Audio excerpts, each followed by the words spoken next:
Welcome. If you found your way here, hi, I'm so glad to meet you. This video course has been created specifically for people with PCOS who are tired of being told to just eat less and exercise more, and who know deep down that there has to be a more complete, compassionate, evidence-based way to heal. Across these modules, you'll get all the key pieces of the PCOS puzzle in one place: mindset, nutrition, movement, hormones, gut health, sleep, stress, cravings, skin, and more. All explained simply and always with practical, doable steps you can start using right away. Each lesson is designed so you can move at your own pace, revisit what you need, and build a body and life you actually adore without punishment, self-loathing, or starvation. As you move through this course, remember, there is nothing wrong with you. Your body has been doing the best it can with the information and environment it's been given. Here, you'll learn how to gently change that environment, and in doing so, change your future. So take a breath, get comfortable, and give yourself permission to start this with curiosity rather than pressure. You don't have to do everything at once. Just keep moving forward, one small action at a time. With love and with so much belief in what's possible for you, let's begin your PCOS Body Beautiful journey. Module 1. Welcome. Setting yourself up for success. Welcome to the PCOS Body Beautiful program. We're so glad you're here, ready to transform your life. If you are reading this, there is an excellent chance you've tried to achieve your body beautiful and been unsuccessful. I want this to be the last spin of the wheel, the approach that profoundly recasts your body and your mind. I believe success is impossible without a holistic approach that intertwines these two aspects. What we're not. This program is not a quick and unhealthy weight loss, body perfect skin. No such thing exists. What we are. Instead, this program has been expertly designed to help you forever transform your life, to give you all the pieces of the PCOS puzzle. A sole focus on exercise and dieting, calories in and calories out, is why most people regain the weight they've shed, if they succeed at all. This program aims, instead, to educate you about food and movement and address the numerous underlying drivers of weight gain. That way you can achieve, maintain and enjoy a healthy size in a body you love. Take a moment to look through the modules contained within the PCOS Body Beautiful program before you begin. You may know that you face a particular challenge. You are absolutely welcome to start this journey at that module. Now, before you begin, please take the time to set yourself up for success. Read and complete the SMART goal setting and PCOS Body Beautiful goals and contract first. Download and print the PCOS diary. This resource will help you to track your challenges and your wins and help to create awareness and success. Then make yourself familiar with inspiration for the PCOS soul. There will be moments, even days, that you struggle. Use this book to guide yourself gently through those inevitable periods. Come and join us at www.facebook.com/group/conqueryourPCOS and talk to others with PCOS. Read the disclaimer. Yes, it's in this module and we need to provide it. Disclaimer. The creator of this program has made her best efforts to ensure the information contained within is accurate, informative, helpful, and relevant. She makes no representation regarding completeness or accuracy. No liability of any kind is accepted for any losses or damages caused or alleged to be caused from implementing the information within this program. The program is as up-to-date as the author could make possible at the time of publication. As scientific research is constantly evolving and knowledge is constantly changing, there will no doubt be further scientific discoveries and improved advice as time proceeds. It is also impossible for one person to be completely across all of the science. This program should not be used as an alternative to seeking specialist advice. It is recommended that all students consult an appropriate healthcare practitioner for advice specific to their needs and situation. Any opinions expressed in this work are exclusively those of the author. Next. Commit. There will be ups and downs, times when you make ideal choices and times when you don't. This is okay. Try not to throw your hands up in the air and say, "I've done it now. I've blown it so I may as well enjoy the feast," and then fall into the trap of the Last Supper, along with its cycle of guilt.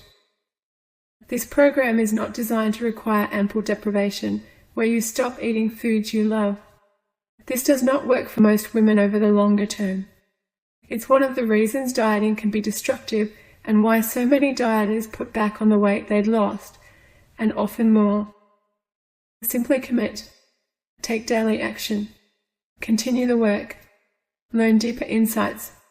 Implement this fresh knowledge and new truths. Over time, your body and mind will change.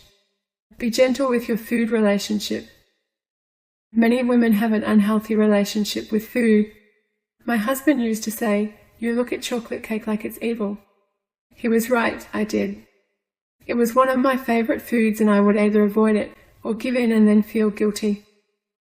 Over time, two interesting changes occurred.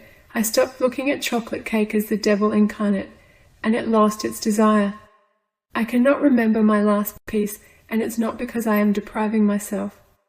My tastes and priorities have simply changed. The thought no longer enters my consciousness. Slowly, as you focus on nourishing yourself with nutrient-rich, healthy foods, your relationship with your food plan will change for the better. In fact, sometimes this transformation is not slow at all.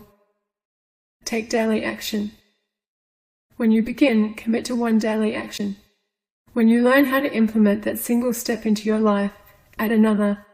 If you feel overwhelmed, feel free to ease off. However, take at least one action. Focus on progress, not perceived failure. Daily action, even when small, is a crucial step in a healthier direction. The modules in the PCOS Body Beautiful program include: Welcome, setting yourself up for success. Mindset. The magic of motivation. Mindfulness and meditation. Your ideal weight, the essentials. On food, make the move to health. The art of self-love. Sensitizing insulin. Re-sparking your thyroid. Sound slumber. Settling stress. Gut feelings and function. The toxic effect. Reclaiming your energy. Calming cravings and emotional eating. Conclusion. Module 2. Mindset. What it is and why it matters. Of all the things in life, what you believe can impact on your success or lack thereof. Those who know that their abilities can be improved through hard work and dedication typically move ahead. They take action even amidst excuses or challenges. These same people demonstrate an open mind and a willingness to learn. So how do they do it? In this module, we will share how the mind is the ultimate propelling force. That to succeed, you need to harness its capacity correctly. This is not about willpower. That is a flawed, judgmental, and ultimately unhelpful theory. It is about creating or exploiting a mindset for success. What is mindset? Mindset is, as the name suggests, how your mind is set. It is the default position that enables you to function on autopilot. It impacts how you make sense of the world as well as yourself. Your mindset includes your thinking pattern, your frame of mind, your opinions, your attitude. In other words, a mindset is a collection of thoughts and beliefs that influence the way you see and handle situations and life. Dr. Dana Scranton, PhD, puts it more succinctly. Mindset is your mental operating system which provides clarity of vision, thought, action, and results, facilitates and adapts to change, and promotes growth in multiple areas of your life. How mindsets are formed. Since time immemorial, people have thought, acted and fared differently from one another. These differences arise from the variances in one's background, learning, experiences and education. Genes also play a role, though not likely in the way you imagine. We will discuss this more later in this module. Mindset forms as a response to factors like these. Here are several important considerations. Your attitude. Your attitude is created by different components. The emotional component, the impact your feelings play on your outlook. The cognitive component, how you think about and process the subject. The behavioral component, how you behave. Attitudes can pull us back into default ways of thinking and behaving and are traditionally thought to be difficult to change. Yet with a positive mindset, attitudes can be updated, honed, enhanced rapidly. We talk about the growth mindset shortly. Beliefs. Your beliefs are defined as acceptance that something exists or is true, especially one without proof. Beliefs are often based on ideas and result when, at a specific point, these ideas are accepted as truth. Beliefs shape your attitude and your mindset. Attitudes and beliefs inform your mindset. Types of mindsets. There are different types of mindsets. Yours can either support you in achieving and sustaining a body beautiful and in living a life you adore, or your mindset can hide and contain your potential. As you read through these mindset types, be gentle but open and honest with yourself. If needed, ask a trusted friend or family member what mindset they believe you have and why. By understanding your current mindset, you may discover why success has, to date, eluded you. This matters for your health, success, and future. Abundance mindset versus scarcity mindset. The way you view abundance or scarcity influences your life and the decisions you make. A scarcity mindset. A scarcity mindset is one where you perceive a threat to your well-being in some way. It is given this name because there is a feeling or internal belief of lack. For example, you cannot share your piece of the pie because it's the only piece left, and there may not be another. Research shows that this type of mindset decreased activity in dorsolateral prefrontal cortex, an area well known for its role in goal-directed choice. In essence, it traps people in the here and now, in survival mode, and reduces the capacity to make future goals. It also triggers feeling less confident and more stressed. An abundance mindset. An abundance mindset involves seeing the world as resource sufficient and power as shareable, that the pie is big enough for everyone to have a piece and there will be plenty of future pies. It is future-oriented, motivated by success, proactive, sees possibilities and opportunities, has self-trust, expectations and belief. Someone with a scarcity mindset possesses a negative outlook and feels like a victim. The day-to-day focus can be on things that are not working. In PCOS, this often shows in rhetoric. I am battling, or insert other pejorative, polycystic ovary syndrome. Because of PCOS, I'm missing out on. I'm not enough.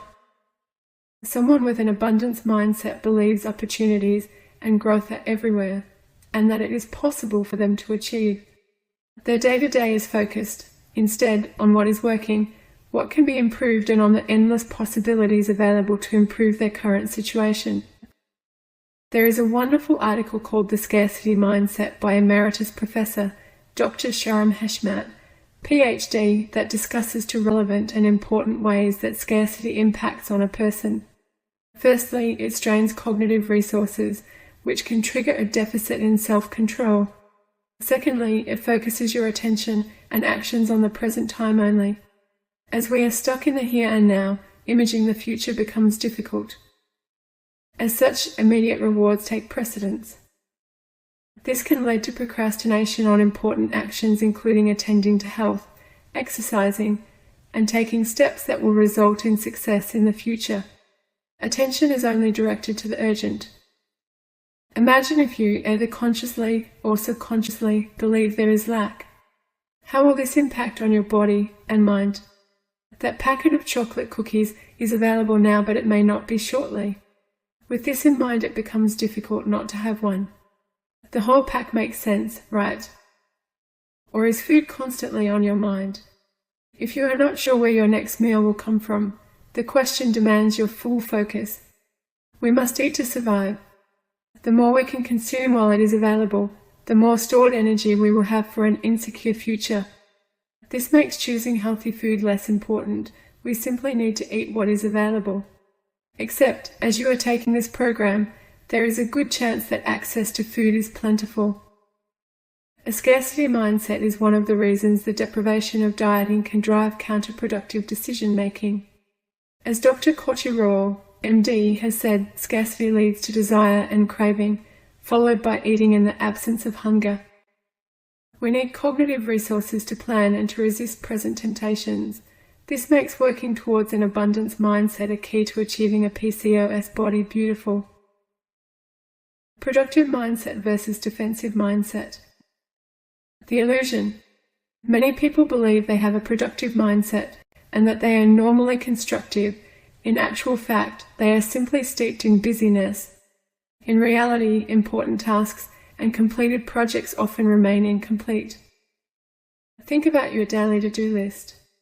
Do you often spend all day hustling and bustling, but when the day wraps up you realize that you barely placed a tick in the completed column? Do you feel like you're working constantly but don't get much done? The truth.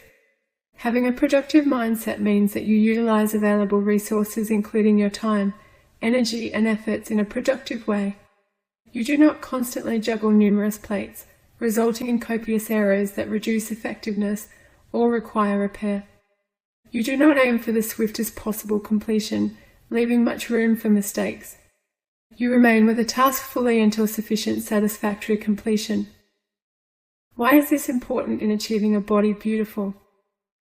We women often have a tendency to take shortcuts with our own well-being.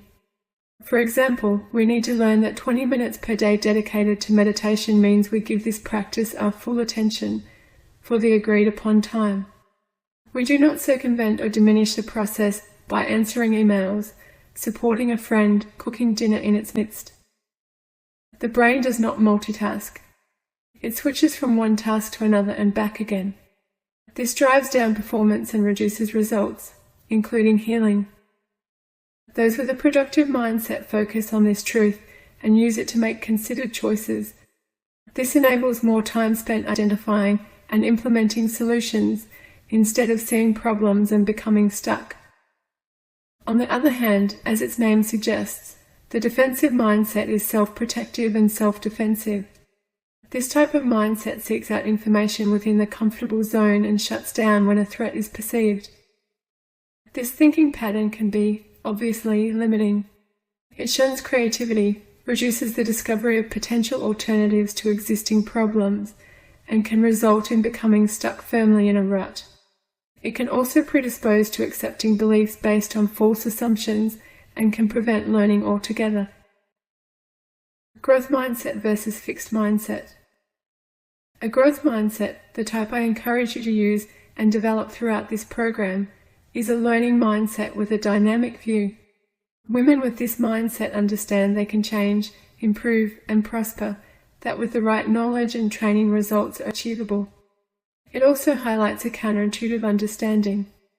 When it comes to learning and transformation, mistake making is an essential ingredient.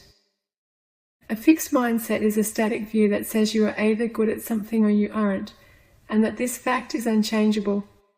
Those with a fixed mindset falsely believe that they are predestined with a certain immutable traits.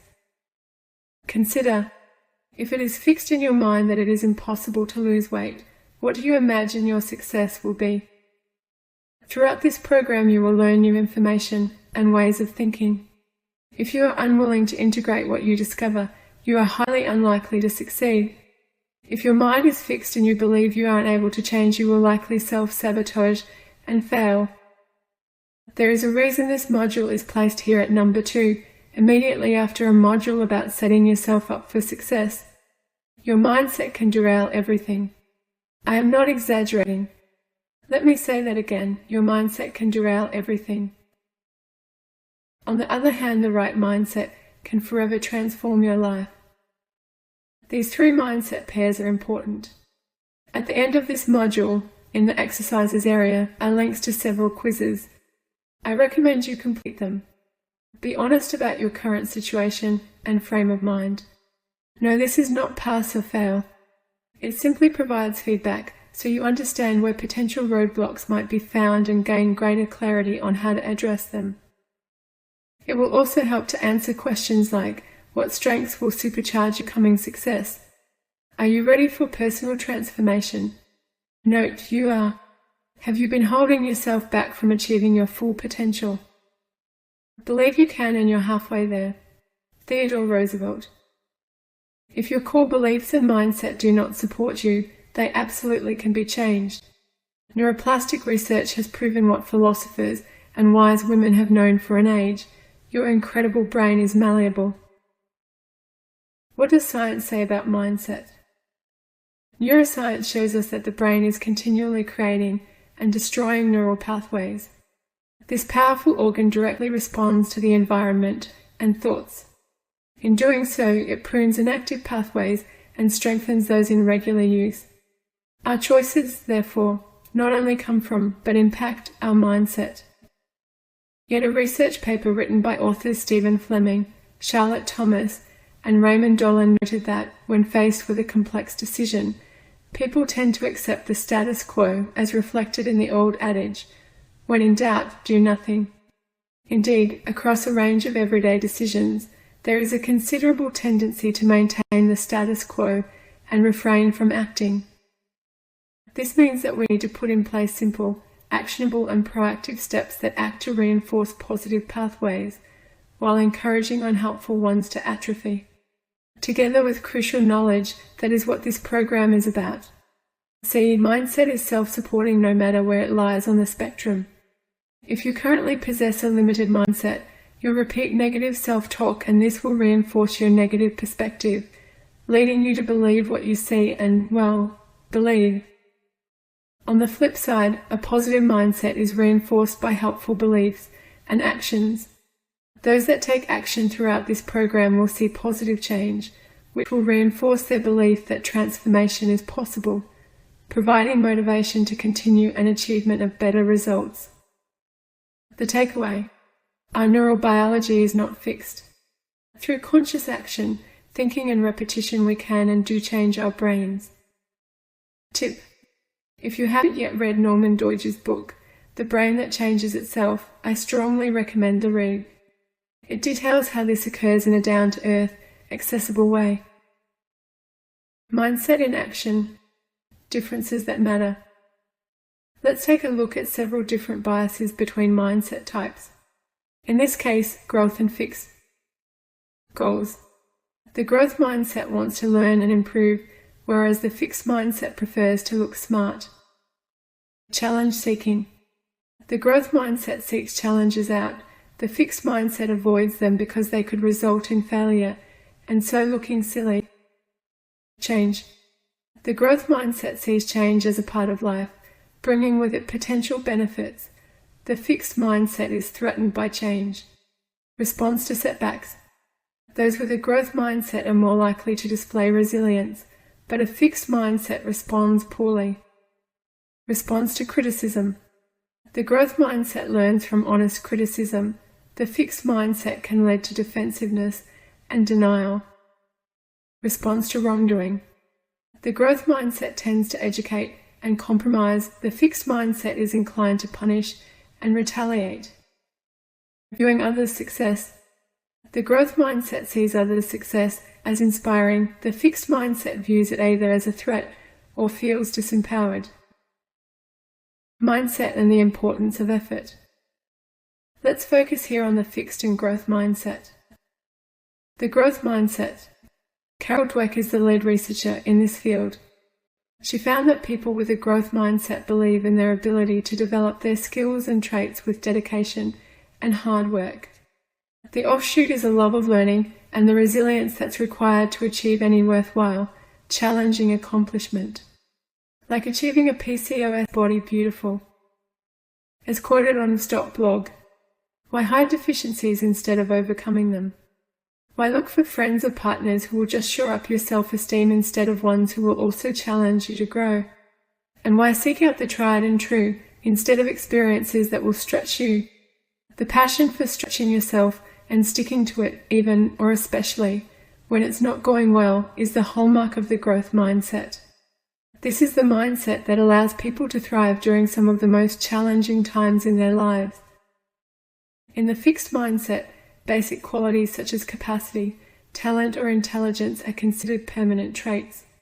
Such individuals have a tendency to document their talent or intelligence rather than develop them. Talent alone may be credited for success without acknowledging effort. When good at something, attribution may be given to an inherent ability rather than work. At the same time, shakier skills are also considered to be fixed. Instead of developing lesser competencies, they can be a fallback to acceptance. Rather than investing effort on improvement, the default position can sound like this: I'm just not cut out for the gym. She's good at that, but I'm not, so I won't try. I can't cook. It becomes apparent how mindset contributes to effort, doesn't it? A fixed mindset is detrimental to success and may have, even profoundly, impacted your prior body beautiful attempts. Let's take a look at the foibles of a negative mindset and how you can manifest the opposite. As you read, consider how each point might have informed past actions and results and be driving your current life. If you already have a growth mindset, great, use this information as education and reinforcement. We will expand on the growth mindset shortly. Obsession to prove worth. People with a fixed mindset feel a need to prove their worth. Every scenario demands confirmation of their personality, intelligence, or character. Events can be overly evaluated, resulting in questions like, will I succeed or fail? Will I look dumb or smart? Will I be rejected or accepted? Although desperate for approval, going beyond perceived capabilities to achieve success is difficult. There is a tendency to get stuck because of a heightened fear of being rejected or looking silly. Desire to be flawless. Taking it a step further, possessing a fixed mindset deems lack of success as abject failure rather than simply a learning experience. But it may not be enough to succeed, to look smart and talented. This desire can manifest as the need to appear flawless. What this also means is that if, and when, lack of success occurs, the person believes they are a failure, that there is nowhere to go from this point as that trait is deemed fixed, unchangeable. While this is simply wrong, it can lead to a lack of action because avoiding failure at any cost alters behavior. If you don't try anything new, you can't fail, right? This can be restricting and frustrating. Decreased attainment of self-knowledge. A fixed mindset shifts the focus to external rewards and validation as it falsely believes the internal is immutable. With this mindset, why would you focus on the quest for self-knowledge when you can't change? By constantly striving for external recognition and signs of success, you might achieve a semi-comfortable deception for yourself. But this takes away your incredible power. Need for constant validation. Your mindset impacts on your relationship with others and, importantly, with yourself. Often those with a fixed mindset feel insecure and expect their partner, friends, peers and others to constantly validate, praise and support them. This is where their confidence arises. As you can imagine, this foundation is built on shaky ground. Low self-esteem, doubt and fear can accompany this trap. Validation, praise and support are human needs, and I encourage these. However, if they form the understructure upon which your worth is built, this is a precarious position that will lead to poor action, relegation of appropriate, required assertiveness, and living a life less than you deserve. The power of a growth mindset. A growth mindset allows a view of capability. There is less restriction due to current underdeveloped abilities and a belief that constant practice will yield results. This optimism and creativity empowers the following. Improvement through effort. A growth mindset allows you to see that ability can be developed through hard work and dedication.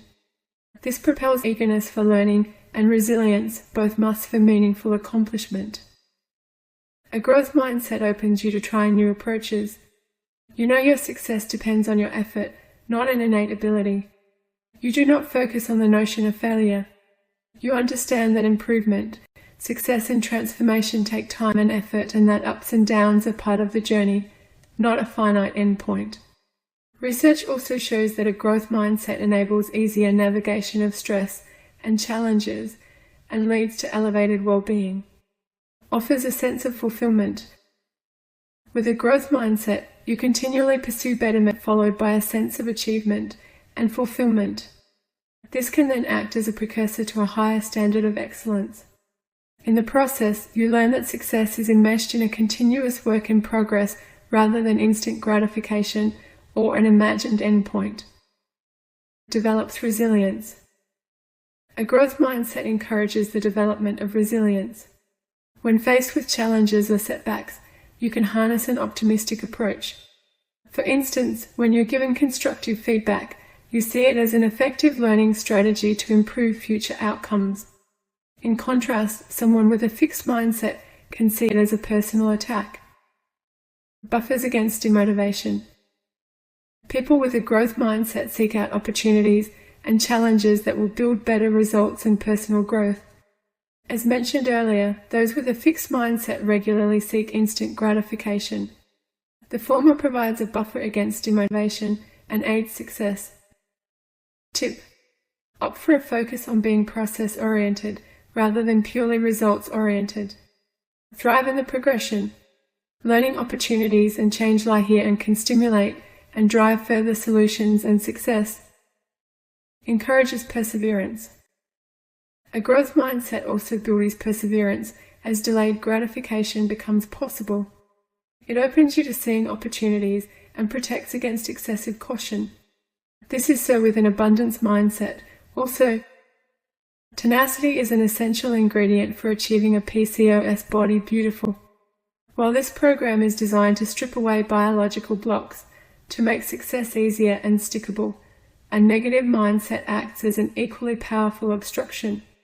Scarcity, unproductive and fixed mindsets undermine perseverance and achievement. Note: if you find yourself ready to give up on this program, think back to this point. You need to work on your mindset. Can you change your mindset? Absolutely. Mindset is not a fixed trait. It is as malleable as the incredible changeable brain.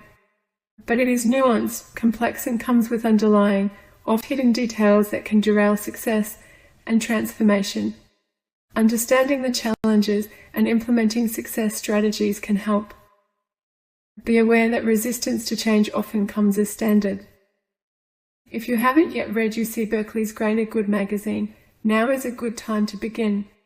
As the article "Why is it so hard to change people's minds?" points out, most of us have a strong drive to hold on to pre-existing beliefs and convictions which keep us anchored in the world. Your stance on issues cements your group identity and plants you in opposition to perceived enemies. Changing it can exact a high personal toll. As social creatures, we are exquisitely attached to relationships and fear being banished from our tribe. A new perspective may feel disloyal and so engender fear and thus resistance to change. A real-life example numerous women have shared with me goes something like this. They have families who, for whatever reason, choose to eat unhealthily. The rhetoric that stems from family members might include statements like, "Who do you think you are? What's wrong with how we eat? Oh, so you think you're better than us?" This can make change uncomfortable and draw women back into the habits of old. Use action to transform your mindset. Neuroplasticity is at work constantly, rewiring the brain to make life easier. We can take advantage of this fact. By repetition of the skills and the outlook you wish to develop, you can proactively encourage brain growth in that direction. Literally. In this way, action encourages change from a fixed set to one that is more growth-orientated. Feel free to start with small actions, ones inside or close to your comfort zone. As these become easier, challenge yourself some. When this next step becomes easier, slightly up the ante. Continue this self-fulfilling, expanding and empowering cycle. Examples might include: meditate for 120 seconds before adopting the lotus position for 30 minutes. Get comfortable walking around the block once before you decide to undertake a 10-kilometer jaunt. Add in a pause before you allow yourself to respond to a situation. This brief moment provides space to catch your thoughts first. As the proactive advert said way back in the 1990s, it won't happen overnight, but it will happen. Shift gears from the negative to the positive. Identify your unhelpful thoughts and beliefs, those that hold you back. Prepare a counter thought so when they arise you have a ready-to-go default answer. For example, you decide to go for an evening walk to increase your exercise. The usual problem is that once dinner is over, you begin to hear that inner voice cry, "I'm too tired, I'm too full, it's too late," I'll go tomorrow instead. As soon as she tries to persuade an action, get up and put on your walking shoes. Leave. Often taking that first step will change your perspective and action. Understand why change is important. Understanding why a shift in your mindset is helpful and how it can positively impact your life makes change more meaningful and achievable. Your why can provide the impetus to continue when life feels too hard and you want to give up. Go deep when exploring your why. Don't stop at I want to lose weight. Why? This matters. Then ask yourself why 5 additional times to dive into the depths of your reality. I want to lose weight. Why? To feel better. Why? So I can go to the beach in my bathers. Why? So I can experience life and meet someone special. Why? So I feel engaged in my life, feel lovable and loved.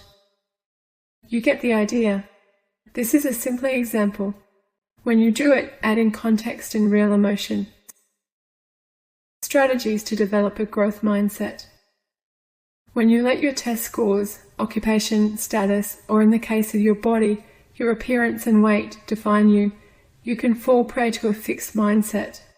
These can seem unchangeable and disempowering. However, when a growth mindset is adopted, the focus switches to learning and improvement rather than stuckness. This is liberating and allows you to move forward in a positive way. You can speed up this process by following tried and true strategies. Learn continually. A growth mindset is about evolution and growth. Approval seeking can be damaging. However, being surrounded by others who have your best interests at heart and can help you to improve is sensible. Prioritize your learning, try new things, venture outside of your comfort zone. You can start challenging yourself with novel tasks to develop your potential. Join us at www.facebook.com/group/conqueryourpcos for support and deeper insights. Be committed. When you pair continual learning with commitment, you prepare for transformation. Any meaningful change requires dedicated determination.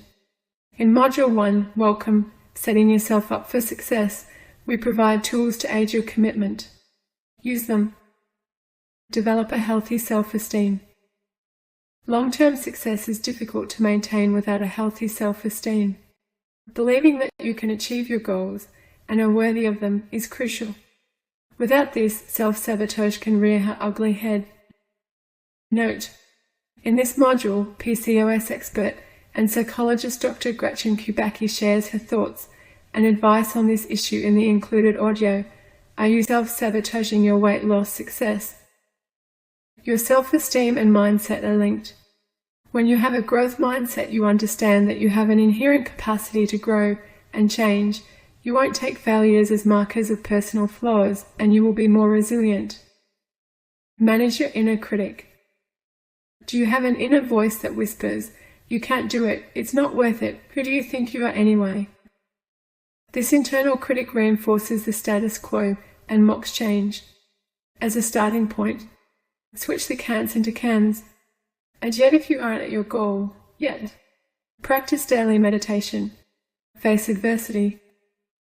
A growth mindset helps achieve success in the face of adversity. It propels you as you realize a failure of task. All goal isn't an inherent failure of an immutable personal trait. It is simply part of life and of the process. If you avoid facing obstacles because you worry about failing and what this would theoretically say about you, taking risks is difficult. This occurs in a fixed mindset. Try to focus on challenges as opportunities to learn and develop, to expand your comfort zone and elevate future chances of success. Push yourself to try an unknown activity. It doesn't need to be confronting. Don't draw. Take an online sketch class. Watch your internal monologue when challenges arise. What is your default position? Next, continue to draw anyway. The result is not important. The continued attempt is. Be open to constructive feedback. A growth mindset welcomes feedback as a further chance to learn and improve. Feedback provides the opportunity to improve your performance and move closer toward your goal. It helps you determine which areas you need to improve on and where you're doing well. If you have a fixed mindset, reach out and ask for feedback from suitably qualified or appropriate people. If you've taken an online class as mentioned above, ask your classmates or your teacher. Practice seeing their feedback as a helpful guide and not a personal insult. Remain thankful, not defensive. The importance of failure. Improving performance and future results requires perceived failure. This, as with feedback above, offers the chance to locate challenges and change course. A growth mindset sees failure as a stepping stone from which to evolve. This is where the notion of failing faster came from. The quicker you identify shortcomings, the faster you can correct them. Change your strategy. Failure is an effective way to notice the need for a plan or strategy tweak or change. While a good plan is a key starting point, it may need updating. Remain flexible. Throughout this program, notice where you might need to change your strategy. Use failure as leverage. Setbacks can propel you forward, like an arrow pulled backwards before it flies on point to its target. Ask yourself, why and how? Why might your effort have landed flat, and how can you avoid the same mistake again? Redefine priorities and values. Harness a growth mindset and allow failure to act as guidance for reassessing your priorities. If you are unable or unwilling to prioritize gym, what can replace it? If you value easy lunches, instead of daily fast food, take away what healthier options are available. Don't let setbacks define you. When you experience a setback, remember it is part of the process. Don't let it shape the way you see yourself. As you progress, keep track of how your setbacks have resulted in a better outcome. Helps you to reach your potential. If you don't fall short, you haven't truly tried. If you haven't tried, you won't succeed. If you don't succeed, you remain short of your potential. Take responsibility for unsuccessful attempts and use them as the catalyst they are meant to be. Look at your life to date. What skills or abilities do you have? See how failure acted to improve them. Setbacks yield a sense of direction. Stumbling blocks can shed a light on what isn't working for you. They can set better future directions. Think about how previous setbacks have positively changed your life's direction, whether large or small. The powerful gene quirk. I mentioned at the beginning of this module that genes play a role in mindset. Before we finish, I want to share some curious research because it matters.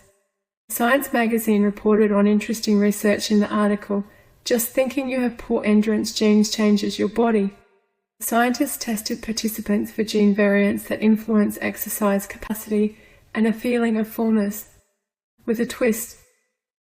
In one test, participants had genetic testing and performed a treadmill test. In a week's time, they were told their genetic results. For some, the reported results were accurate, for others they were not.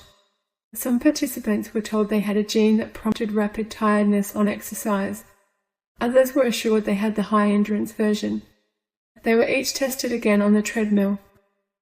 Regardless of the actual gene, those who were told they possessed the lazy version performed worse. The incredible finding of this study is not reported subjective experience. They found that when compared with the first treadmill test, the participants removed toxic carbon dioxide less efficiently, their lung capacity dropped, and they stopped running 20 seconds sooner. The powerful quirk. Simply being told a supposed fact profoundly influenced physiological function. The same researchers also looked at fullness.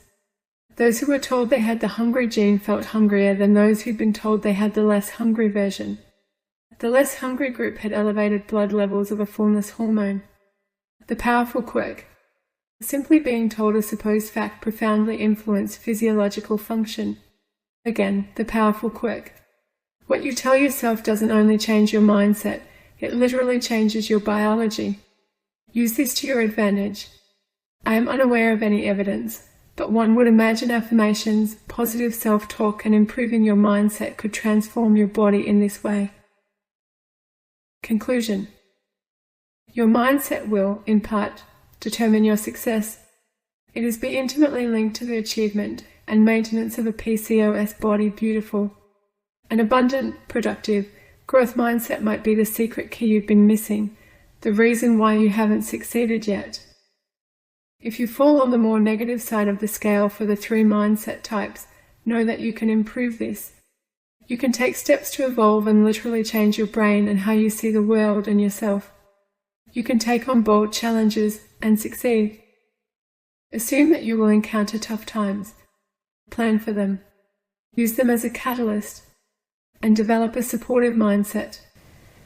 Developing a positive mindset will help you to become happier and healthier, help hold off fear, allow you to seek out new opportunities, to continue on the path to self-improvement, and to live a life you love in a body you adore. Module 3. The magic of motivation. Do you want to know the truth about motivation and how to find it? Do you feel that motivation is the missing secret you need to create your body beautiful? Yes, a lack of motivation can make it difficult, but becoming motivated may not happen how you think. But first, let's look some definitions. Cambridge Dictionary defines motivation simply as willingness to do something, or something that causes such willingness. It's like an inner enthusiasm. It assumes our lives are solely internally driven, that we are independent, that we alone are responsible for life's outcomes, and that we're excited about it. Yet chronic stress, toxicity, and feeling deflated, off balance, and out of energy may not be entirely in our control. These elements can interfere with our ability to spring out of bed in the morning, be productive throughout the day, and sleep well, waking ready to repeat the cycle the next day. According to Nevid, 2013, the term motivation refers to factors that activate, direct, and sustain goal-directed behavior. Motives are the whys of behavior, the needs or wants that drive behavior and explain what we do. We don't actually observe a motive, rather, we infer that one exists based on the behavior we observe. But have you noticed you can want something, even desperately need something, but find the drive to achieve it lacking or difficult? We're told motivation leads to activation, a focus on the straightest line to success, and that it sustains us. In chemistry, activate refers to the minimum amount of energy required to initiate a reaction. Direct refers to an easy, straight path. According to the Oxford Dictionary, sustain means to strengthen or support physically or mentally, to bear without breaking or falling, to undergo or suffer, as well as to continue without interruption.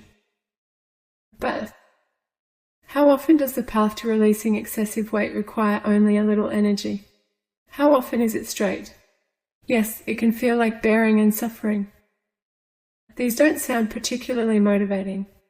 How often do you beat yourself up because you don't have the motivation to continue? I believe we need a reframe. I also believe when people tell us we must be motivated, they may be missing the point or sitting in judgment. See, one of the biggest things I hear is that those with PCOS, maybe just like you, experience considerable fatigue. When we lack energy, it's hard to stay motivated. When we vigorously jump into deprivation or a completely new diet, the body and brain's energy can become drained. Then we become caught up in a cycle of guilt that leads to further demotivation. We may feel so disempowered that we think it's best to wait for the M word to strike so we can ensure success. Interesting, the reverse is true. Action creates inspiration. We must extend ourselves self-kindness and self-compassion. To start where we are and to build, we are not all the same. It's often easier and more sensible to add habits and steps before we remove any. We need to energize ourselves from the inside so we have the energy to express, to feel motivated. Through this program, whenever you feel guilt, set it aside. Remind yourself that healing is a process and not an event. You will have ups and downs. This is a natural, normal part of life's journey. It doesn't mean you are failing or have failed. Gently set negative thoughts aside so they do not demotivate you. Use perceived failure, instead, to learn deeper insights into why you think and act as you do. Keep track of these in the PCOS diary. The download link is in Module 1. The chance that you will have a completely bumpless life are slim to none, right? And if it were, how boring. Part of achieving a body beautiful is believing, understanding that your body is already beautiful. It is constantly working, healing, and trying its best even when you are unable to see or feel it. Part of becoming and remaining healthy is knowing that you deserve it. This takes self-love and it takes practice. As you gently embody this knowledge, motivation will spark. Over time and with non-perfect practice, you will likely feel your motivation expand and bloom. It's the action combined with a healthier body and mind that inspires.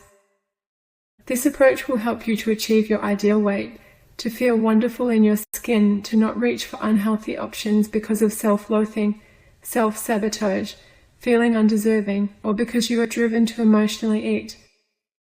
You won't freak out if you gain a few kilos, and you'll know how to release it again. It's empowering. Now, with that said, one of the ways I find myself feeling inspired is through watching uplifting people share inspiring insights, strategies, and stories. This is one of the practices I encourage you to add to your daily life. If you know you face a particular challenge, hone in on gently remedying that. Watch talks that provide insight and offer you a different perspective. I love TED Talks. For you, it might be something else.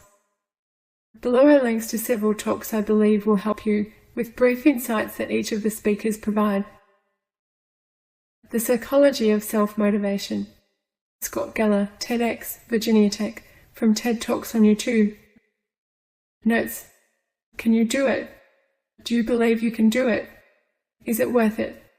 It's how you communicate with yourself, reflect on your choices, change your self-talk, use mindfulness. You need social support. We humans, by nature, are interdependent. We need community. How to achieve your most ambitious goals. Stephen Denier, TEDx, Tucson, from TED Talks on YouTube. Notes. Marginally change your approach. Focus for just 5 or 10 minutes at a time. Turn complex ideas into manageable ones and then make marginal improvements to each. Become an active participant using habits you love in the redundant time you already have. Stephen speaks about his weight loss from 9:15. Staying stuck or moving forward. Dr. Lonnie Nelson's Lopko, TEDx, Wilmington, from TED Talks on YouTube. Notes. Prolonged problem talk can cement a problem through neuroplasticity. What are the habits that help people to move forward? Turn. Learn. Move forward. Removing negative self-talk. Abria Joseph, TEDx, Youth at NIST, from TED Talks on YouTube. Notes. Our mind and our voice are instruments. We have an ability to acknowledge our thoughts and how we react to them. Why do we believe the stories that haven't happened yet? How do you tune yourselves? Do your thoughts tell the truth? Are they necessary? Do they improve upon the silence? The courage to trust yourself. Listen to the nudges. Joe Simpson, TEDx, University of Edinburgh, from TED Talks on YouTube. Notes. What if we listen to the nudges rather than wait until we're steamrolled? There is a part of you that knows. Is your logic defying your intuition? Are you in flow? Ask yourself what you need to do. When we make our drivers, our values, conscious, we can work with them. Questions to highlight your values. What's important to you? What do you really enjoy? What frustrates you? So what is your truth? The life-changing power of words. Christian Rivers, TEDx, Rainier, from TED Talks on YouTube. Notes. We can reframe grief and trauma. Our senses can fool us. We know that negative experiences can leave trauma. But what about words that hit us right, when our light bulb clicks in and lights us up? Neuroplasticity matters even when we don't fully understand it. What idea could transform your life and your world? The power of self-belief. Lane Beachley, TEDx, St. Hilda's School, from TED Talks on YouTube. Notes. If you believed you were magnificent and could shape and create your reality, what would your life be like? If you want to understand what you believe, you just have to ask yourself what you want. The thought that follows that is what you tend to believe. Do you need to get out of your own way? Obstacles give you a choice. You can become a victim or you can become a master of your destiny. Don't let your setbacks hold you back. To achieve, you need to clarify your vision. Surround yourself with great, supportive people who love and believe in you. Pen, post, proclaim. Write your goal down. Post it somewhere. Tell others who can keep you accountable and support you. You need to understand your beliefs behind your goals. Beliefs, habits, achievement. Your beliefs govern your habits, which affect your achievements. You will constantly seek proof to support your beliefs. Use the words I am, and carefully consider the words that come next. Are you focusing on losing or winning? Are you self-sabotaging? To change your beliefs, you need to first become aware of them. I am good enough. There is power in visualization. Ultimately, it's choice, not chance, that determines our reality. Don't believe everything you think. Lauren Weinstein, TEDx, Palo Alto, from TED Talks on YouTube. Notes: what chains are holding you back? Do you hold beliefs that you seem unable to break free from, despite your abilities? How do you break the ropes that hold you down? Don't believe everything you think. We lose our ability to listen and trust ourselves. Have you stopped knowing what is best for you? What untruths do you live with as if they are true? Do you default to the opinions of others? How is this affecting your body and mind? Do you have negative self-fulfilling prophecies? Do you make meaning from small behaviors? Your beliefs create your reality. Do you carry shame in not believing that you deserve? Your beliefs can hold you back or propel you forward. To achieve success, you must be willing to fail, to get it wrong so you can get it right. It's time to take your headset and ropes off and set yourself free. New beliefs then lead to new actions that build on one another and lead to a new reality. Part of achieving a body beautiful is trusting yourself to work it out. Prioritize fun, entertain what's possible, fall and get back up undeterred. Question what you previously and currently believe are true. Feelings. Handle them before they handle you. Mandy Saligari, TEDx, Guildford, from TEDx on YouTube. Notes: are you running on empty? Do you find it difficult to take for yourself? If I'm a good girl, will you like me? Are you in the role of caretaker? Are you a compulsive caretaker? Do you have the ability to say no, and do you have self-respect? Do you answer fine and okay to the question, what are you feeling? If you are aware of your feelings, you have the chance to learn. The opposite is also true. What were you told as a child that is affecting your current self-esteem and behavior? Are you trying to be anything other than yourself? Are your behaviors set up to stop you from feeling vulnerable? Do you believe there is something wrong with you? Are your behaviors self-harming? You need to become your best friend. Start committing to each tiny step. How do we learn to take care of ourselves? When you look in the mirror, say nice things to yourself.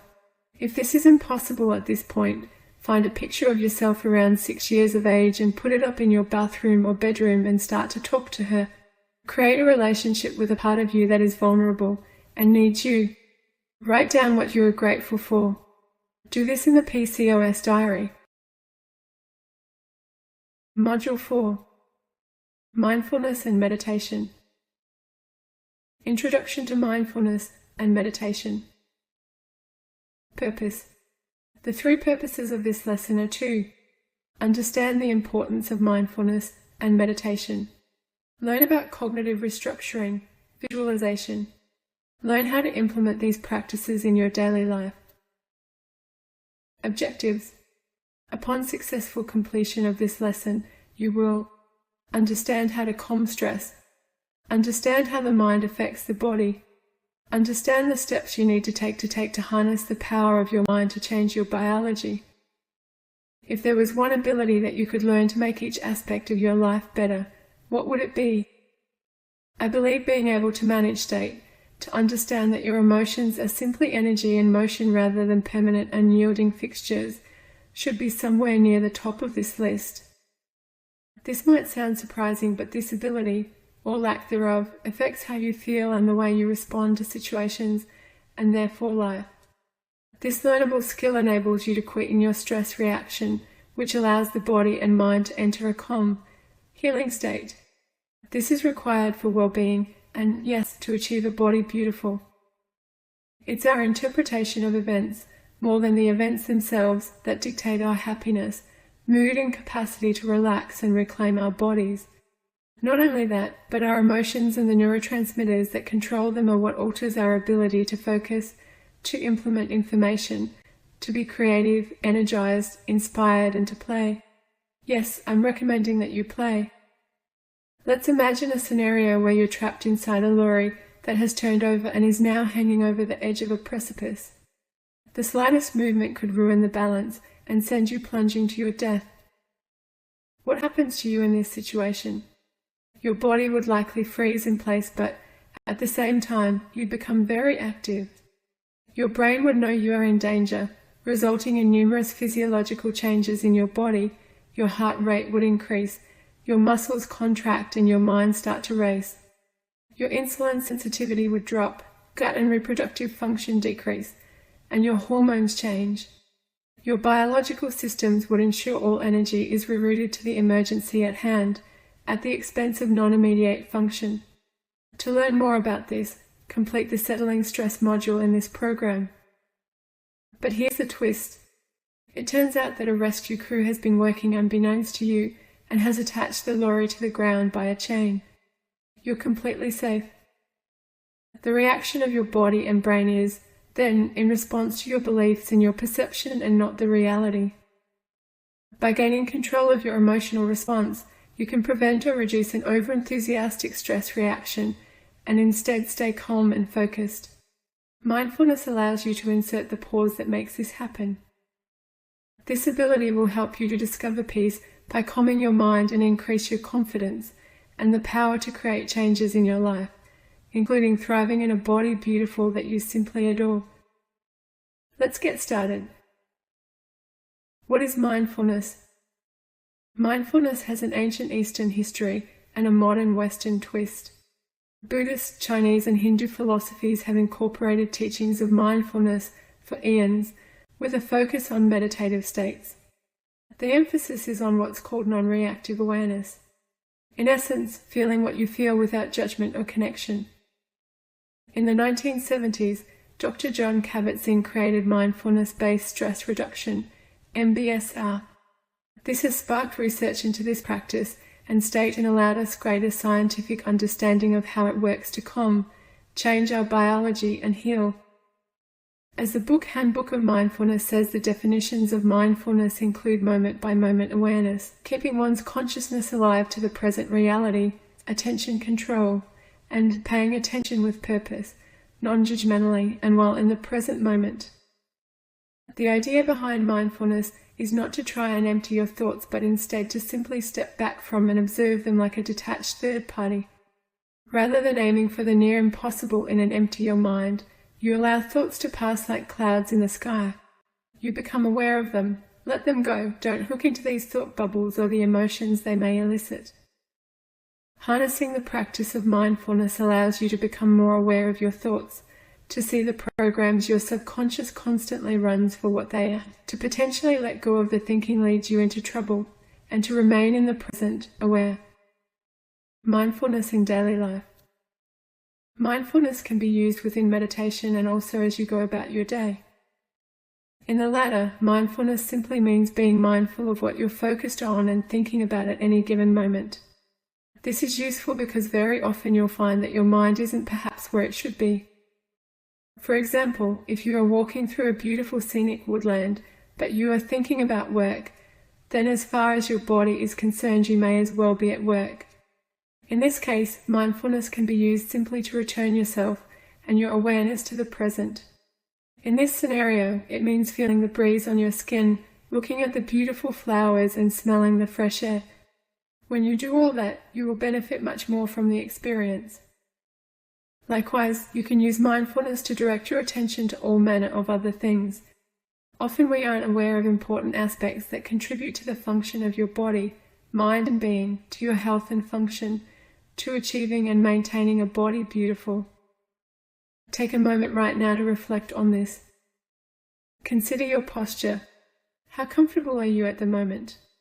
Does any part of your body hurt? Where are you experiencing the most physical pressure? Are you leaning more to one side? Consider your breath. Is a slumped posture stopping you from breathing deeply? Is stress contributing to shallow breath? Is your breath fully engaged, moving your abdomen in and out, or are you chest breathing in order to keep your belly tucked in? Consider your physicality. To achieve a body beautiful, I believe you need to get into your body and understand what she is telling you. We often see our physical selves as unattractive, even ugly, and somewhat detached from how it feels. Part of the reason I strongly recommend mindfulness is so you can learn the language of your flesh and acquire an adoration for its beauty. To begin, can you feel your clothes against your body? A watch maybe? How warm are you? Can you feel your pulse and it constantly sends replenishing, healing blood around your body? Can you bring awareness to your liver, kidneys, spleen, bone marrow and gut as they continuously work to protect and repair your tissues? Can you imagine your hormones in your mind as they do the best they currently can to aid communication and your survival? Consider your spirituality. We have been taught that we are material creatures with corporal flesh alone, that we are merely a combination of cells and chemicals. You may have been convinced that there is no spirit, no power greater than the physical self we can touch and see. I believe this view is disenfranchising, disempowering and wholly inaccurate. I hold 3 health science degrees and attended university for 8 years, and so many additional conferences that I've lost count. I have a decade of clinical experience and write and think from an evidence-based model, and I believe re-engaging spirit is a crucial part of becoming well as individuals and as a world.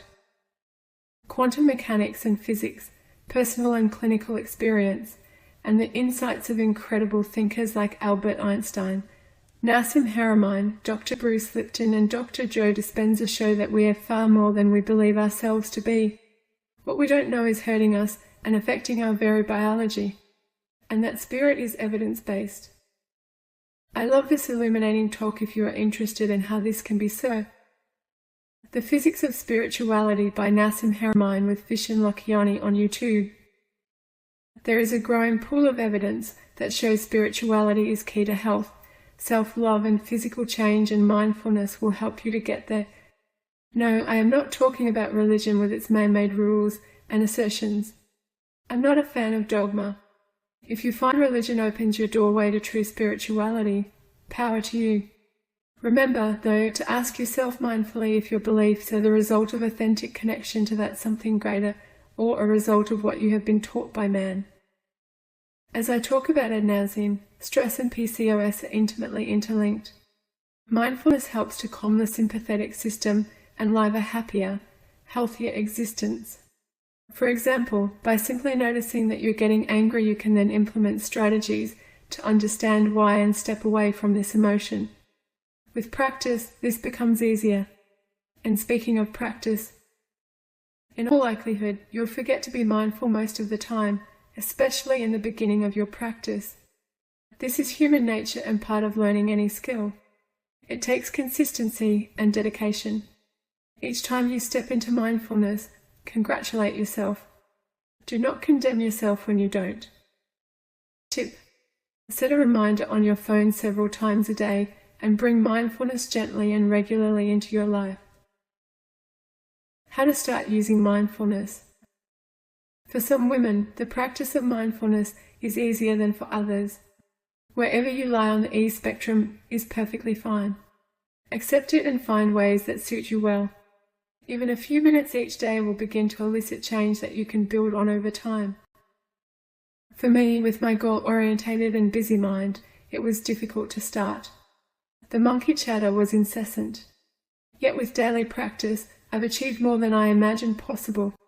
Remember, your brain is incredible. As you continue to practice an activity, it quite literally rewires itself. This is known as neuroplasticity. As you provide new input consistently, you change your brain.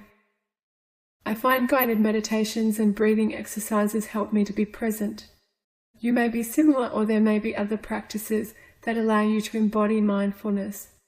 Use whatever works for you. Step 1.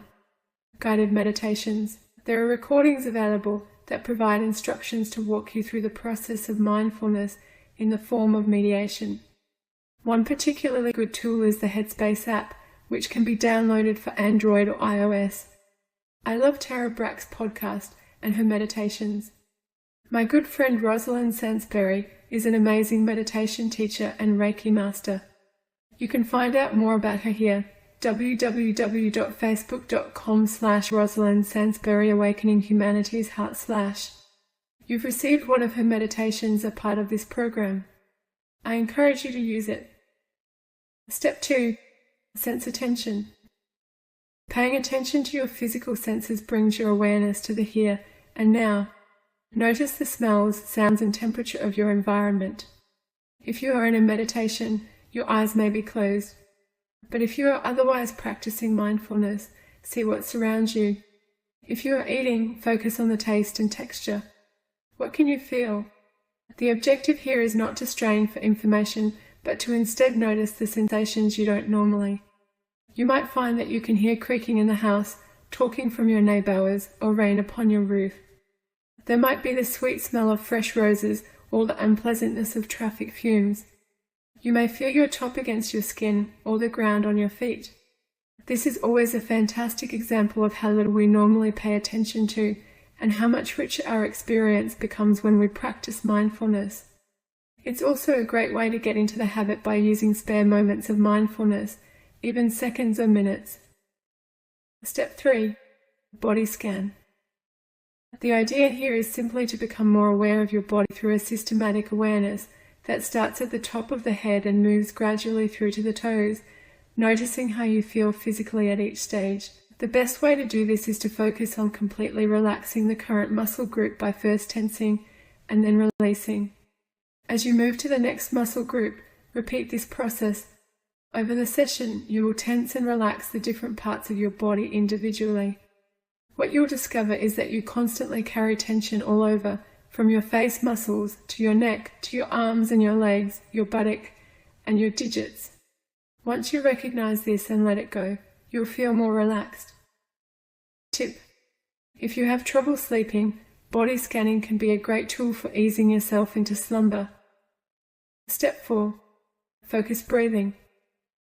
There are a range of breathing techniques that are taught by different experts, but you can use any kind of breathing so long as it is slow, deliberate, and full. Why focus breathing? Essentially, it is breathing with conscious intent. We breathe quickly and shallowly when we're stressed. Slow, deep breaths tell your body that you're safe and help you to exit the stress-induced fight or flight state and enter the rest and digest, or calm state. Chances are that when you first notice your breathing, you'll find that you are breathing in so that your chest expands first. But in fact, it should be your abdomen that moves first, followed by your chest. Correct breathing, called abdominal, belly or diaphragmatic breathing, should start by allowing your stomach to relax and protrude, and then chest expansion to fill the lungs. Most of us don't use this kind of breathing though for a number of reasons. Firstly, hunched postures fold the abdomen and prevent us from being able to breathe fully. Secondly, as women, we often try to keep our stomach as flat as possible. Thirdly, in our rushed lives, we simply do not prioritize how we breathe. The result is shallower and faster breathing, which can increase stress and cortisol. The study the effect of diaphragmatic breathing on attention. Negative effect and stress in healthy adults found that focused breathing with an average respiratory rate of 4 breaths per minute reduced the level of cortisol and improved attention and mood.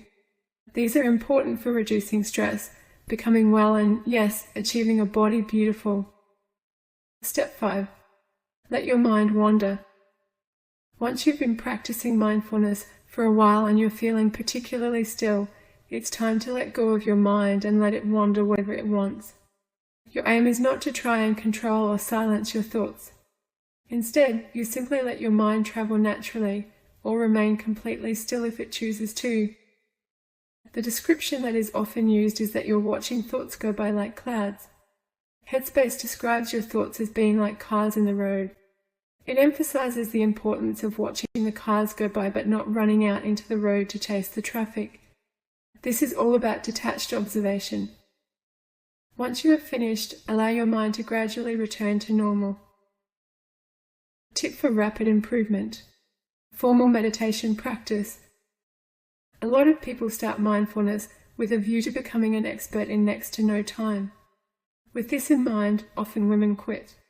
They feel frustrated and stressed, like it's not for them because they haven't achieved perfection quickly.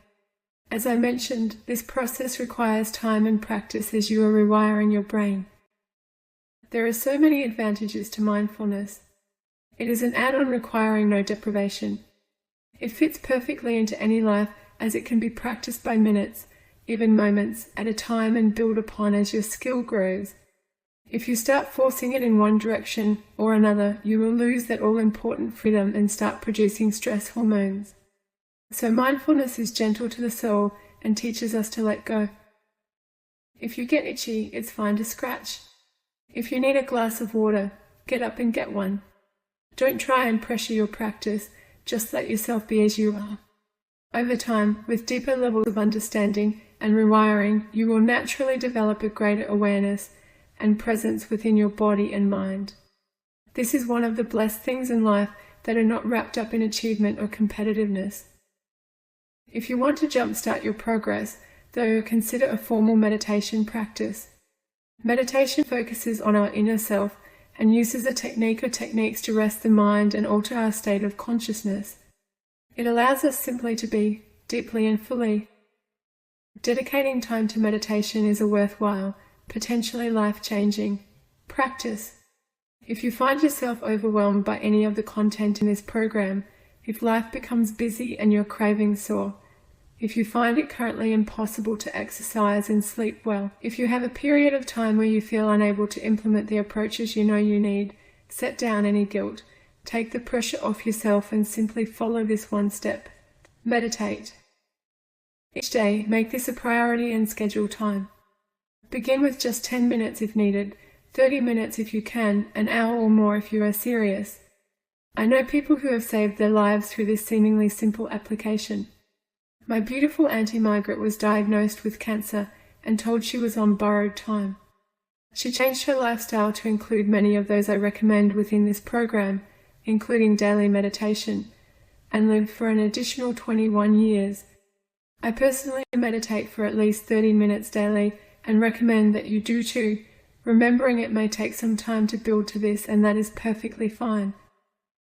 The Headspace article called Types of Meditation explains a number of different options. As mentioned, guided meditations are my preference, but you may well find you have a different favorite. I'd encourage you to experiment and identify those that suit your personality and lifestyle and make it more likely you will continue this habit. Cognitive restructuring. Mindfulness, meditation, and cognitive restructuring go together like salt and pepper. In cognitive behavioral therapy, CBT, mindfulness is usually used in conjunction with cognitive restructuring to the point that they are inseparable. Using mindfulness meditation and mindfulness in waking life will help you learn to step back from your emotions, and over time, you'll find that you become calmer, more focused and happier. But it can be used for so much more once you recognize the power this tool has for bringing about change.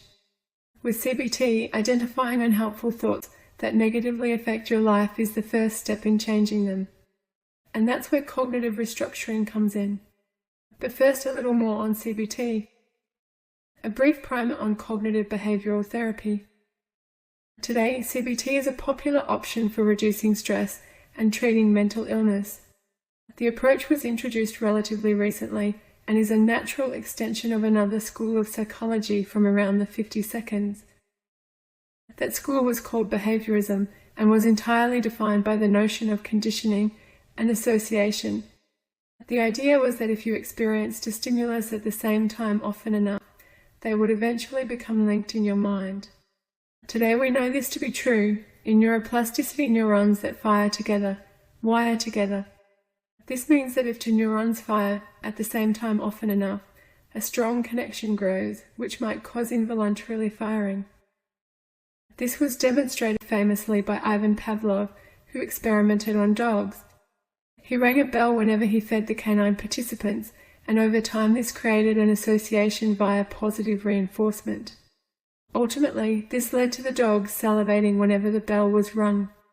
As far as their brains were concerned, bell equals food. This same idea was then applied to human psychology. The hypothesis was that we could learn phobias, for example, by associating negative experiences with harmless objects. Likewise, it was theorized that you could treat a phobia via reassociation. If you classically condition someone to associate that stimulus with positive things again, they eventually lose the phobia. And this method proved successful in various studies. Behaviorism went a little too far though, in that it claimed that every aspect of human experience was learned this way. We learned how to gesture because when we reached for things as babies, people passed them to us. We learned to walk because we kept falling over when we did it wrong. Everything we did then was believed to be entirely motivated by the reward centers in our brain, which helped us to form new associations and develop new behaviors.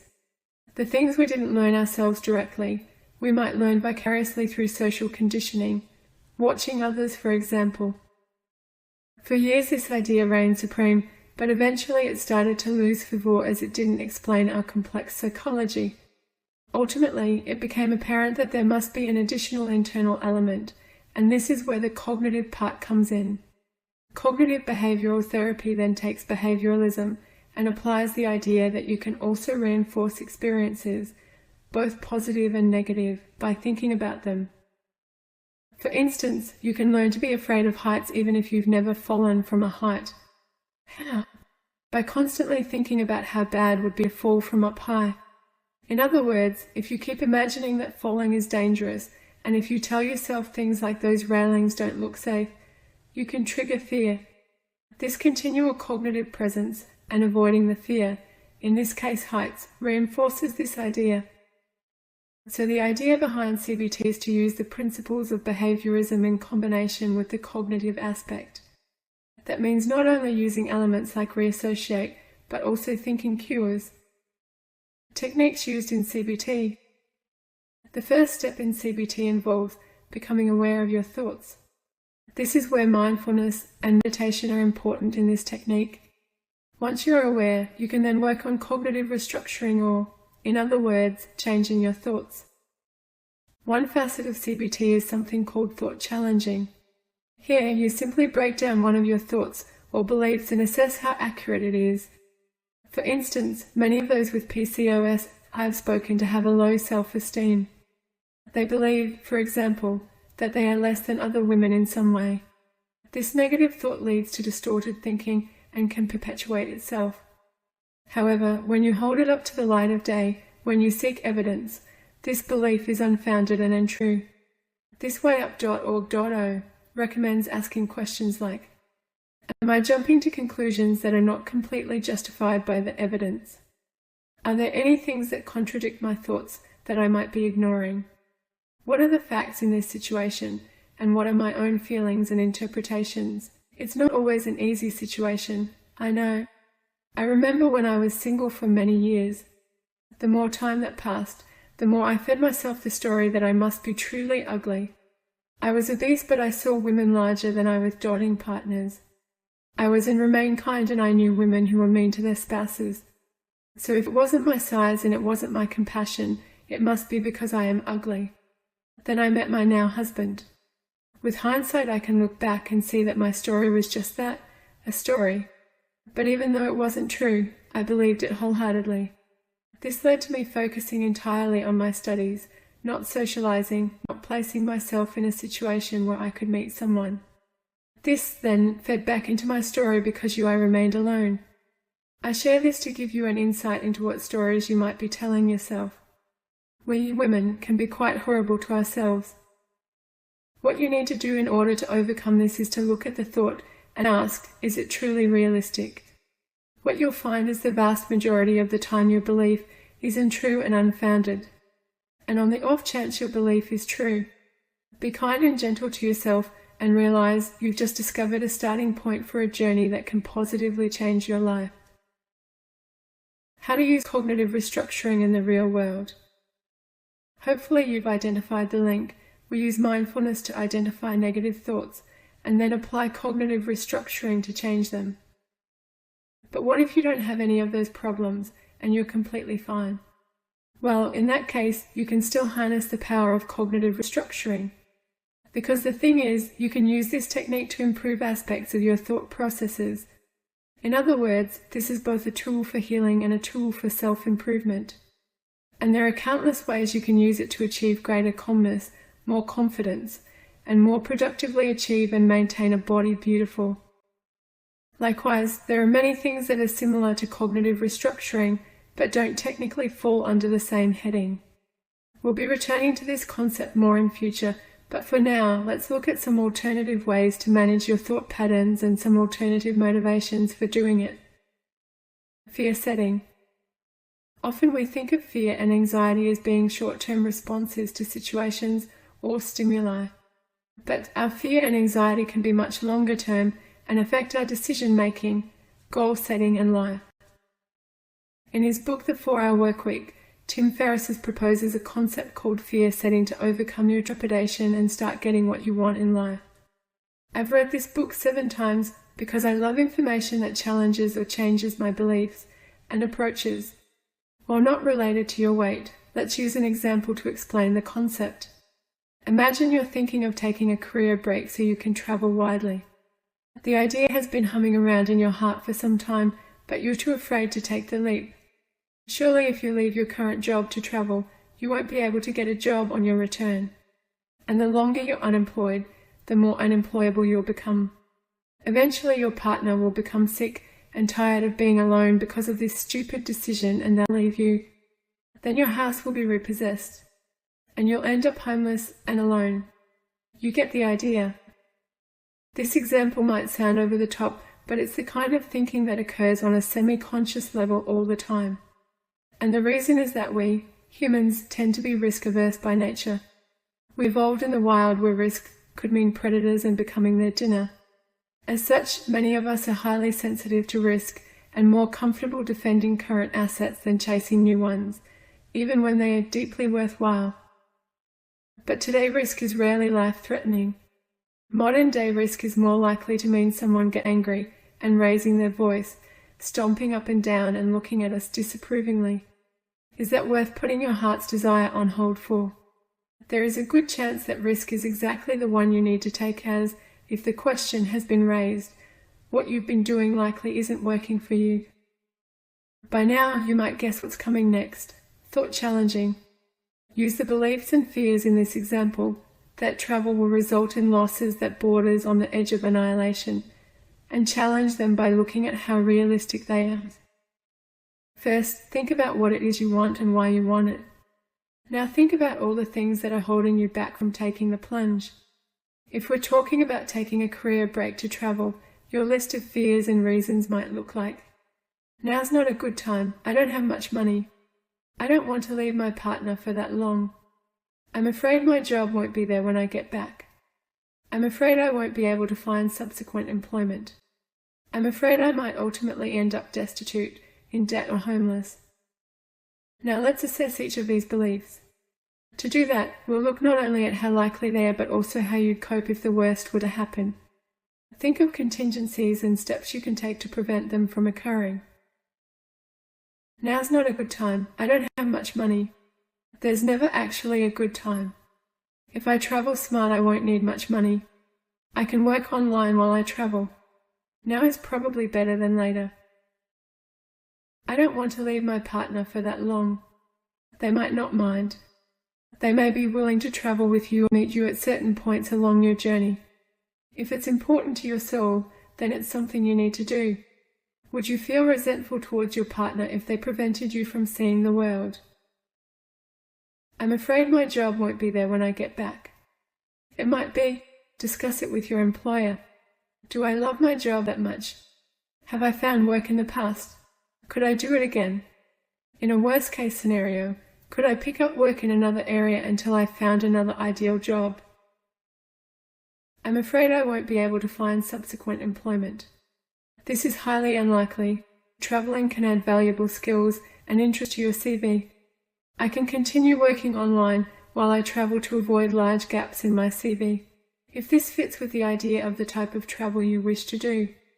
If necessary, I can take a part-time job or start a side business to tide myself over. I'm afraid that I might ultimately end up destitute, in debt or homeless. I can earn money in other ways. I have parents or friends who would take me in long before I went homeless. Think of contingencies and steps you could take to prevent them from occurring. I could rent out my house. I could sell items.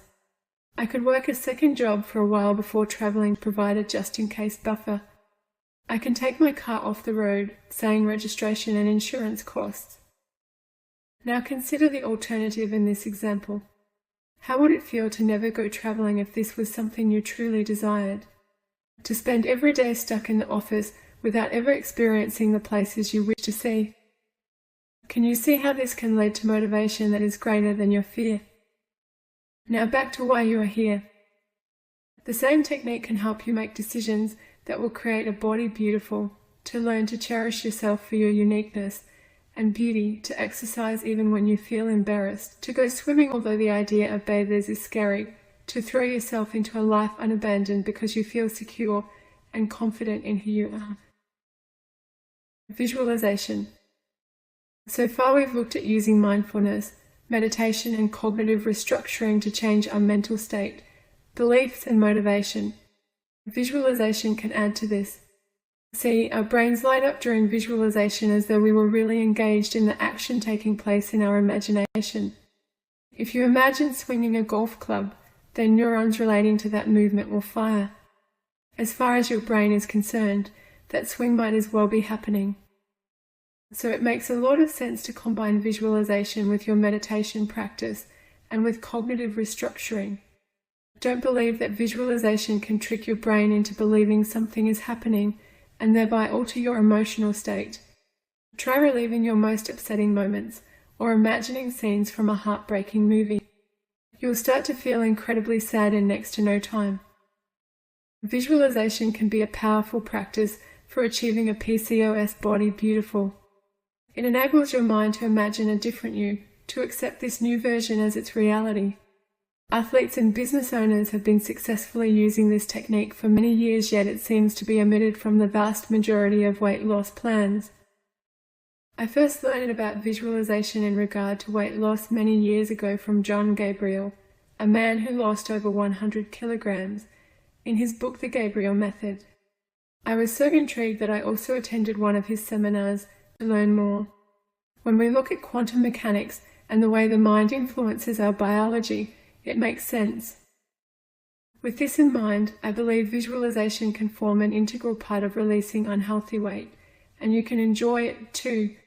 John has written an edition book called Visualization for Weight Loss and has created the Gabriel Method. Mental secrets. Morning and evening guided visualizations.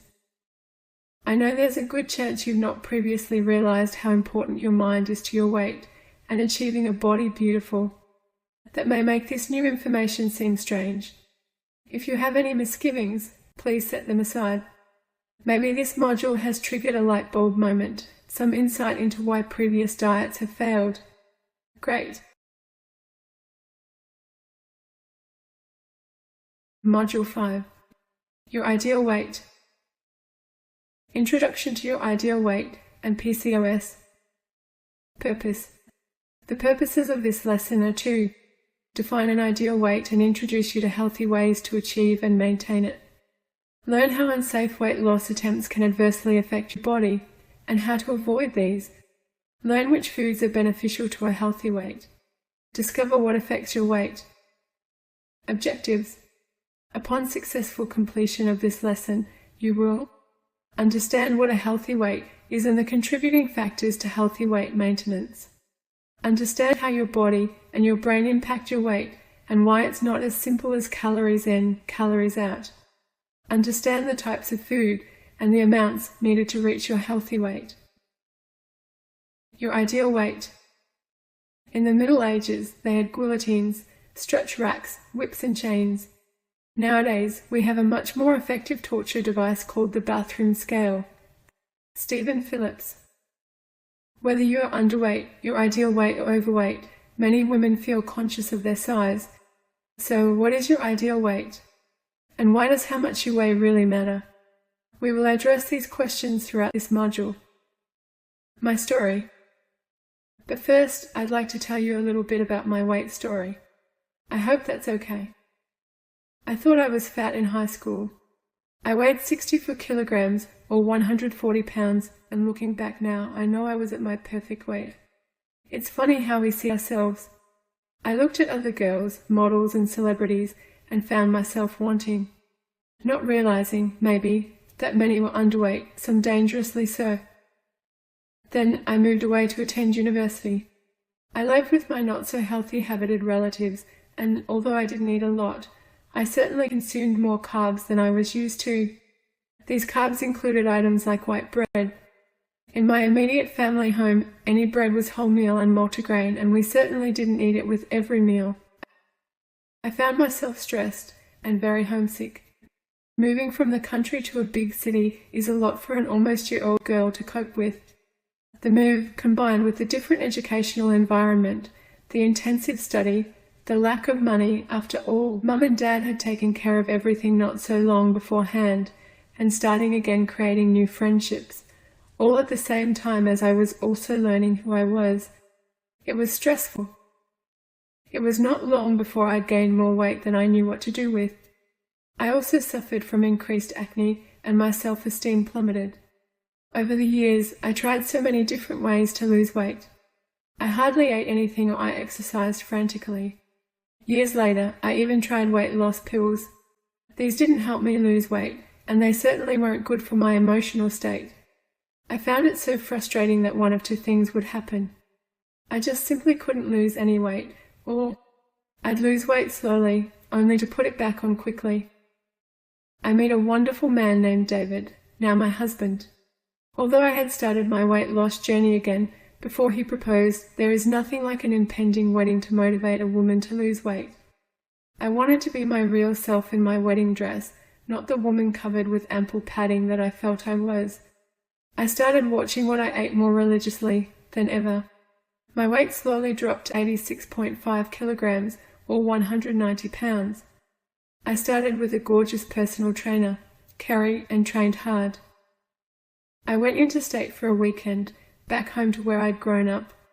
My sister, Mum, and I went in search of my wedding dress.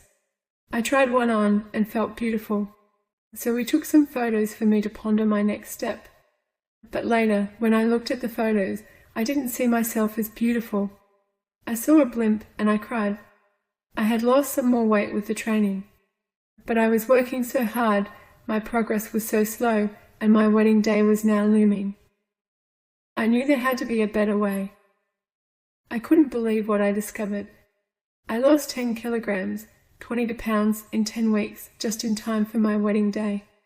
When I weighed in days before I was to walk down the aisle, and the scale said 69 kilograms, 152 pounds, I couldn't believe it. For the first time in years, what I saw in the mirror matched how I felt inside. For years, I maintained my weight, and quite easily. Then, I was injured at work. I fought for years against prescription medications, but chronic pain can lead you to dark places. I gave in and began medical care. As I took the 2 medications, the weight crept back on. 1 stone. 2 stones. I was told to just continue. As a gorgeous friend puts it, I tried to donate my excessive weight to the universe, but was unsuccessfully while on these medications. So if you take medications and have trouble with overweight or obesity, please talk to your doctor for options.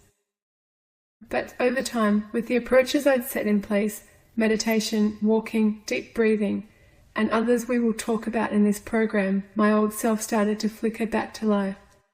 There are too many risks being overweight or obese with PCOS, so I made the decision to stop the medications, to instead find natural, health-building ways to care for myself instead. Since stopping the medication, I've used the approaches you're going to learn in this course to begin releasing fat again. I'm a stone down and well on the way to where I feel comfortable. I certainly don't tell you this to brag. I also don't recommend stopping medications without appropriate advice from your doctor. I share to give you hope. You can lose weight as one with PCOS. You can keep it off. And you can change your health and your life for the better. I no longer fit the diagnosis for PCOS, and I want this for you too. So let's get to it. Among the multitude of different diets and society's lust for the size zero model, the concept of ideal weight, your healthy weight, seems to have been lost. For those with PCOS, reaching an ideal weight is often difficult. In this program, this is our focus. Why is weight important? Reaching your ideal weight will help to rectify insulin resistance, rebalance your hormones, reduce acne, excessive hair growth and wayward periods, boost your ovulation and fertility, and conquer your PCOS. It will protect you from serious illness in the future. It can improve your self-esteem and mental health. Why fuss over fat? Fat is not all bad. It is an essential body tissue. In fact, girls won't start menstruating until they reach 17% body fat. You need a healthy amount of fat for normal menses, ovulation, optimal fertility, your mood, your general well-being, and yes, to successfully donate your body fat to the universe permanently. However, having too much body fat can result in irregular periods, anovulation, decreased fertility, increased male hormone levels, poor self-esteem, increased insulin resistance, and more. Having an ideal amount of body fat is important. The following table provides a guide to what is normal.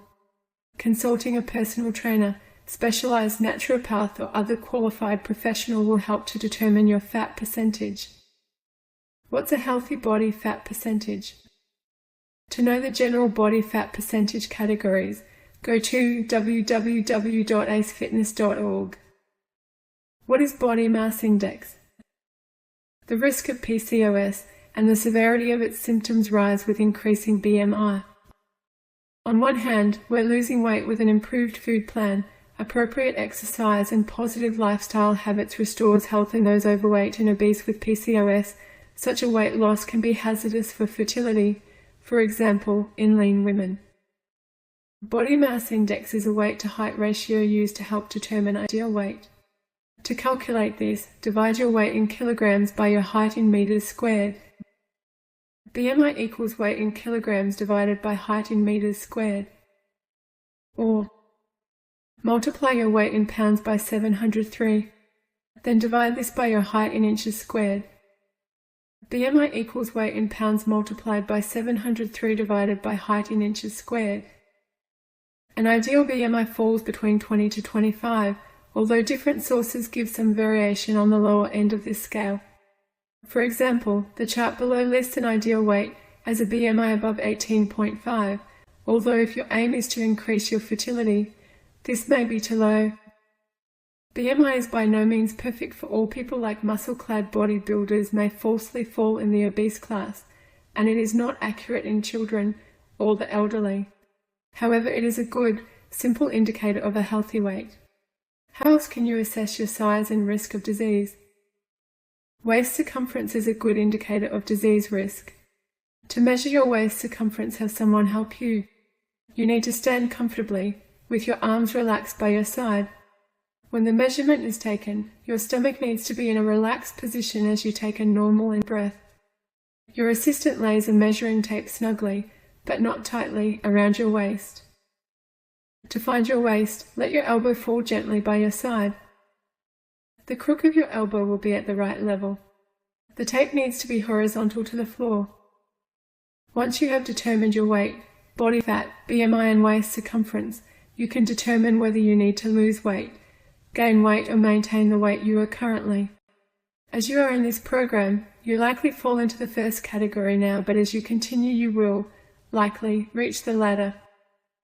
The classification of overweight and obesity by BMI, waist circumference and associated disease risk can be seen at www.nhlbi.nih.gov/guidelines/obesity/ob_gdlns.pdf.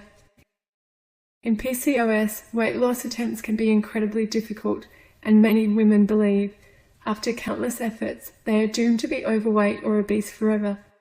If successful in losing weight, their happiness is often short-lived. The weight, and often more, may rush back with a vengeance. Does this sound familiar? Then there is good news. In this program, I am going to teach you how to lose weight and keep it off. You may be surprised that food doesn't take up the majority of our time. Yes, it is important and is, of course, covered. But achieving a body beautiful is both simple and complex, and food is merely one component. I hope to shift your focus to achieving your ideal body weight, as opposed to the underweight pictures we see scattered everywhere. I also aim to improve your self-esteem, self-love and health and well-being. Secrets of reaching your ideal weight. What is your motivation? At the start of this program, in the pre-course commitment, you noted down your reason for changing, your motivation. The first thing I want you to do is to revisit these reasons. If during this program or in the future they need to be updated, do so. If they are still your driving force, keep them close so you can look at them daily. As I mentioned, your reasons need to be very personal and emotional. If there is a time when you feel low or you have temporarily stepped off the bandwagon, read these out loud. Repeat. Know why you are making these changes toward optimal health. Releasing weight and regaining health. Losing weight comes down to calories in versus calories out. I'm sure you've been told this before. Consuming more calories than you use is certainly one factor in weight gain. When you wish to shed fat, you need to use more than you take in. But there is much more to this story. If you have consulted a professional previously, you have most likely been told it is all about less energy coming in and more energy going out. It's calories in versus calories out. I need to call this out. It's judgmental, simplistic and inaccurate. Those with PCOS are told this and no more over and over again. They leave their latest consultation feeling depressed, unheard, and often with a sense of failure and confusion. They know they don't eat as much as some of their slender friends, and yet the kilograms keep piling on. Despite the low calorie, low sugar, low fat, high protein, lemon detox, alternate day diet, you still can't lose weight. Why? Myths and facts about starving and low-calorie diets busted. There are many myths and fantasies about, in essence, not eating enough in order to shed weight. Firstly, a note on eating disorders. If you believe you may have an eating disorder, please seek help.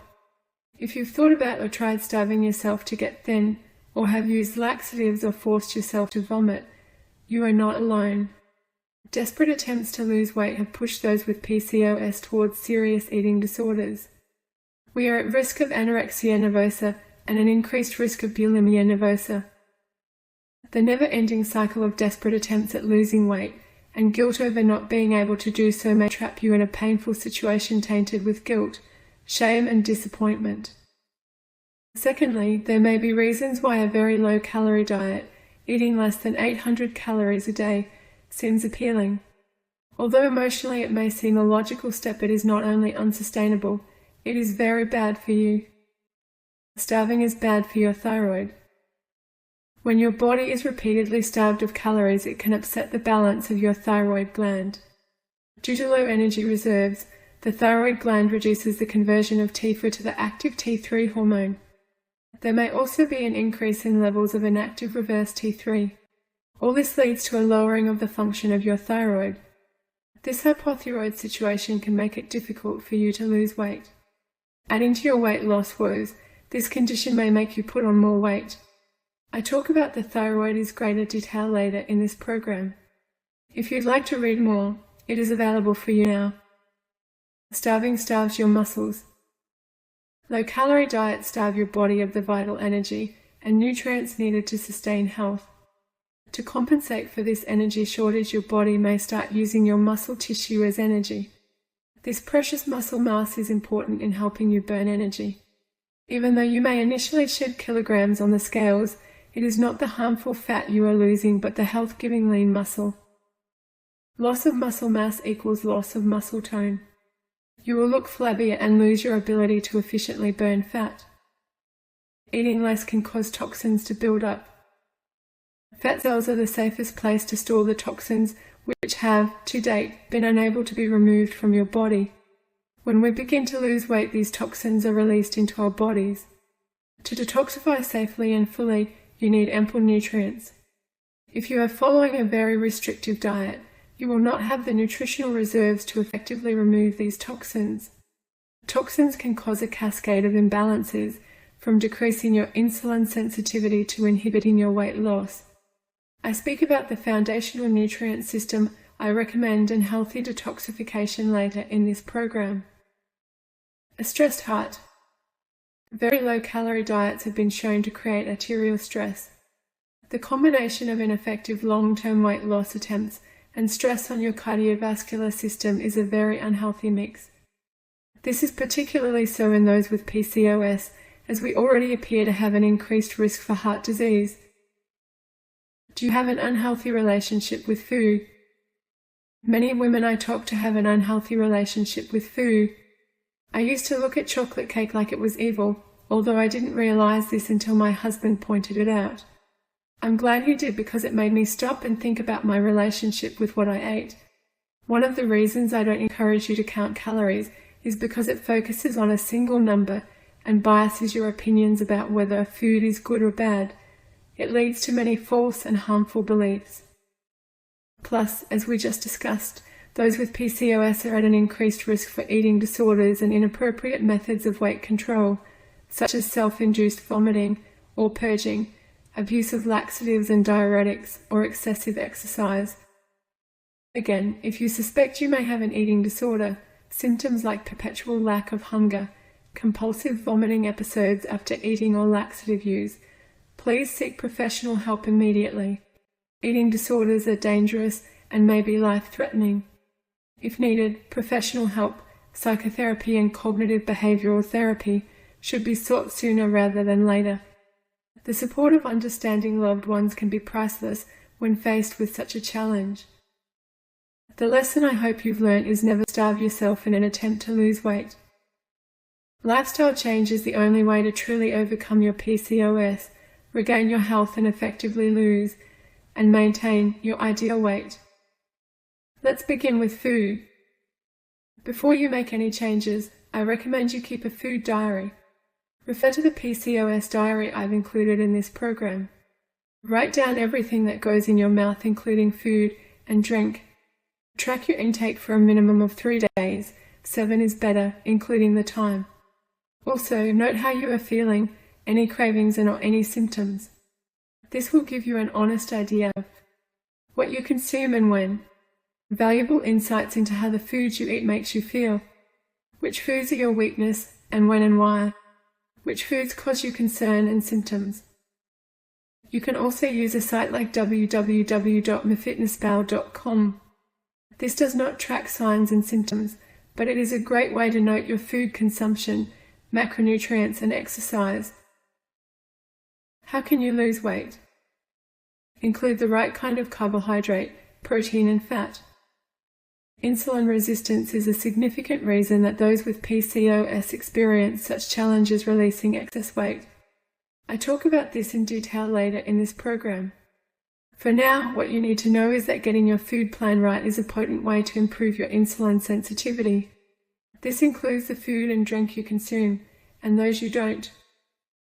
A food plan that is low in simple carbohydrates and contains healthy proteins and healthy fats, plus the nutrients required for your body to function optimally, will aid in weight loss while helping you to conquer your PCOS naturally. Choosing the right carbohydrates in the right amount. Carbohydrates are made from the sugars that power our cells. While the current trend has swapped from low fat to low sugar, healthy carbohydrates are important for well-being. But there are certainly healthy carbs and those that should be avoided.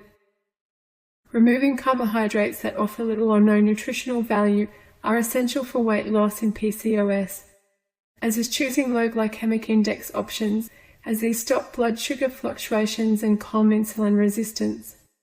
As nature is innately intelligent, the carbohydrates found in whole foods comes with inbuilt factors that stop the massive blood sugar spike associated with processed foods. The Pritikin Longevity Center defines the difference as well. Good carbohydrates are high in an enormous variety of nutrients, devoid of refined sugars and refined grains, high in naturally occurring fiber, which helps lower not only blood sugar and insulin levels, but also LDL bad cholesterol, No trans fats. Bad carbohydrates are high in calorie density, high in refined sugars, high in refined grains like white flour, low in many nutrients, low in fiber, sometimes high in trans fats. As such, processed foods such as sugar, flour, bread, pasta, bagels, muffins, white rice, processed and packaged foods, soft drinks and packaged fruit juices, biscuits, cakes and lollies should be removed from your food plan. Saying this, part of the aim is to make changes that naturally lead to you choosing healthy foods. Deprivation doesn't work for the vast majority of women, is not sustainable and builds a poor relationship with food. We aim to cultivate the opposite. What is the glycemic response? You might have heard of PCOS experts like myself talk about the importance of the glycemic response and index. Let's take a look at what there are and why they matter for your health and size. The Glycemic Index Foundation explains the glycemic response. After eating a meal, the digestible or available carbohydrates are absorbed into the bloodstream, producing an increase in blood glucose concentration. In time and in response to its tissue disposal, facilitated by the hormone insulin, the blood glucose concentration falls back to or below fasting levels. The magnitude of the rise and fall of blood glucose and the duration over which it occurs has been termed the glycemic response. More slowly digestible carbohydrates or minimally processed starchy foods produce a different response.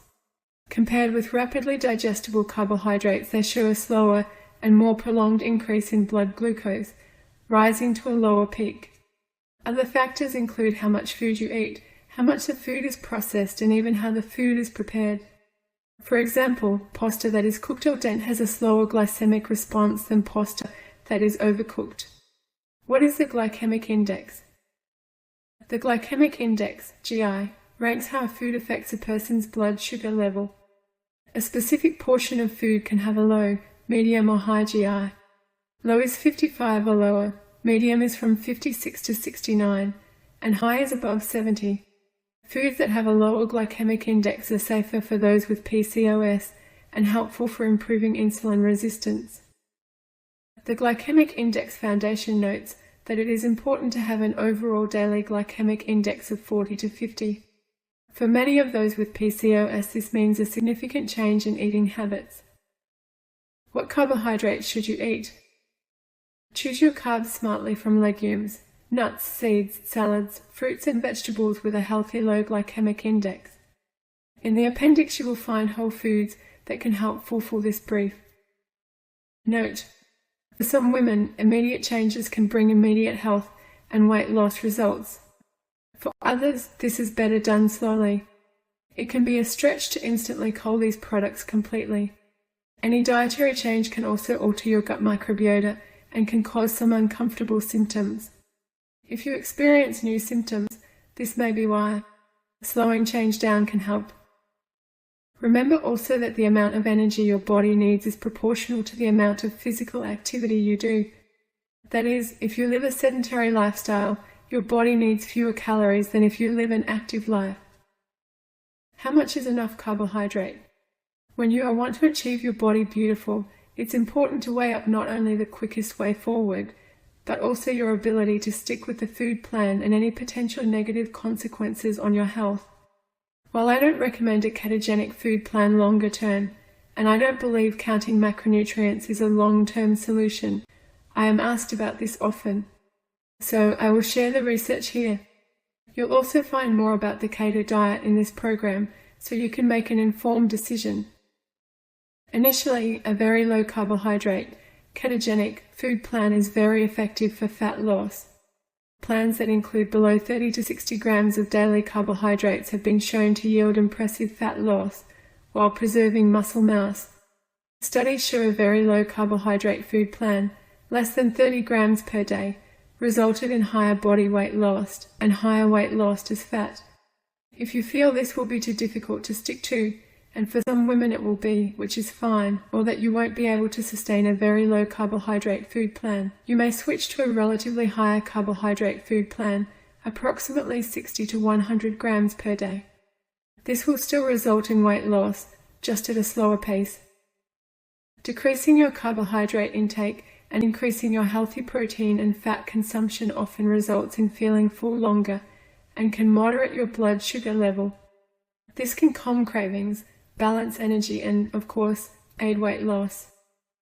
Note: remember, you still need to include healthy carbs like green vegetables and salad to ensure sufficient vital nutrients. Our aim is to shed unhealthy kilos and to be well, youthful, energetic, and feel and look fabulous.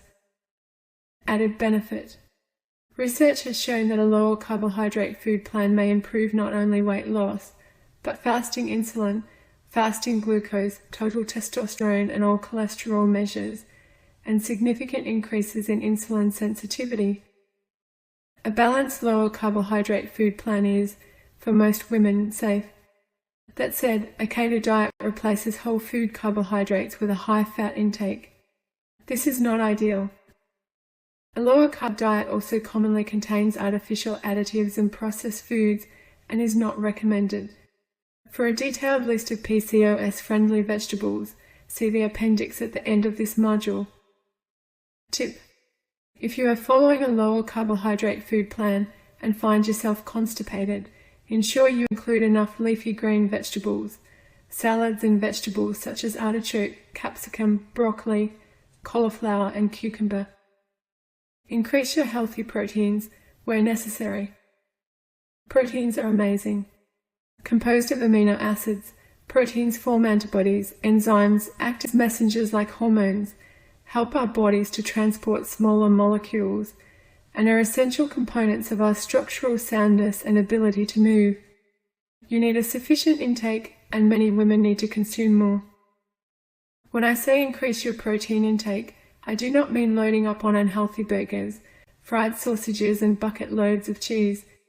Processed meat is a no-go for a body beautiful. Research shows that a high intake of red and processed meat is associated with significant increased risk of colorectal, colon, and rectal cancers. Processed meat has also been associated with increased risk of cardiovascular disease, unbalanced cholesterol levels, and has been classified as Group 1 carcinogen. We, those with PCOS, need to reduce inflammation and our already increased disease risk to live a long, healthy life we love in a body beautiful and mind we adore. We also need our digestive systems working well in order to release unhealthy weight. We'll talk more about this in our gut module. In a nutshell, the type of proteins you include in your food plan make a big difference to your well-being and waistline. Include lean sources of proteins with a preference for plant-based, wild-caught seafood, and, if you are not vegetarian, some organic and grass-fed options. I have a bias to declare. I have been vegetarian for decades. Plant-based proteins are healthy and well-suited to the metabolic needs of those with PCOS. The perks of consuming a sufficient intake of healthy protein include moderation of blood glucose and insulin-enhancing effects, maintenance of lean muscle mass, which helps you burn energy more effectively, increasing your feeling of fullness and lengthens the time of satiation. One study showed that an increased protein intake naturally led to people decreasing the amount of food they ate. An increase in protein intake was even shown to decrease the amount of calories eaten by people who were allowed to choose what they ate. This helps with weight loss. What proteins should you eat? Free-range and organic eggs, nuts such as almonds and walnuts, and seeds like pumpkin seeds and flax seeds are good sources of protein. Add them to your salads or make your own trail mix by choosing from a wide variety of nuts and seeds. Including wild-caught fish, steamed, curried, lightly grilled, is also a healthy way of increasing the proteins in your food plan. How much is enough protein? The recommended dietary allowance is 0.8 grams of protein per kilogram of body weight. This is a guide, however, as an active woman or athlete will need more. It is an interesting exercise to calculate your intake over multiple days. You may not be consuming enough. Fat fundamentals. As strange as it seems, you need a steady supply of good fats in order to release unwanted fat. Fats are essential building blocks for normal hormone production, including those involved in reproductive function. Help us to use vitamins. are critical for our brain and nervous system, are important for healthy skin, provide energy, are anti-inflammatory, are insulin sensitizing, allow our cells to communicate. In fact, every cell in your body needs healthy fats to be well. However, not all fats are created equal. In modern society, we have an imbalance of omega-6 and omega-3 fats. This imbalance favors omega-6 fats and inflammation, which favors weight gain. Fast foods, baked products, packaged foods and more use partially hydrogenated oils or trans fats. These trans fats have been linked to cardiovascular disease or CVD, diabetes, obesity, infertility and depression. These health challenges are a concern in themselves, but trans fat also affects your weight, even when you follow a low-calorie diet. See, it's not all about calories in, calories out. A study published in the journal Obesity found that trans fatty acids enhanced intra-abdominal deposition of fat and were associated with insulin resistance. They cause a laying down of fat inside the abdomen, where it is most dangerous.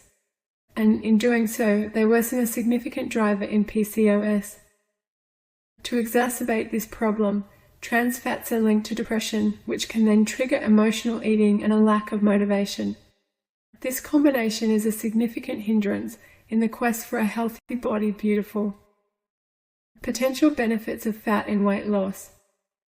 While we don't yet have a definitive answer, research indicates that increasing your intake of omega-3 fats may aid weight loss. This may be because it reduces appetite, increases the ability to burn body fat, raises metabolic rate, and increases lean muscle mass. Foods naturally rich in omega-3 fats are often wonderful, PCOS-friendly choices. Try wild-caught fish, halibut, trout, shrimp, high-quality fish oil, walnuts, and flaxseed oil. The benefits of taking a premium fish oil supplement is that they have been tested for purity, so you won't risk increasing your heavy metal burden. As an added benefit, supplementing with omega-3 fats could reduce concentrations of testosterone in the blood. This is essential for a regular menstrual cycle, blemish-free skin, reducing excessive hair growth and feeling happy and healthy in your body beautiful. Fantastic fiber. Achieving a healthy gut is crucial to achieving a body beautiful. In fact, it is so important that I have yet to consult those with PCOS who didn't have digestive issues that were causing concern. Even if you don't experience usual gut symptoms like bloating, pain, and stool changes, your digestive symptom may be a significant player in your size and your PCOS. One of the most important and oft overlooked nutrients in your gut health is fiber. What is fiber? Fiber is the indigestible parts of a plant. There are 3 types: soluble, insoluble, and resistant starch. The various fibers play a crucial role in weight loss. Soluble fiber helps you to feel fuller for longer and moderates your blood sugar level. Insoluble fiber supports satiation and a healthy bowel. Resistant starch provides food for your gut bugs, also called the gut microbiome. Benefits of fiber for weight loss. The gut is filled with trillions of bacteria, viruses, fungi, and protozoa. The diversity and makeup is important for digesting, absorbing, and creating nutrients, for protecting the body against inflammation, and is crucial in insulin sensitivity. These tiny bugs, therefore, play a crucial role in healthy weight loss. Increasing the fiber we consume can reduce how much food we choose to consume without a conscious effort. It can also reduce our hunger. Non-digestible fermentable dietary fiber has been shown to improve glucose tolerance and fasting blood sugar level, as well as the amount of insulin that was released and how sensitive the body was to it. This, unsurprisingly, increases the ability to release body fat. Fruits and vegetables contain fiber, which naturally moderates the effect of the sugar within them. They are also rich in the nutrients we need to look and feel well. This is why I believe the advice to avoid these is utterly irresponsible and dangerous. Where is fiber found and how much do we need? Fiber is found in a wide range of foods including oats, fruit, vegetables, legumes, nuts and seeds. You may also choose to supplement. Many of the recommended foods found in the appendix of this module are brimming with wonderful fiber. Most sources recommend approximately 30 grams of fiber per day. As gut issues, including irritable bowel syndrome, are common in PCOS, you may need to play around with the amount you consume. An appropriately trained health professional who specializes in PCOS and gut health can be a profound blessing in this case. Now that you better understand macronutrients in general and how these can help you to achieve a body beautiful, how much, in general, should you eat? How much should you eat? Our portion sizes have expanded massively, often more than doubled, in the past 20 years, so much so that it's hard to recognize what healthy actually is. Greater portion size means greater energy intake, and this has contributed to growing waistlines. But how much exactly should you eat?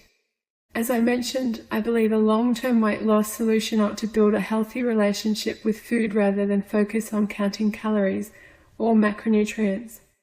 Yet, having a guide is helpful. To tailor your portion size for your weight loss needs, a simple method often used by natural health professionals is called the palm method. I love this method because your hands are attached to you, so this tool travels wherever you do. This means when you go out to eat, you have a resource at your literal fingertips. Here are some rules of palm that will help you choose the right amount of food for you. Each meal should include a portion of protein approximately equivalent to the size of your palm. If your choice is tofu, you may double this. For vegetables like cauliflower and broccoli, the size of your fist is a good guide. Cup your hand and imagine it being filled with low glycemic index carbohydrates. Remember to include healthy fats. Your thumb acts as a sufficient guide for the required amount. Many women find it helpful to include to daily snacks of healthy protein equal to approximately the size of your second, third and fourth fingers combined. If you struggle with mid-morning and mid-afternoon energy crashes, these can be used strategically. As you track your food intake and symptoms in the PCOS diary, you will likely notice a pattern. Often a woman's energy drops at around 10:30 to 11 a.m. and around 3 p.m. This is related to blood sugar dropping. Including a snack around 30 minutes before the drop can stop cravings and falling energy. This can help you to maintain a better mood, motivation, and stop you reaching for a less healthy option without having to restrain yourself. Tip: many women find it useful to opt for meal replacements of protein shakes in addition to other weight loss measures. While there are understandable concerns around this, I have a balanced view. It is one of the approaches I use to release many kilos. Being significantly overweight is dangerous. Protein can aid weight loss, but it can be difficult to consume enough. Many women also tell me how busy their lives are and that preparing healthy foods can be a struggle at times. So, especially in the shorter term, these products can help. Choose a grass-fed or vegetarian option. Make sure a product doesn't contain non-nutritive carbohydrates or artificial sweeteners. Please understand that these foods are processed, and I believe choosing whole foods is, in the long run, a healthier option. Tips: secrets of a successful transition to a healthier, slimmer you. The foods we choose to consume and those we don't are an integral part of releasing excess weight. These additional tips will help to smooth your transition to a leaner, healthier you. Keep a food diary to help you assess your food and liquid intake, particularly in the beginning. Not only can you keep an honest eye on what you are putting into your mouth, you can ensure there is variety in your food plan. You can also get a sense if you are including enough fresh fruit and vegetables, protein, fat, and fiber. Purchase a smaller plate to eat from and don't return for seconds. Studies have shown that eating from a smaller meal helps you feel you have eaten more. Get support from your loved ones. Emotions can play a big role in weight gain or loss. I share more about this later in this course, but knowing this provides you with the opportunity of awareness. Become mindful of the role your mental state and thoughts play in how you eat. Join a weight loss or health group to help you stay motivated. Having someone you are accountable to can aid your success. Calm your stress. A chronically stressed you is a heavier you. This is so key I have included a module dedicated to it later in this course. Yoga, meditation, Tai Chi, Regular chiropractic care, massage, aromatherapy and sufficient rest are great for relieving stress. Drink sufficient water. Drinking a minimum of 8 glasses of pure water daily aids weight loss, increases calories burnt, and can help you to feel full. Many women find drinking 2 glasses up to half an hour before a meal encourages them to eat less. Drink green tea. Green tea has been shown to aid weight loss. Include whole foods like some nuts, a boiled egg, a piece of fruit, or some salad as a morning and afternoon snack. Get up and move. Encourage weight loss by improving your metabolic rate and lean muscle mass, decreasing your stress and using more calories. Maintain an adequate and safe exercise routine. Remember, when it comes to exercise, it is not only the amount, but the continuity and persistence that matters. Ensure you receive enough sleep. If you hit a plateau, consider a healthy and safe detoxification program. Toxins can limit or halt weight loss. Remember, a plateau may simply mean your body is rebalancing and preparing for the next phase of change in your body. Be aware of self-sabotaging behaviors. For some women, being a certain weight provides an underlying benefit. That is, if you have experienced past trauma, being bigger may subconsciously make you feel safer. If you need to, seek counseling. Dr. Gretchen Kubacki is a psychologist who specializes in caring for those with PCOS. You have received an audio on self-sabotage from her in this program. You can reach her at www.pcoswellness.com if you need expert help. Tell her I sent you. Positive affirmations may help. Identify eating triggers. Avoid these if possible and put in place alternatives. Understand that addressing all the factors that affect your ability to healthily achieve a body beautiful may require professional help. As mentioned already, factors may include stress, low thyroid function, inflammation, gut issues, toxicity, and, of course, hormonal imbalance. Do you love chocolate? I don't believe we women should have to go without this delicious luxury. So I have some wonderful news to share. A small amount of chocolate once a week may decrease your risk of heart disease and encourage weight loss. I remember also attending a conference when a speaker and naturopath talked about the smell of chocolate being able to aid weight loss. I don't remember the name of the study, but I've run with it since then. The proviso: it needs to be dark chocolate and only a small amount. Clear your calendar, ensure some quiet time. Sit down with your favorite cup of hot herbal tea and your piece of chocolate. Take a deep breath and smell. Gently place the chocolate in your mouth. Let it melt a little. Slowly does it. Enjoy. Are you stressed? Stress is defined simply as the non-specific response of the body to any demand for change. The stress response is a primitive survival tool that mobilizes your body's resources to fight or flee. It's an important reason why humans have been able to survive and thrive. This response, though, is designed to be a temporary measure to get you safely through a crisis. However, modern stresses are rarely of the life and death a short-term variety. As the same chemical and hormonal changes occur continuously, without the break to recover that nature intended, we run low, feel exhausted, and become unwell. C. During a sudden stressful event, the release of stress hormones initiates a cascade of effects such as accelerated breathing and heart rate, increased blood pressure, and a surge of energy. You might also feel a knot in your stomach and a sudden urge to use the bathroom. That is the hormones shutting down your digestive tract as you need to reroute your focus to life-saving activities, not digesting your food. To funnel all available energy toward the emergency at hand, stress hormones raise your blood sugar level, alter your immune system function, and profoundly change your body and mind. Some of the biological changes shared by stress and PCOS include reduced sex hormone binding globule, SHBG, an increase in free active hormones like estrogen and testosterone, reduced digestive function, altered gut bugs, reduced reproductive function, brain fog, increased inflammation, increased pain, increased insulin resistance, tiredness and fatigue, anxiety and depression, reduced ability to tolerate stress, There is a large crossover between stress and PCOS, and as you can probably guess, many of these changes can add kilos and halt your ability to release excess body fat. Think back. Have you experienced a time when you were highly stressed over an extended period? Did it affect your weight? If it did, this is common and you are most certainly not alone. Addressing stress is so important that I've included a module dedicated to it later in this program.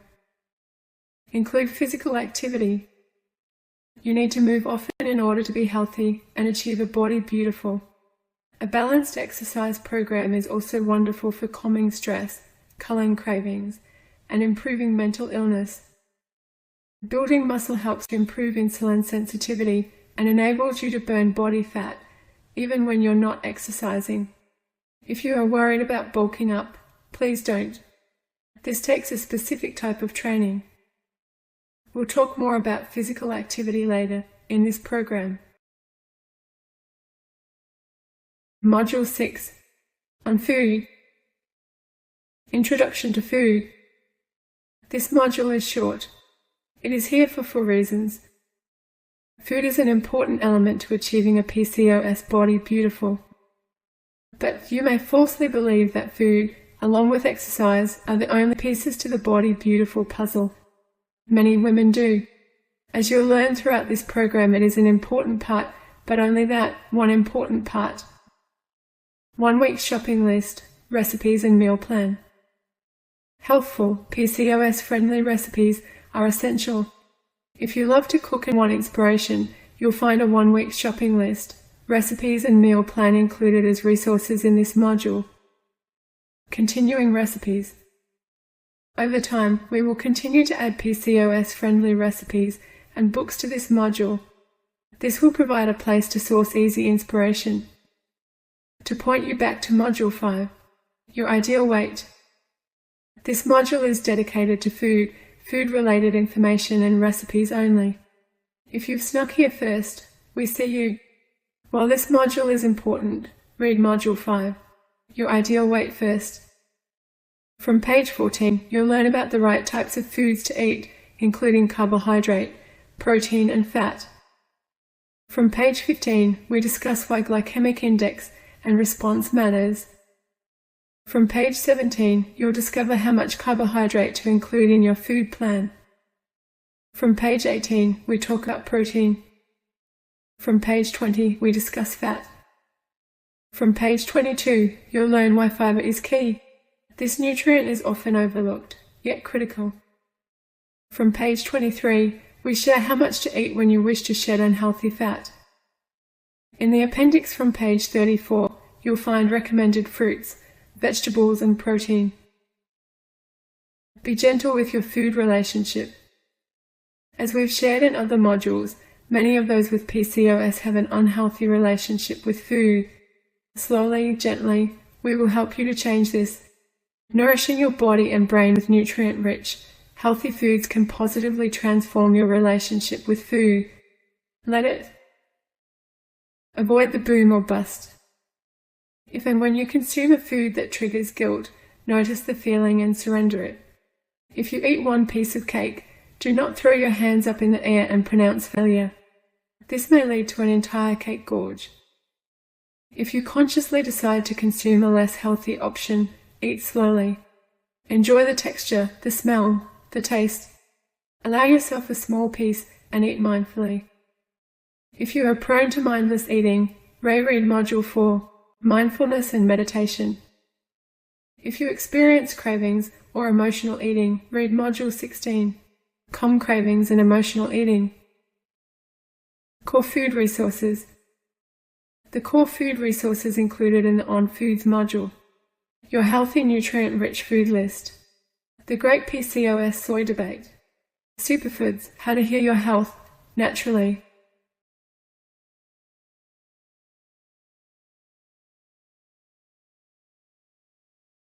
Module 7. Make the Move to Health. Introduction to movement. Movement is crucial to life, to achieving real health and to conquering your PCOS. But so many people shy away from it when we put a name on it. Exercise. You may not realize it, but we are constantly moving. Even when we are sitting, our body is always making minor adjustments to allow our body to stay upright. And like a kinetic watch, this constant movement literally keeps us powered up.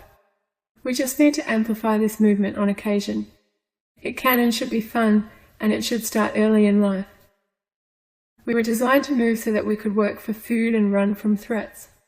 But movement is much more than this. Movement is a nutrient. That's right, movement is a critical nutrient for our body and brain. Yet somewhere along the way, as life sped up and we slowed down, we've reduced, even stopped, substantial physical activity.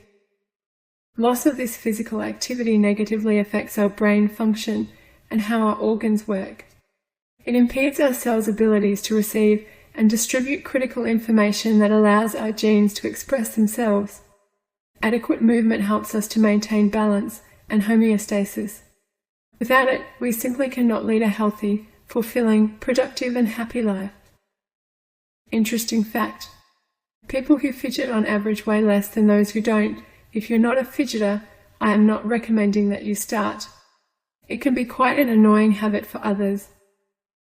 Purpose. The 3 purposes of this lesson are to define the 3 correct ways to move, define and discuss the beneficial impact movement has on your health, define how movement can help overcome PCOS. Objectives. Upon successful completion of this lesson, you will understand the importance of correct movement, understand the importance of exercise, understand the positive effects of chiropractic, understand the positive effects of practicing correct posture. Our body is built to move, and for the first 6 million years we did just that. We moved often, quickly and often.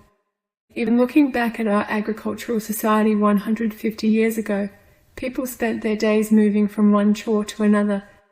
Life was full of activity. With the onset of the Industrial Revolution and the recent high-tech age, life has sped up at the same time as our physical movement, and activity has really slowed down. What do I mean? Let's take a closer look. Our cavewoman ancestors had to travel over distances.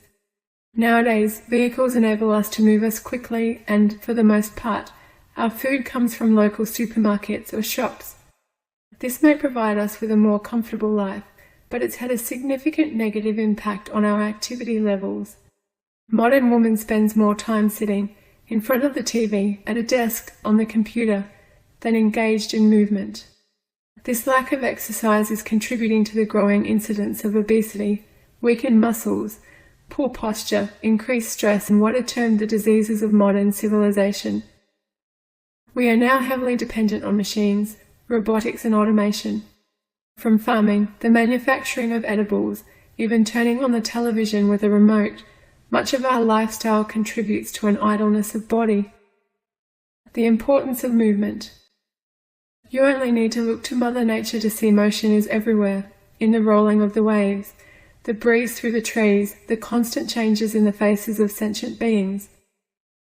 As humans, we need the nutrient of motion, whether we like it or not. Movement is necessary as it affects every cell in our body. It improves circulation, develops the immune system, burns fat, limbers joints, strengthens muscles, releases happy hormones, improves insulin sensitivity, and literally activates our brain. The 6 golden rules of movement. Start where you are. If you are unfit, start very gently and slowly. If you have any significant health challenges, such as a heart condition, you still need to move. However, you need to seek advice from your healthcare professional. Set concrete goals. I am all for life-changing, even way out there goals. But for most people, having stepping stone goals is helpful. For example, if you need to lose 50 kilograms, set the goals at 5 kilograms increments. You can think about the ultimate goal, and it's a great idea to visualize this daily. But by having smaller goals along the way, you can see that you are achieving success. This is motivating. Reward yourself for these achievements once reached with something wonderful and healthful. Get enough rest. We often relentlessly push, so it's important to learn to listen to your body. Join an exercise group, a sports team, a gym, or yoga or Pilates class. Tee up time to move with a friend. This will increase your likelihood of attendance. Include incidental exercise, such as sweeping the floors instead of vacuuming. Play with the kids instead of watching television. Take the stairs instead of the lift.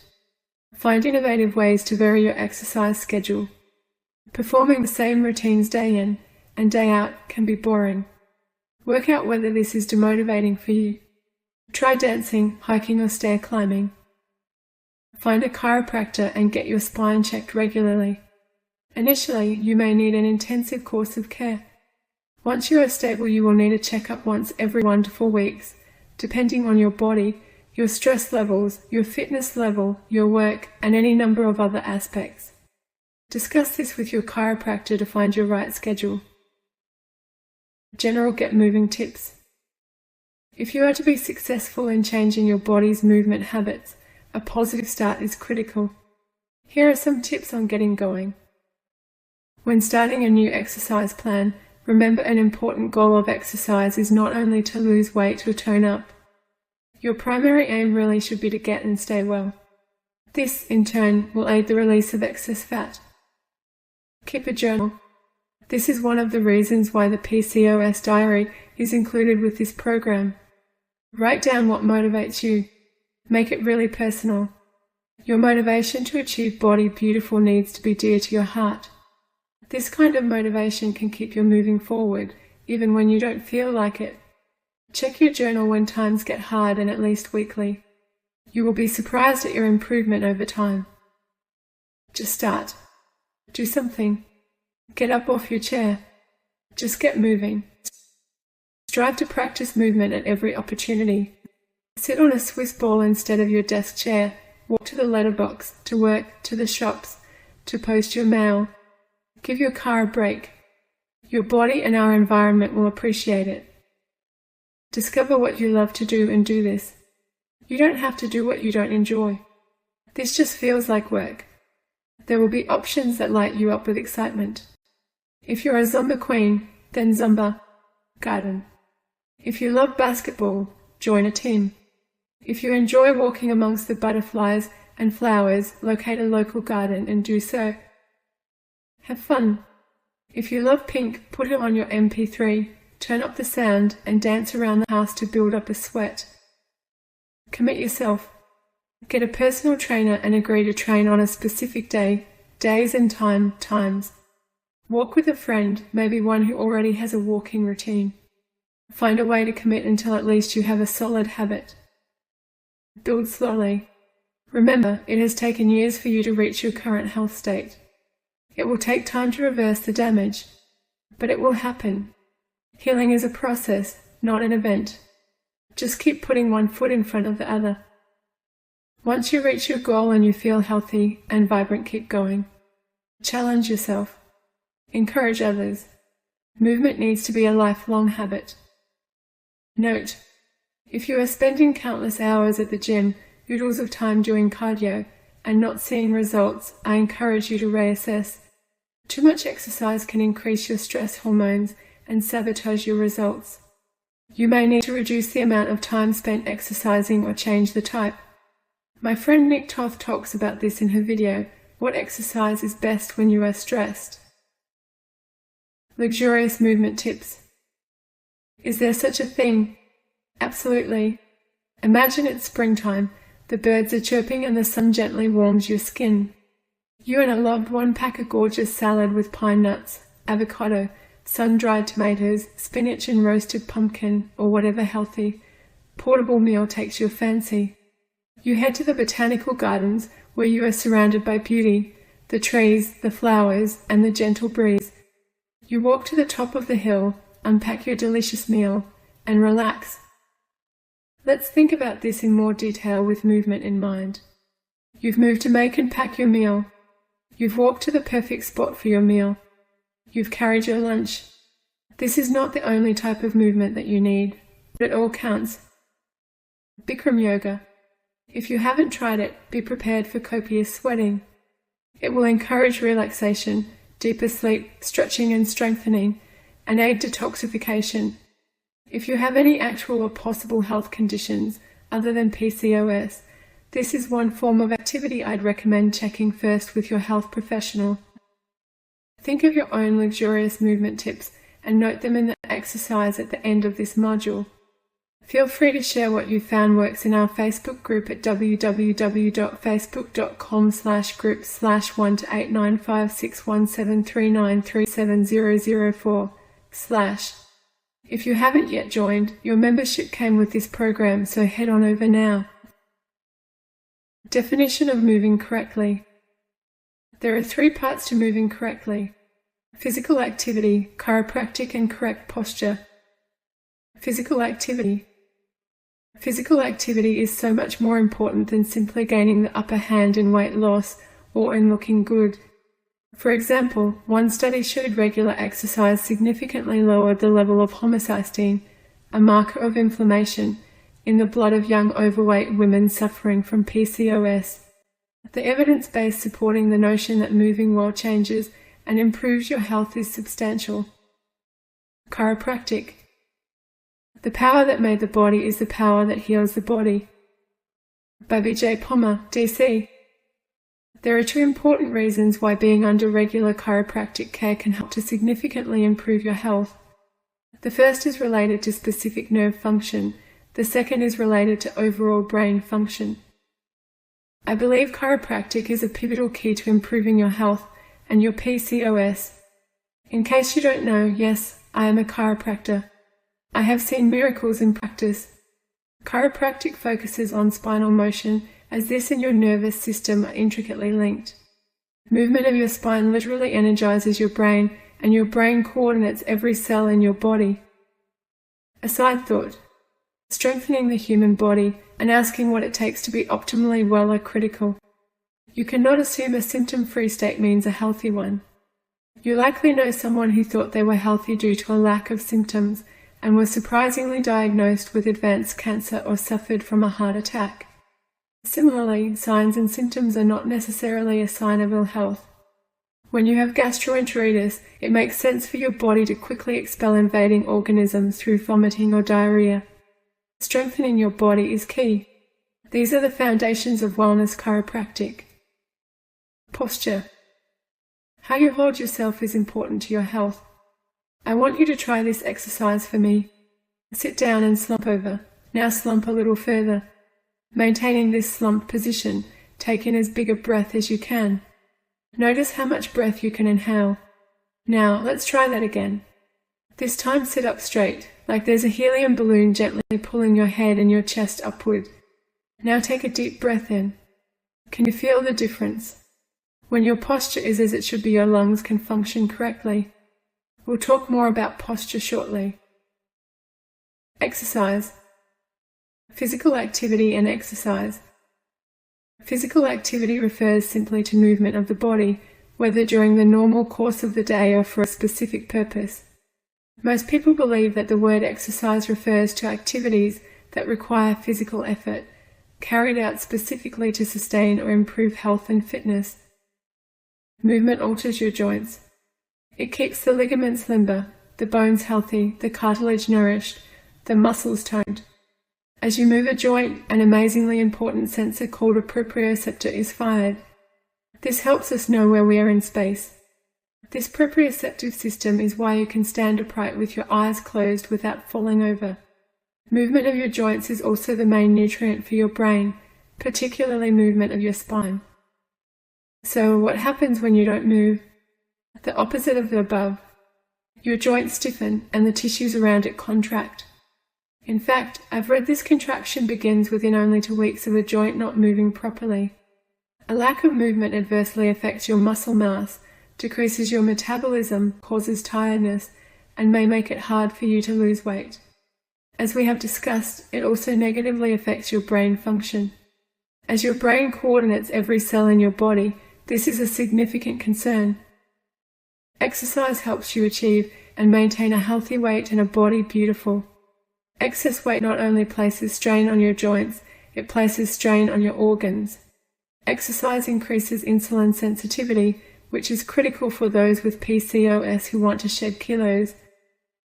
Frank Booth, PhD, a US specialist in biomedical sciences, states that lack of exercise can result in metabolic syndrome. Metabolic syndrome refers to various factors that put you at risk for coronary artery disease, type 2 diabetes, and stroke. As you may be aware, PCOS is a form of metabolic syndrome. This is just one of the many reasons it is critical to view exercise as a life-affirming, positive habit. It is a learning, adaptive, health-promoting process for your body and brain. Every step you take literally improves your health and brings you closer to your goal of a body and mind beautiful.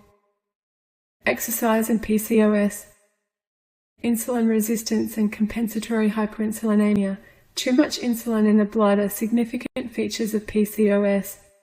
In a randomized study, those young ones with PCOS followed a 3-month exercise program with 30-minute structured exercise periods. These women experienced significant improvement in their levels of insulin sensitivity compared to those who remained sedentary. Exercise also increases antioxidant levels. Those with PCOS have been found to have increased oxidative stress, cell damage caused by chronic high free radical levels, and decreased antioxidant levels, important to neutralize free radicals and keep the body's cells healthy. Decreased total antioxidant status and increased oxidative stress in those with PCOS may increase the risk of cardiovascular disease, and we know those with PCOS already face a higher risk of cardiovascular illnesses. Yet a 3-month exercise training program showed improved heart and lung function. Self-directed walking programs of modest intensity helped minimize heart and artery disease risk in overweight and those obese with PCOS. Think of a modest walking pace as walking the dog pace. You may build up a sweat, but you don't have to jog or run. The University of Adelaide looked at the effect of a 6-month diet and exercise program on 18 overweight women. The participants experienced amazing changes in their hormonal balance, 71% improvement in insulin sensitivity, 33% fall in insulin levels, 39% reduction in luteinizing hormone, LH, and 11% reduction in central fat. Very exciting findings for those with PCOS. In addition, exercise improves mood and decreases anxiety and depression. Professor Irving Kirsch found exercise was critical in overcoming depression and that it was one of the best tools against this form of mental illness. Remember back to what movement of the spine and body does for brain function. This is crucial as anxiety and depression are more common in those with PCOS. While mental illness can be soul-destroying, I know because I've been there, for some women it also causing cravings, poor sleep, lack of energy and motivation. Each of these can make it difficult to shed unwanted kilos. Benefits of exercise. Maintaining a consistent exercise regime will improve your basal metabolic rate, lower your risk of an abnormal blood lipid levels, dyslipidemia, help your body to properly use the nutrients you ingest, increase bowel function, thereby removing toxins from your system and significantly improving your general health, create happy hormones that reduce stress levels, clear the head, encouraging us to be rational, can reduce mood swings, may quash cravings, help your body to use insulin correctly, keep your bones strong, maintain active muscle mass. Amongst other health benefits, this helps burn fat more easily and to slow the aging process. Decrease pain sensation. Can you think of another benefit? And another, and another. Sweaty exercise. You know what I mean, the type of exercise that gets your heart pumping and skin sweating. If you are a little phobic about long, drawn-out workouts, you are about to hear some very good news. You don't need to work out for long periods. You can get a beneficial workout in a shorter time frame by interval training. Interval training involves interspersing sprint work with relative rest. With interval training, you can improve your blood sugar control very quickly. One study found that, in as little as 6 training sessions over a 2-week period, each session including just 4 to 6 cycle sprints of 30 seconds each, insulin sensitivity improved significantly. Imagine. That means you can improve your body's ability to control its blood sugar in only 2 weeks, with fat loss benefits. Another study compared to groups of women involved in 3 sessions per week over 15 weeks. One group undertook steady-paced sessions of up to 40 minutes per week. The other group engaged in interval training for 20 minutes. The interval training group, with either sprint, relative rest periods of 8 seconds, 12 seconds, or 12 seconds, 18 seconds, lost more weight, had greater improvements in their fitness levels, reduced their abdominal or tummy fat, experienced significant falls in their insulin levels. Less time involved in training, yet better results. Interestingly, other research showed that if the sprint period was longer than 24 seconds, the amount of fat loss decreased. So what does the research tell us? You can make big improvements in a short amount of time if you train right. You can lose fat, improve your blood sugar control, and become healthier, faster, with shorter training times. Common types of exercise that you can incorporate a sprint into include walking, jogging or running, swimming, cycling, rowing, kayaking, tennis, squash, other racket sports naturally include a sprint component, cross-training, dancing, skipping. More on interval training. Interval training simply means incorporating a sprint followed by relative rest and repeating continuously for a period of time. The sprint component is to be done at full or close to full pace. The relative rest component means you are still exercising, just not at full pace. Your ability to train will depend on various factors like your weight and your fitness. As you improve, you will be able to challenge yourself further. To start, begin with a 5-minute session. Incorporate an 8-second sprint, followed by a 12-second relative rest, and repeat until the time is up. After 1 week, increase each session to 10 minutes. After a further week, increase your session times to 15 minutes. Perform 2 to 3 sessions per week. You may need to seek advice from an appropriate health professional prior to starting. Resistance training. Resistance training, also called strength training, is vital for your well-being and for building the muscle mass you need to burn body fat. We no longer climb trees or hills or chase and wrestle our food or foes, so most of us need to incorporate this form of movement into our lives. Research shows resistance training improves muscle and bone strength, posture, fat-burning ability, coordination, and insulin sensitivity. Resistance training is what we normally think when someone says they go to gym. Weight machines are helpful, but I am a big fan of free weights as your foundation. When you use free weights, you not only work the specific muscles an exercise is designed for, but also those required to stabilize your body. This gives you a better workout and works more muscles at one time. Even better is functional free weight training. Get the above benefits, plus its strength and stability to support you in your everyday activities. Progressive resistance training, or PRT, is also beneficial. This training method involves constantly challenging yourself by increased repetitions, increased weights, or increased sets. PRT has been shown to decrease abdominal fat and improve insulin sensitivity in people with type 2 diabetes. A mix of functional training and free weight training is the best recommendation I can give regarding resistance training. Now, what if you don't like or can't afford to go to gym? Easy, no excuses. Buy or borrow some dumbbells, a Swiss ball, and a TheraBand. Do push-ups, wall push-ups, crunches, hovers, squats, lunges, walking lunges, step-ups, the list goes on. Flexibility-enhancing exercises. Stretching improves spinal movement and stretches your soft tissues, muscles, ligaments, fascia, and fibrous tissues. It helps to relax the parts of us that become shortened from too much sitting. Not only is sitting inflammatory, but it causes our bodies to, in essence, become stuck in unnatural postures. Stretching helps us get unstuck. Stretching can be mixed with breathing and strengthening and can even help to relax your mind. You can perform each of these individually or get involved in an activity that incorporates many of these aspects. Some great ways to stretch, improve flexibility, enhance your posture, and learn to relax your body and brain are yoga. Pilates, Tai Chi, Qigong, deep breathing, yoga. I love yoga, which is one reason why I've singled it out. When seeking a practice that fills many buckets, this may be the perfect fit for you.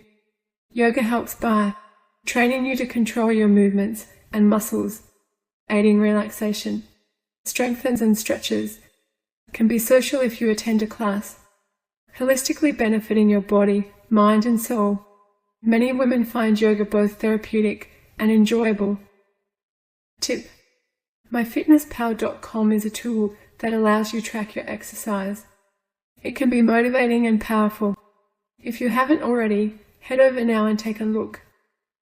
Shopping cart for exercise, TheraBand, dumbbells, yoga mat, yoga or Pilates classes, Swiss ball, time. Chiropractic. Chiropractic care is important in two ways: overall brain and specific nerve function. Overall brain function. We have known for some time that a part of your brain, called your cerebellum, and your autonomic nervous system, ANS, have a very close relationship. Your ANS is the part of your nervous system that controls your fight or flight system, sympathetic or stress system, and your relaxation system, parasympathetic system. Although your cerebellum is relatively small compared to your brain, it contains within it more than half of the nerve cells in your nervous system. This is hugely important in how you function. Making up more than 50% of your spinal cord is something called your proprioceptive pathways. Proprioception is what energizes your cerebellum, and so your brain. Now, let's move from your cerebellum to your hypothalamus. Your hypothalamus is a vital gland with a significant role in controlling your hormone levels. As Dr. James Chestnut puts it, proprioception from movement is relayed to the hypothalamus, which elicits immediate visceral motor responses.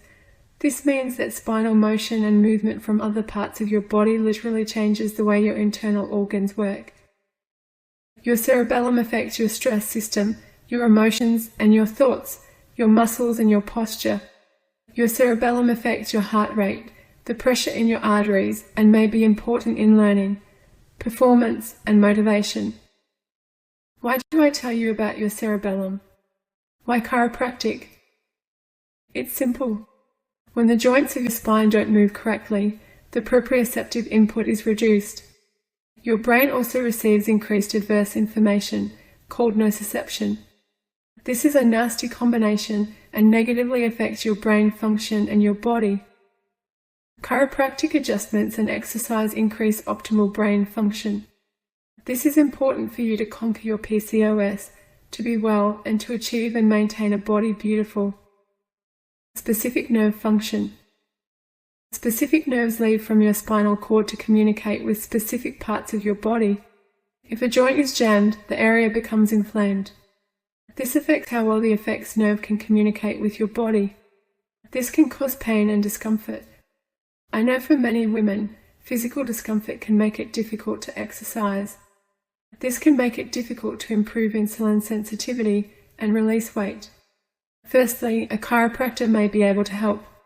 Secondly, if back pain is the problem for you, my book, The Back Pain Relief Book, provides insight, advice, exercises, and pain relief tips. Note: if you experience pain, there will be a form of movement to suit you. You may not be able to hit the gym, but options like hydrotherapy, aquarobics, or walking are beneficial. The process of chiropractic. Your chiropractor is qualified to detect and remove jammed joints that cause altered nerve patterns. A chiropractor has a minimum of 5 years of intensive university training. The care you receive is pivotal to your health and incredibly safe. To begin the process, your chiropractor will take a thorough history and examination, assess your spine, and may take X-rays. Next, an appropriate care plan will be recommended. This is a comprehensive, life-changing process that has been carefully crafted by your chiropractor. It is based on your health and your test results. Initially, you may require an intensive period of care.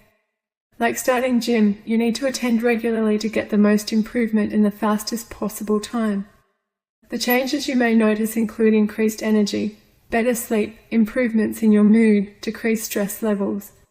One of the most common comments I heard in practice was, "I just feel better in myself." It takes time to improve years of abnormal function and damage, so stick to the care plan recommended and be patient with your body and brain. Removing the jam joint or joints. Your chiropractor will remove these by performing an adjustment. The adjustment may be given by hand or with a specialized instrument or on a special table. Adjustments sometimes result in a popping noise. This is simply a small amount of gas escaping from the joint.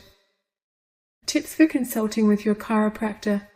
Wear loose, comfortable clothing 1 layer thick. Wear comfortable, flat shoes. Your chiropractor will have a preference for how you sit or lay at the start of each consultation. Be ready and relaxed and in this position. Remove watches, jewelry and belts. Some chiropractors will prefer you to also remove your shoes. Turn off your mobile phone. Be on time. Attend appointments as scheduled. Follow the advice given. Shopping cart for chiropractic. Your chiropractor will advise you on specific equipment to benefit your health and speed up your progress. These may include items such as a heel lift, orthotics, posture aids like the posture pole. You may need specific supplements. Common supplements to help speed musculoskeletal recovery include magnesium and fish oil. If you do not have a supportive pillow and mattress, you should consider these.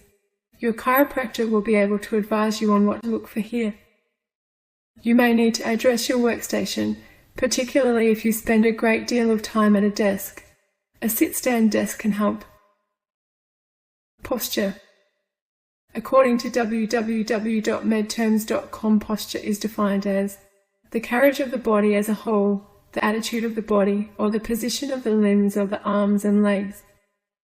Posture is the balance between gravity and the bones, joints, muscles and tendons that surround and comprise our backbone and body. It's the result of the miracle of design of our vertebral column and all the supportive muscles, tendons and ligaments that hold it together. Your spine is the center where your posture starts. Good posture reduces your pain levels and injury risk, improves your spinal health and general health, and improves the way that your body and brain communicate. Did you know that not only is poor posture related to intestinal disorders and hemorrhoids, but also to varicose veins, painful osteoporosis, and poor general health? Process of practicing good posture. Sit up straight. Use a lumbar support while sitting. Receive regular chiropractic care. Receive regular massage therapy. Exercise to strengthen weak muscles and stretch to lengthen tight muscles. I talk about the right exercises in the back pain relief book. Shopping cart for posture. Supportive shoes. Posture aids such as a posture brace or posture pole. Workstation items like a good chair, wrist supports, footstools, etc. Orthotics if needed. A cervical or lumbar roll if needed. The good news is that movement can help to change so many aspects of your health for the better. One recent study found that inactivity contributes to as many deaths as tobacco. Wow! And all you have to do to start is get up from your chair and go for a walk. So what are you waiting for? Modulate. The art of self-love. Introduction to the art of self-love. Purpose.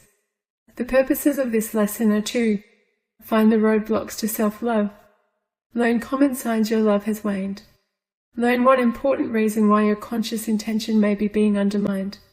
Learn ways to incorporate loving kindness into your day-to-day life. Objectives. Upon successful completion of this lesson, you will understand how to give yourself the grace and kindness you deserve. Have steps in place to continuously build self-love. Begin to fall in love with your beautiful self and your incredible body. Self-love and self-nurture go hand in hand. Without nurturing loving kindness and acceptance, you will not choose to prioritize your needs. Your biology will face the whims of distress and the hormonal changes and cravings they bring. There are many reasons why anything short of self-love can result in a less healthy, less contented you. I believe there are countless underlying reasons why we ignore our own needs. While potentially confronting, ask yourself, do you spend all your time and energy improving the lives of others, leaving little or no time for yourself? How do you feel when you don't fulfill others' needs? How do you feel when you spend time caring for you? Are you focusing on others in the hopes of soothing past trauma, of feeling enough? Be honest. For many women, the reasons are complex. Then there is the social conditioning, which is intense and ongoing. We have been trained to falsely believe that if we aren't serving others, we're selfish. That isn't what good girls do. Yet, as I would tell patients, consider the advice we are given when we fly. Fit your own mask before helping others. Then there is the overlay that comes with polycystic ovary syndrome. If you're like me, it's almost palpable. As a woman with this syndrome, there is a good chance differences exist between what the media and society tell you that you should look and be like, and how you feel and are. The stereotype goes something like this: petite, clear-skinned, perfectly reproductive. If we compare ourselves to this ridiculous notion, our self-esteem can plummet, along with our quality of life. We need to stop this infernal, dishonest cycle. Self-love does not equal selfishness. It equals self-consideration. By nourishing yourself, practicing deep self-love and kindness, and including a focus on your needs, life will be lived healthier and happier. You'll feel empowered to create sustainable boundaries, to restore your energy, and to accept who you are, foibles included. How would this enable to achieve a PCOS perfect body? In two important ways. 1, the changes will help you to realize and sustain a healthy weight. 2, you will glimpse the incredible strength and beauty of the body you already live within. This will allow you to follow your authentic path, serve yourself and others, and contribute to raising the consciousness of our planet. You owe it to yourself and our world to cherish who you are. Signs you need to focus on self-love. There are many signs that you need a greater focus on self-love. Below are several common points, but know these are just the tip of the iceberg. Become aware of what you feel and of those situations that trigger unworthy thoughts. This will provide you with useful insights and a place to work from. When these situations arise, write down what you are thinking, then dissect them compassionately. For example, I used to believe my body was ugly, even that it had betrayed me. In reality, my incredible physical self was working for my survival in the best way it knew how, every moment of every day. You don't accept yourself. Connections with others can be complex and confusing. The interesting part, though, is you don't need another person to experience difficulties in a relationship. The only person who will live with you for your entire life, through every moment, is often the person you are hardest on, the person you continually find fault with, the one whose truths you know yet ignore, the one whose expansive gentleness often extends only outwards. You. If you aren't enamored with your beauty, with the incredible way your body continues to sustain your life, and if you don't prioritize yourself, I can confidently state that self-love is quietly calling your name. Your interests have waned. Do you have hobbies and interests that no longer excite you like they once did? Maybe they don't make you feel good anymore. Does work feel pointless or uninspiring? If you've recently experienced a major attitude shift away from the activities that used to get you out of bed, then it's possible you need an ample sprinkling of self-love. Note, it's important to be aware that these symptoms can occur in depression. If needed, please seek professional advice. You find forgiving minor trespasses difficult. Have you caught yourself observing people and muttering unpleasant remarks under your breath? Maybe you have trouble forgiving yourself for little mistakes, too. Lack of self-love results in lack of compassion. It's then easier to become caught in a pattern of criticism. The habit of fault-finding might be a sign that you need to practice loving kindness for yourself and, yes, others. Spend a little time considering how few of these glitches will affect your life. As people, we are changeable and beautifully imperfect. This is okay. As we embrace our own foibles, we will forgive ourselves our mistakes and others theirs. You feel like an imposter. We each have an internal voice, constantly muttering away. For many, it narrates our lives. Sometimes that voice acts as the inner critic. She plays tricks, making mountains out of molehills and casting a long shadow of self-doubt.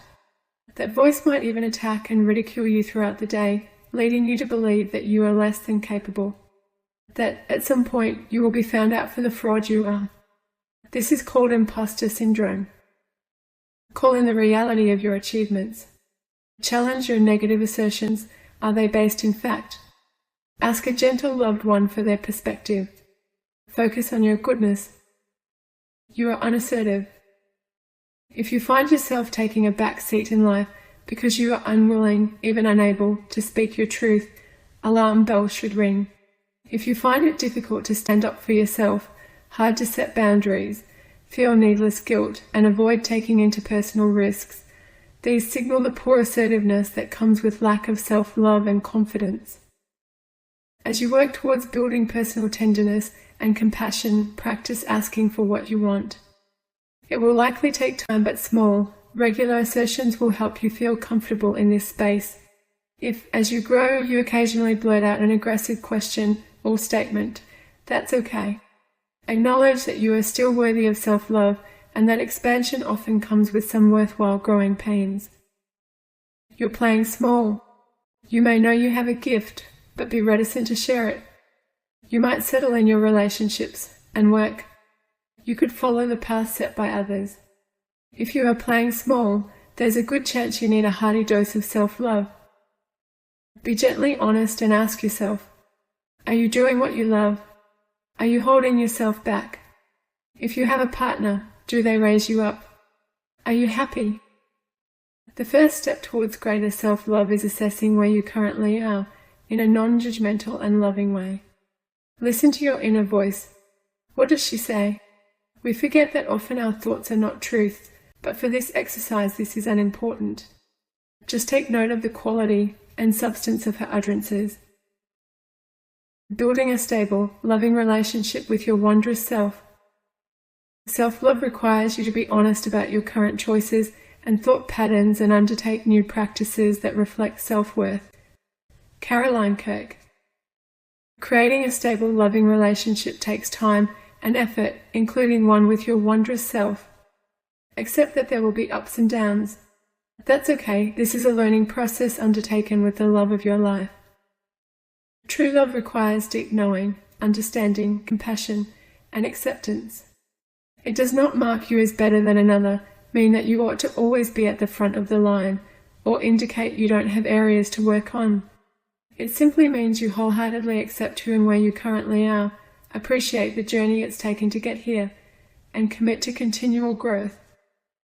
While your trek will be as different as you are unique, there are steps that can smooth the process. Know that you are lovable. While having the love and support of others is part of what it means to be human, it is not another's job to make you feel loved. It is yours. When the inner critic raises her voice, know you are lovable. When someone puts you down, know you are lovable. When you feel that you are unattractive, know instead you are lovable. The language of love requires speaking to yourself with kindness and compassion, empathy and understanding, gentle whispers, not boisterous yells. Set aside judgment, harshness and condemnation. And when you doubt, as you may, know you are still lovable. Stop focusing outwardly. Self-love will fall flat if you compare yourself outwardly. How others appear, the way they live, the items they own. We humans often use redundant measures like these. In our ingenuity, we can find ways to lessen ourselves, to deem ourselves unworthy. Remember that someone's social media feed is usually the highlights reel of their life rather than the truth. Models look at their own photos and wish they looked like that in real life, aka airbrushing and Photoshop tweaks. Then there is critiquing, harshly appraising other people's lives in the hopes this will improve how we feel about ourselves is damaging. You cannot use hate to create love. This practice also drags us, again, into self-comparison. If we feel better because we deem someone else as less than, more troubled, lacking control, etc., we do not love ourselves in earnest. We instead subconsciously create harm. Here, instead, we are seeking only authentic connection to our inner world. Hold fast to this. Find and follow your core values. We each have core values, a moral code meant to light our way. When we go against these, we flounder in stress and disillusion. As a silly example, if you are ethical opposed to swimming, don't decide on this as your exercise of choice. Take the time to consider and list your core values, your fundamental beliefs and driving principles. Implement these into your self-love and beautiful body strategies. Note: allow space for the wondrous, as these seemingly concrete views may change as you do. Practice forgiveness, including for yourself. It's hard to build a closer relationship with yourself when you carry significant baggage from past dealings with people, including yourself. Events from relationships can leave a sour taste or open wounds. We must learn to gently surrender these. We must develop and maintain the capacity to forgive. He who is devoid of the power to forgive is devoid of the power to love. There is some good in the worst of us, and some evil in the best of us. When we discover this, we are less prone to hate our enemies. Martin Luther King, Jr. Keep a journal. Getting to our deepest roots takes time and introspection. Putting your thoughts on paper can illuminate what has been hidden. It can raise what's been suppressed, to shine a light and awareness on that which you need to let go. Do you have doubts about recent or past decisions? Are you often second-guessing yourself? Is there something deep within that has made you feel unworthy? Have you been hurt greatly and then hidden the pain, inaccessible to your conscious awareness yet subconsciously running the show? Regular journaling can put you in contact with aspects of yourself that need tending. Tend gently. Note: if you need professional support through this process, please reach out to an appropriate health professional. Write yourself an unapologetic love letter. Gorgeous, there is so much you need to tell yourself about your true, unwavering beauty. It is time. Choose a piece of beautiful paper and a special pen. Begin with a cherished greeting. To my love, dear pet name, my fondest first name, or some other personal, lovely salutation. Detail an event. Share an experience when it dawned on you that you were braver, lovelier, stronger, gentler, kinder, more compassionate than you realized. Maybe a small word that made a big difference. A moment when you choose to hold your tongue in composure rather than needlessly enrage another. When you listened deeply to another's pain. When you supported yourself through a difficult challenge. Reflecting on an occurrence that made you see your true lovable self is ideal. Pay yourself an authentic compliment, better yet, several. Declare. Encourage your inner magic and divinity. Remind yourself that you'll always be there to love and cherish the woman who will never leave your side. And with a beautiful sign-off. My love always to the woman I adore. I'm here right by your side. Sign off. Catch and confront unrealistic self-talk. Often that inner voice is plain mean. She jumps to inaccurate conclusions and utters falsehoods. Yet we believe her without question. This can be a fraught pastime. It's time to boldly question her assumptions, her assertions. Cognitive behavioral therapy, CBT, provides a path to do this. As a therapist's guide to brief cognitive behavioral therapy explains, CBT builds a set of skills that enables an individual to be aware of thoughts and emotions, identify how situations, thoughts, and behaviors influence emotions, and improve feelings by changing dysfunctional thoughts and behaviors. Positive Psychology has published a helpful article called 25 CBT Techniques and Worksheets for Cognitive Behavioral Therapy. This article talks about how we may experience twisted thinking, called cognitive distortion. Do any of these sound familiar? Focusing on the negative while disregarding the positive. Feeling that self-sacrifice should result in reward. Making an assumption with little, if any, evidence. Believing that if you feel an emotion, it must be true.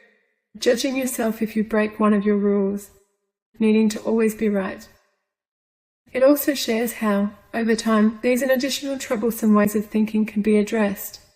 Journaling, identifying and unraveling your cognitive distortions, progressive muscle relaxation, and relaxed breathing are some of the important CBT tools.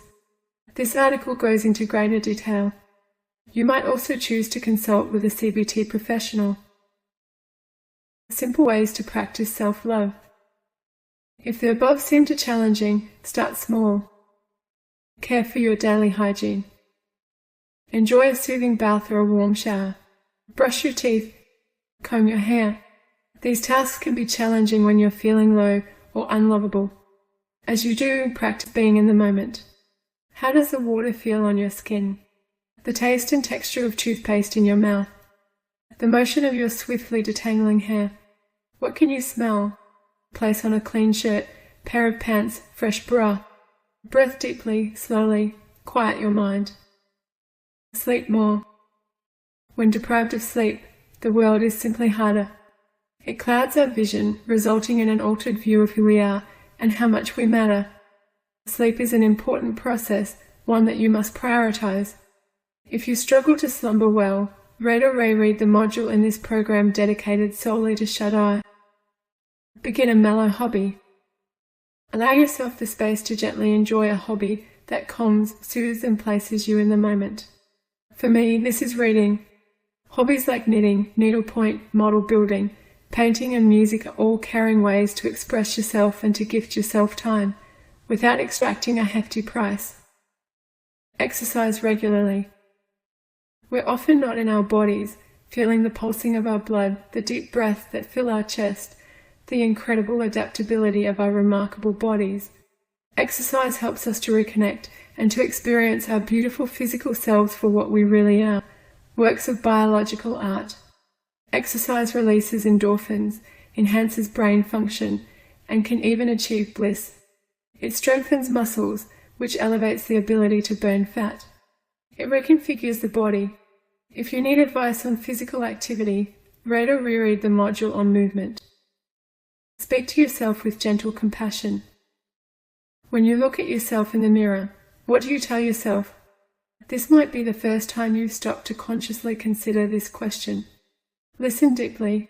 If the answer is anything less than a loving response, there is work to do. CBT, as we talked about earlier, can help, as can reflecting on the ability of your eyes to see, your mouth to smile, talk, and eat, your skin to protect you. Remember, your body is an incredible miracle. See yourself as such. Focus on your blessings. Are you a fast learner?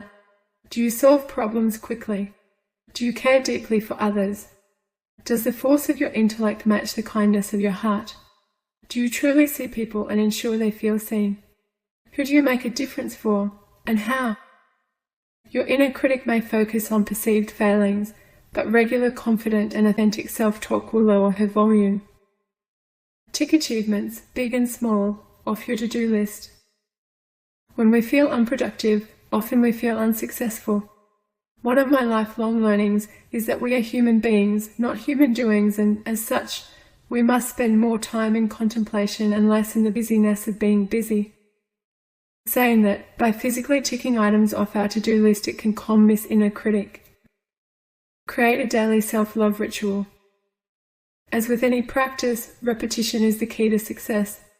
Just as you won't write an in-depth book in a day, or meditate like a monk in a weekend, learning the art of self-love isn't a one-step process.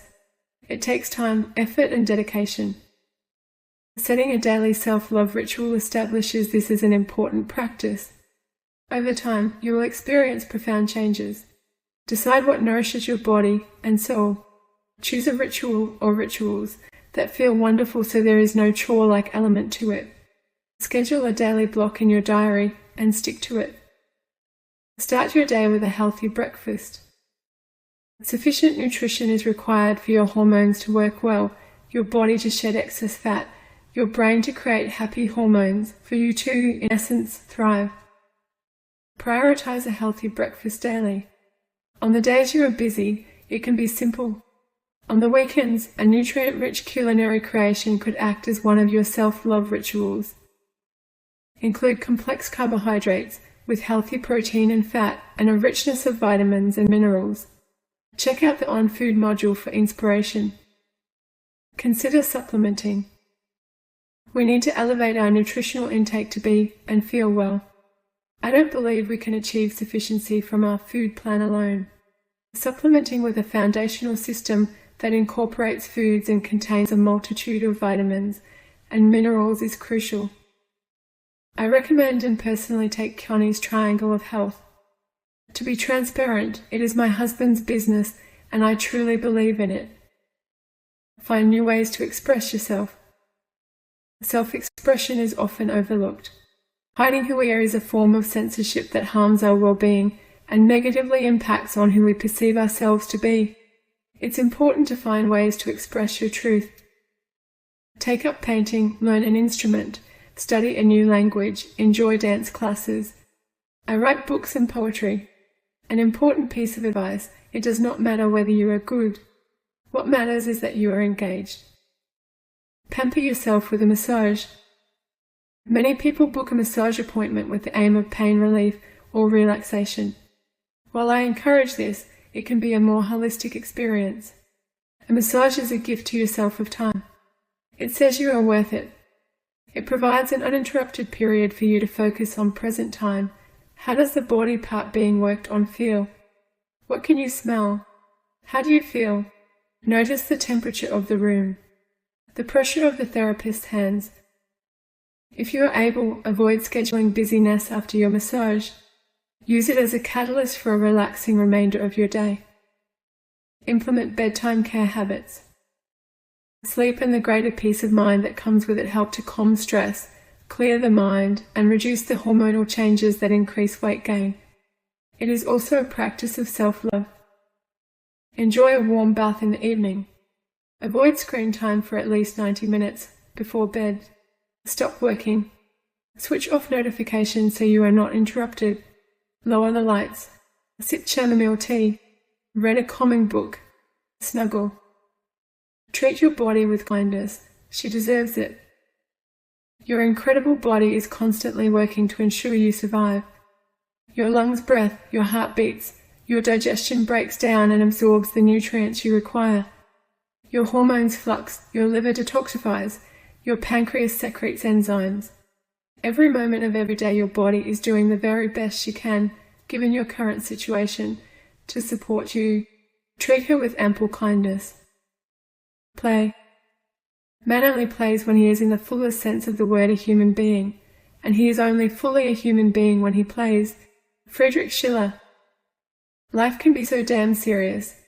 If you find playing difficult, or deem it unnecessary or childish, know you are not alone. I used to play as a younger adult. I suspect it dropped off the radar in the midst of work and full-time study. You know, when life became substantially heavier. This is on my continue to work on list. You. Play enables lightness, joy and present time consciousness. It allows you to be fully in your beautiful body, to experience the truth of life. In The Absurd Bird, a book I wrote for my nieces and nephews, my dedication reads, love, laugh, dance, practice unending kindness, and always be as fun as you are now. And if and when you grow up and someone say, you are being childish, answer, why thank you. I offer you this advice too. Pay attention to your body. Self-awareness doesn't always come naturally, especially when we ignore, even punish, our bodies because of disdain. Sometimes it takes a concerted effort to learn what you need, and when. To do this, practice periods of stillness. Be with yourself. What do you feel? Listen carefully. What is she telling you? If in the hustle and bustle of life when you notice a change, take note. What is she whispering? When you are enjoying a particularly delicious meal, you might notice that you are full. Instead of continuing to eat, follow her advice. Over time, you will develop an intuitive, honest and respectful relationship with your physical self. Practice gratitude. It's easy to get lost in the woes of the world and worry about your existence. Instead, practice gratitude. I am thankful for the food in my cupboard, the roof over my head, the air in my lungs, my capacity for kindness, the way my body endlessly serves me. There are countless ways to experience gratefulness. Whether big or small, it's important to develop the habit of thankfulness. Create congruent intentions. Dictionary.com defines intention simply as the end or object intended, purpose. Interestingly, it also refers to a manner or process of healing. In reality, it is a mental objective that can manifest as a physical outcome. Your intentions, conscious and unconscious, matter. When we talk about weight loss, there may be a conscious wish to achieve a healthy weight. However, if you've been sexually or otherwise abused and gained fat as a protective mechanism, you will likely struggle to shed it. Your subconscious intent may be to remain larger, may be less approachable, and so safer. Understanding your intentions and placing them in a congruent line is crucial. It may require professional support and advice.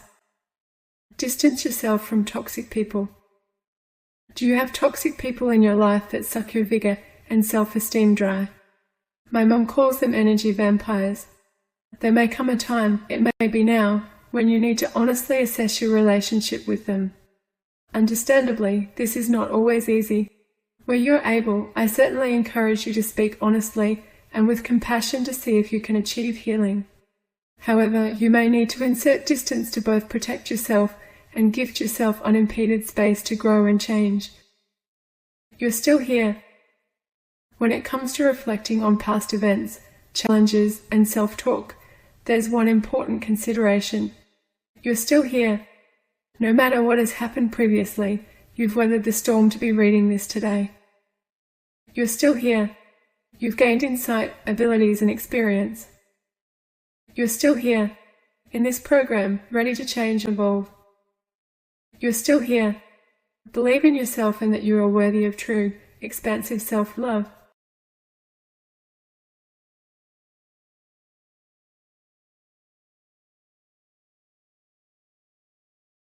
Module 9. Sensitizing insulin. It has previously been estimated that 11% of women suffer from polycystic ovary syndrome. However, that estimate seems to be growing. According to reports from the National Women's Health Information Centre, this figure is more likely to be 10 to 20%, with PCOS being seen in females as young as 11 years old. More prevalent among Black, Asian and Indigenous Australian women than Caucasian, heredity may play a role. However, to date, no gene has been isolated to which we can lay blame. We do know that epigenetics are crucial. That is the role that lifestyle plays in causing your genetic code to turn on or turn off. Think about it like this. When you cut your finger, the genes responsible for causing the blood to clot, the cut to seal and the finger to heal are turned on. Once healing is complete, the genes are turned off because they are no longer needed. This is a healthy response, one caused by an environmental cue, the cut. We would not blame our genes for this cut, would we? Lifestyle choices, such as your food plan and exercise, are crucial to conquering your insulin resistance, weight gain and PCOS. You need to understand why insulin resistance happens, how it causes weight gain, and how you can make right lifestyle choices to successfully and permanently lose unwanted fat, reduce and even completely eliminate your PCOS signs and symptoms to live a well, happy, longer life. PCOS and the fat loss killer, insulin resistance.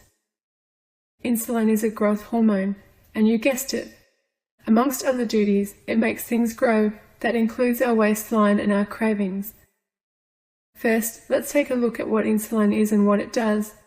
Second, we'll take a look at some of the common and not so common signs and symptoms associated with this hormonal imbalance.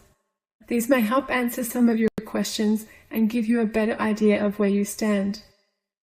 Then I'll delve into how you can correctly diagnose this condition. See, many health professionals get this part wrong.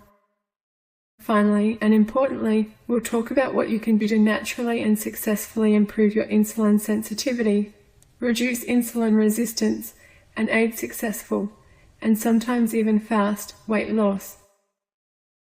What is insulin? Insulin is an important hormone secreted by the pancreas located in our abdomen. Insulin controls the processing of carbohydrates and proteins and is responsible for metabolism, and the storage of fat. Our body's cells require glucose for energy production, and insulin is the hormone that helps glucose move from our blood into our cells. How does insulin work? Hormones are chemical messengers within our body that act to relay information from one part of the body to another. They work like a lock and key. When a particular hormone, the key, fits its matching lock, the cell receptor, the cell becomes open for business, that is, the hormone has an effect. Insulin works in this way. Often in others with PCOS, however, the cells become less responsive to insulin. The locks can effectively become a little rusty. The hormone doesn't work as well as it should, so the body produces more insulin to try and open the door. The excess production of insulin causes hyperinsulinemia, or too much insulin in the blood. When hyperinsulinemia is prolonged, the body stops responding effectively to insulin. Note, when there is too much insulin in our body, it signals the pituitary gland in our brain to produce more luteinizing hormone, LH, and the ovaries to produce more testosterone. This contributes to both PCOS and the signs and symptoms that come with it. How does insulin resistance cause and contribute to PCOS?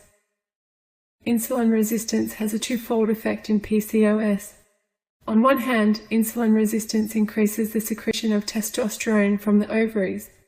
On the other, it reduces the production of sex hormone-binding globulin, SHBG, which is required to neutralize excessive testosterone in our blood.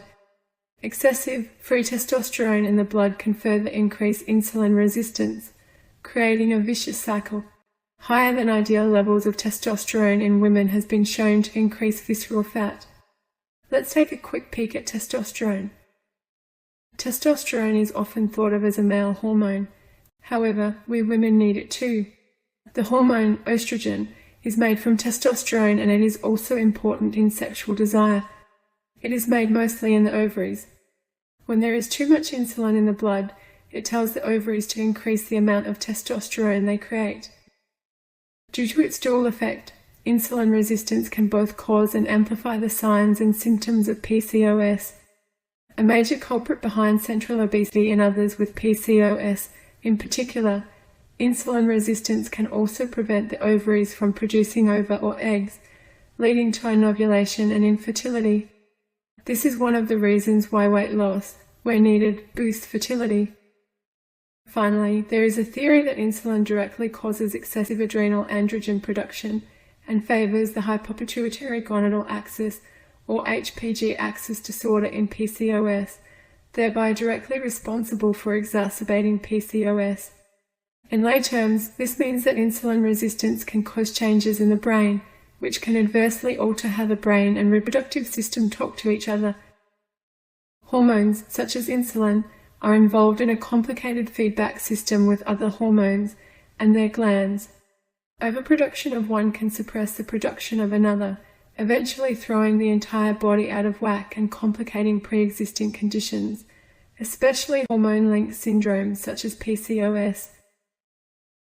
Telltale signs of insulin resistance: central obesity or excessive tummy fat, overweight and obesity, trouble losing weight, skin tags, abnormal skin pigmentation or acanthosis nigricans, acne, excessive hair on the face and body and a loss of hair from the scalp, irregular or absent periods, increased triglycerides and a high blood pressure, intestinal bloating, sugar cravings, fatigue and or brain fogginess, depression and or mood swings, energy slumps helped by food, diabetes. Do you have insulin resistance? If you have polycystic ovary syndrome, there's a good chance you also have insulin resistance. As you're completing this program, I will assume you are either overweight or obese and would like to successfully release excess weight. If this is the case, you have a very high risk for insulin resistance.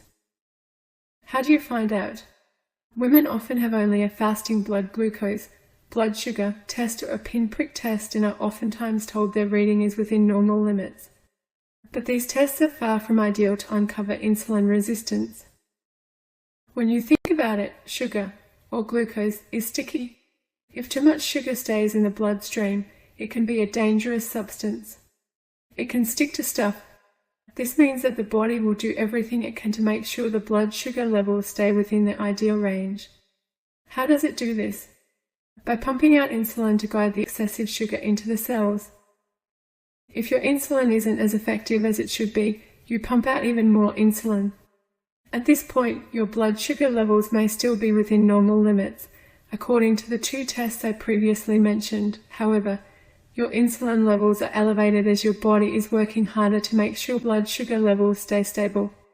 To accurately determine if you have insulin resistance, you need to have a 2-hour, or some professionals use a 3-hour, blood glucose test with insulin levels. Your blood needs to be tested for both blood sugar and insulin before you eat or drink, fasting, then at 30 minutes, 60 minutes and 120 minutes after you consume a sugary drink. This sugary drink challenges the body to see how effective it is at processing sugar and to see what your insulin does in response. This is how you tell if you have insulin resistance. Note: you need to have this test performed at a lab that centrifuges your blood immediately after each test has been taken, or your results may be inaccurate. Hi, this is Dr. Rebecca Harwin for ConquerPCOSNaturally.com and the PCOSclinic.com. I wanted to talk today about how to correctly assess insulin resistance in women with PCOS. It's often missed because only glucose levels are tested and the woman is told that she's fine when she isn't. Now, if we don't know that you have insulin resistance, we can't address this condition correctly. This means you're more likely to suffer from infertility, weight gain, trouble losing weight, acne, excessive hair growth, and also be an increased risk of diseases related to insulin resistance, like heart disease, cancer, and diabetes. So today I wanted to talk about how to correctly assess insulin resistance and why this is so important. When you take sugar in through your food plan, your body processes it. We need to keep our blood sugar levels within a very fine range. When we have too much sugar, insulin increases, and this makes sure that we can get this blood glucose safely into our cells where it won't do any damage. When we take only a blood glucose test, we don't see how much insulin is being produced.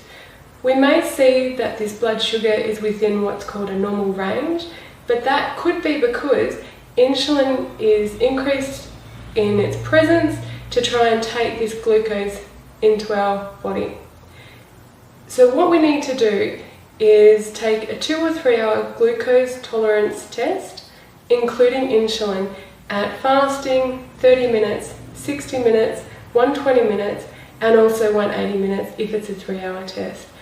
This way we can actually see how our blood sugars and our insulin are working together and whether our levels are too high or not.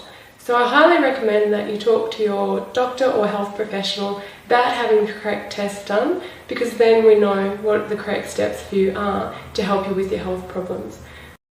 Lifestyle improvement is your most powerful weapon against insulin resistance and is a critical component to successfully and permanently losing unwanted kilos. In fact, addressing this resistant hormone may actually make weight loss seem easy. I know this statement may sound impossible, yet once I addressed this issue, I lost 10 kilograms in 10 weeks. I couldn't believe it. I had tried so many things, but had found nothing that worked well and permanently. I had even felt so desperate at one stage that I tried a strong weight loss medication. The only thing I almost lost after 3 weeks on that horrible drug was my partner and my mind. The mood swings and depression were horrible. I remember saying to my now husband that I'd rather be fat and happy than skinny and miserable. To make things worse, I lost not a single kilogram, yet weight loss is possible for those with PCOS. Addressing insulin resistance is one of the most important keys.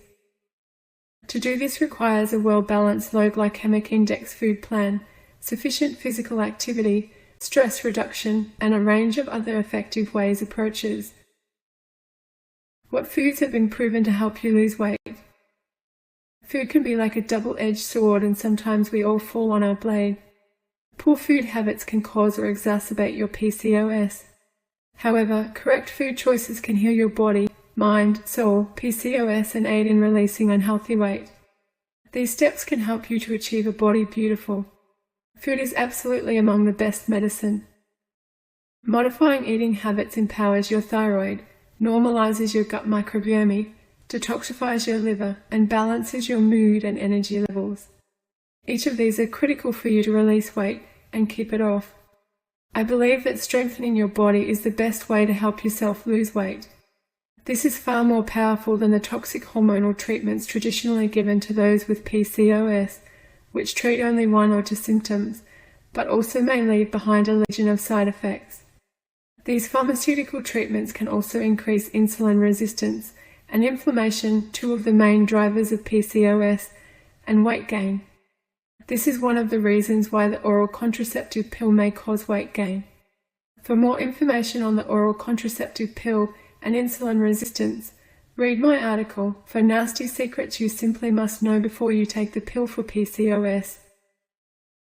The right foods to improve insulin resistance are low glycemic load, GL. You need to look to food to overcome the metabolic mess that is PCOS. Diets may make tall claims about their miraculous successes. However, few will optimize your health or fix the underlying resistant hormone that significantly contributes to weight gain in PCOS. Try not to think about being on a diet. This word conjures images of deprivation and pain. All the word diet really means is the usual food and drink a person consumes. Think of your new food habits as your life-giving, excessive weight shifting, and optimal healing food plan. That's one of the reasons I share how to eat well and ask you to build a better relationship with food. The difference between glycemic index and glycemic load. Throughout this program, I talk about the glycemic index, GI, as this a well-known guide that indicates the effect a food has on blood sugar levels. It will likely be easier for you to find good information about this, and that will make a positive difference to your health and your waistline.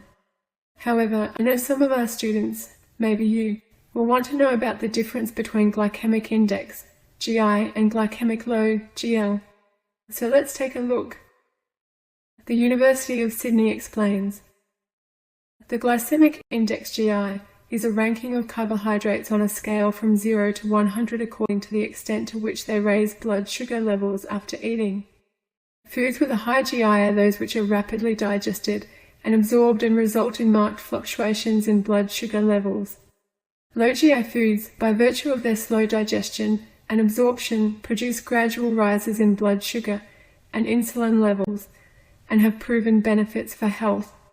Low GI diets have been shown to improve both glucose and lipid levels in people with diabetes, type 1 and type 2. They have benefits for weight control because they help control appetite and delay hunger. Low GI diets also reduce insulin levels and insulin resistance. The glycemic load, GL, is considered by some experts to be more accurate. David Mendoza of Mendoza.com says, the glycemic load, GL, is a relatively new way to assess the impact of carbohydrate consumption that takes the glycemic index into account, but gives a fuller picture than does glycemic index alone. A GI value tells you only how rapidly a particular carbohydrate turns into sugar. It doesn't tell you how much of that carbohydrate is in a serving of a particular food. You need to know both things to understand a food's effect on blood sugar. That is where glycemic load comes in. The carbohydrate in watermelon, for example, has a high GI, but there isn't a lot of it, so watermelon's glycemic load is relatively low. A GL of 20 or more is high, a GL of 11 to 19 inclusive is medium, and a GL of 10 or less is low. For a list of many foods and their glycemic rating, head to www.mendoza.com/gilist.dtm. What food plan will help you to lose weight? Look to nature. Nature provides the right mix of nutrients and also provides low glycemic load, which is the food plan I recommend for both PCOS and releasing weight. Why low GL? Low glycemic load helps to calm insulin resistance and obesity, two formidable opponents in PCOS. A food plan that includes foods consisting of complex carbohydrates is important. Complex carbohydrates are those that break down slowly during digestion and release a steady supply of sugar in our body rather than causing sudden spikes. We will talk more about these foods in greater detail shortly. Due to the insulin resistance of PCOS, it is important to control blood sugar levels. Including foods like fresh fruit and vegetables, nuts, seeds, beans, and legumes is important. Tip: do not be misled into believing that low-carb food plans in the guise of large amounts of meat and cheese are ideal for healthy weight loss. You need nutrients to be well, to successfully and safely lose weight and keep it off. Do not starve yourself to lose weight.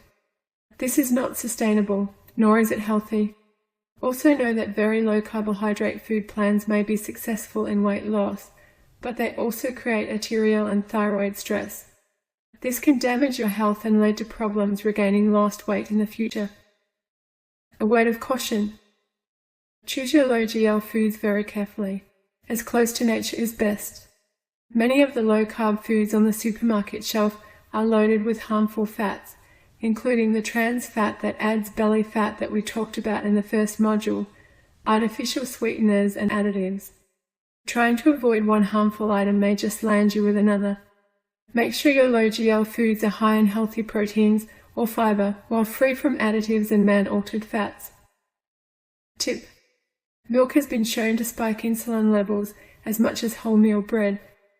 This really is best avoided. If you feel you cannot live without dairy, please choose A2 milk. It is better for you. If you are unsure what A2 is, it's found naturally in goat, sheep and Jersey cow milk. Protein power. Proteins provide the body with a steady supply of amino acids that help build and repair all body tissues. They are also one of the important ingredients in manufacturing our hormones and enzymes. Protein helps maintain muscle mass, which is important for metabolism. Plus, they keep you full longer, meaning less snacking and less calories.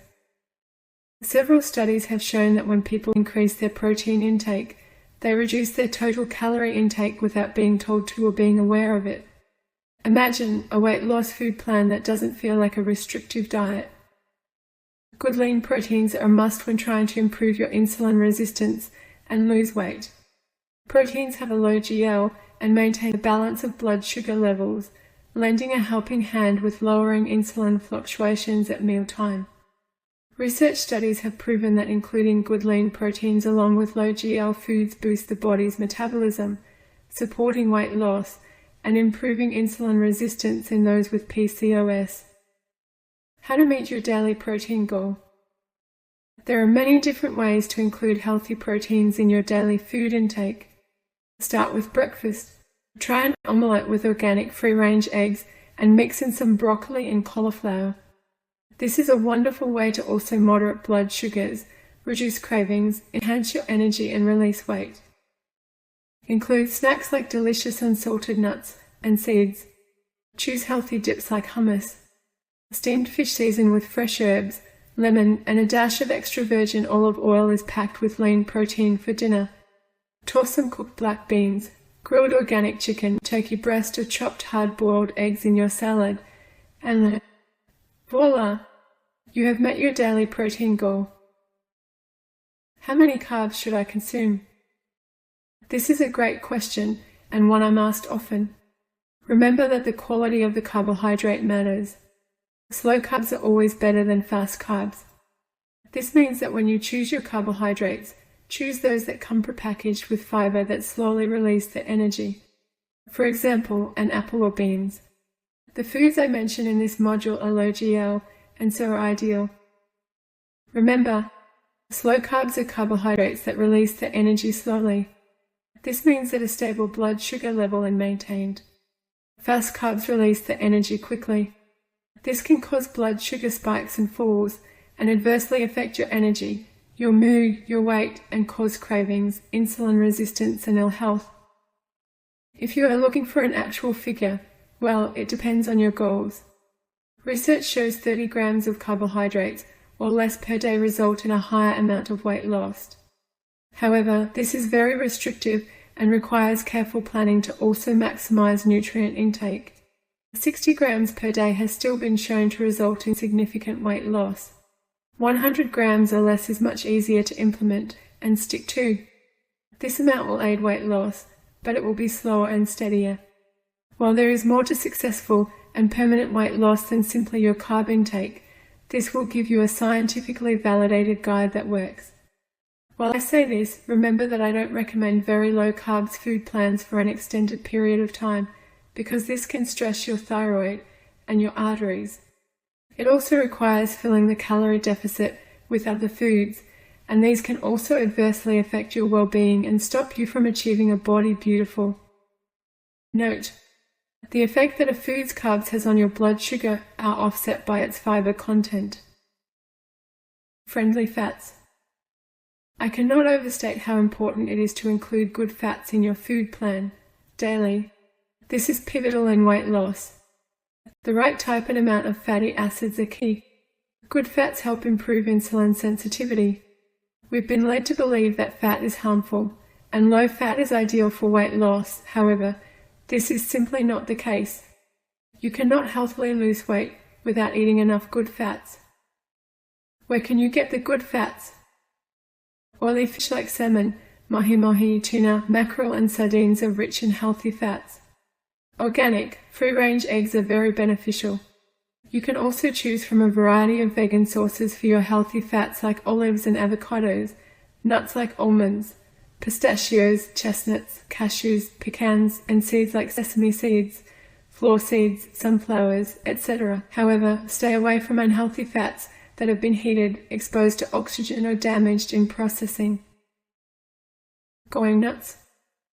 Nuts like almond and walnut are great sources of protein, omega-3 fatty acids, B vitamins, vitamin E, and minerals like copper, manganese, magnesium, and potassium. The abundance of antioxidants in nuts also puts them in the category of superfoods. High levels of inflammation have been shown to cause insulin resistance, and antioxidants help reduce inflammation. Veggie indulgence. Indulge in plenty of yellow, red, orange, green, blue and purple fruits and vegetables. Bringing variety to your food plan by including various organic fruits and veggies from different caloric spectrums improves insulin resistance by increasing the nutrients required for insulin sensitivity, like chromium, magnesium and antioxidants. Organic is the word. Conventional farming may contaminate your food with insecticides, pesticides, hormones, antibiotics and more. Persistent organic pesticides, POPs, have been shown to increase the risk of diabetes and insulin-resistant disease like PCOS. This can increase weight gain, especially around the dangerous tummy area. Choose nutritious and safe organic fruits, vegetables, eggs, poultry and meat products wherever possible. What not to eat? Avoid simple carbohydrates such as refined flour, white rice, white pasta, sugar, processed foods, fruit juices and soda. These foods, unlike complex carbohydrates, contain refined sugars, generally have no real nutritional value, and are absorbed by our body quickly, resulting in a spike in your blood glucose level. Due to their low nutritional value, they do not satisfy us for long. They are a poor health choice, particularly for those with PCOS looking to lose weight. How much do I eat? In the first module, I explain the POM method. Refer back to this for a helpful tool and guide. Saying that, I also wanted to mention an important point here. When you consume only low GI, whole foods, you will find that you feel fuller sooner. This satiation will last longer. Your cravings will likely subside. Your energy will improve. You will naturally eat less and release excess weight without starvation, deprivation, or massive effort. Initially, the transition may be challenging. This is one reason why I encourage you to add healthy foods. Once you no longer need to pep up your energy and use willpower to avoid unhealthy options, life and weight loss becomes a great deal easier. When to eat? Food timing is important for insulin sensitivity and weight loss. Research reveals that when we eat the very same meal for dinner as opposed to breakfast, it affects our blood glucose levels quite differently. When this meal was eaten for dinner, the blood sugar levels remained higher for longer. Daniela Yakovovich and her team made an incredible discovery. They took two groups of those with PCOS. Both groups consumed an isocaloric, the same amount of calories, diet. They found that when the largest meal was eaten at breakfast, 980 kcal breakfast, 640 kcal lunch and 190 kcal dinner, as compared to the largest meal was eaten at dinner, 190 kcal breakfast, 640 kcal lunch and 980 kcal dinner, there was a 7% reduction in blood glucose and 54% reduction in insulin levels. In other words, both groups ate the same amount of calories, but the timing of the meals had significant impact on blood sugar and insulin levels. I hope you are beginning to see that small changes can make a massive difference. Losing weight with PCOS doesn't have to be difficult or life-consuming. Reduce or eliminate cooking on a high heat. Research published in Diabetes Care by Alicia B. Mark, PhD, revealed that cooking at high temperatures, like we do while baking, frying and roasting, may induce the formation of advanced glycation end products, AGEs. These compounds are associated with inflammation and are thought to damage glucose metabolism in patients with type 2 diabetes. This group has insulin resistance at similar levels to those seen in those with PCOS. AGEs are appropriately named because they do just that. They age you. If you want to achieve a healthy, energized and youthful body beautiful, avoiding AGEs is important.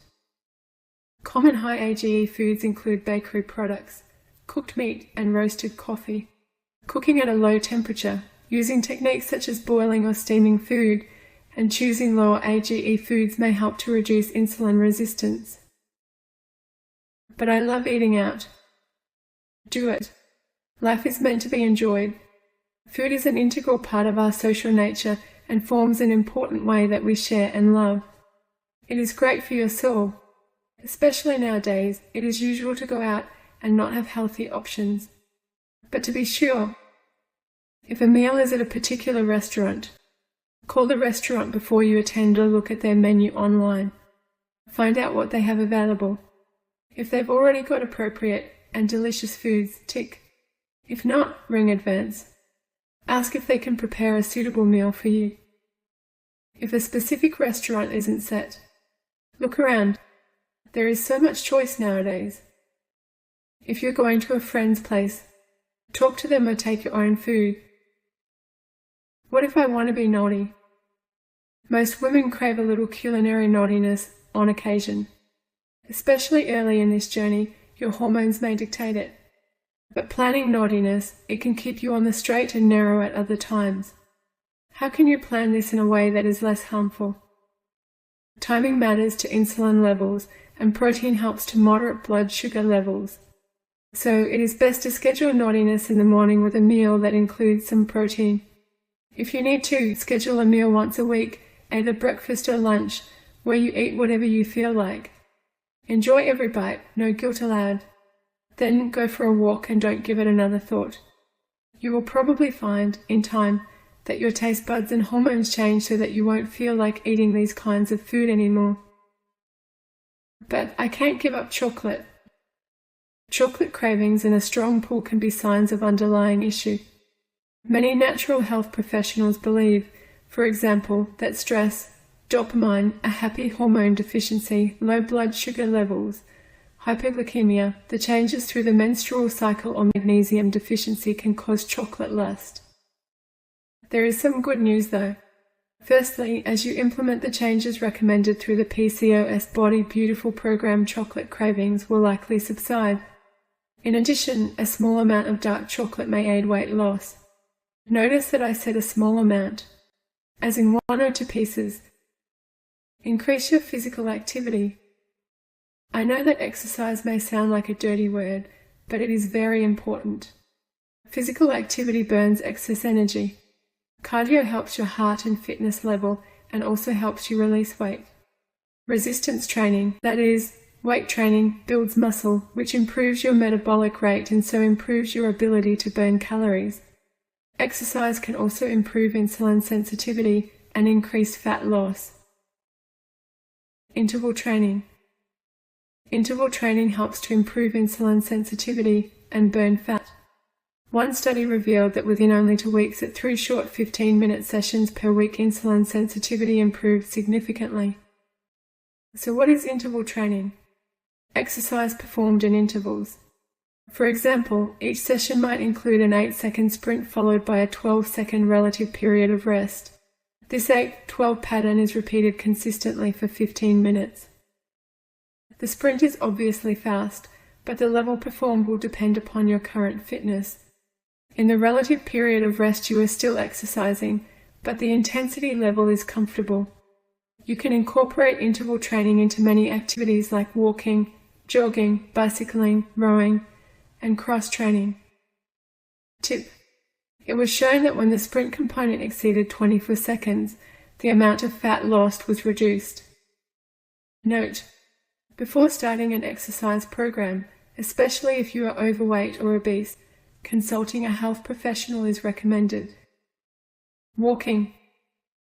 A brief 10-minute walk has been shown to decrease cravings. You'll also feel better about and within yourself due to the increased endorphins pumped into the body. This is great for motivation, self-confidence, and decreasing stress levels.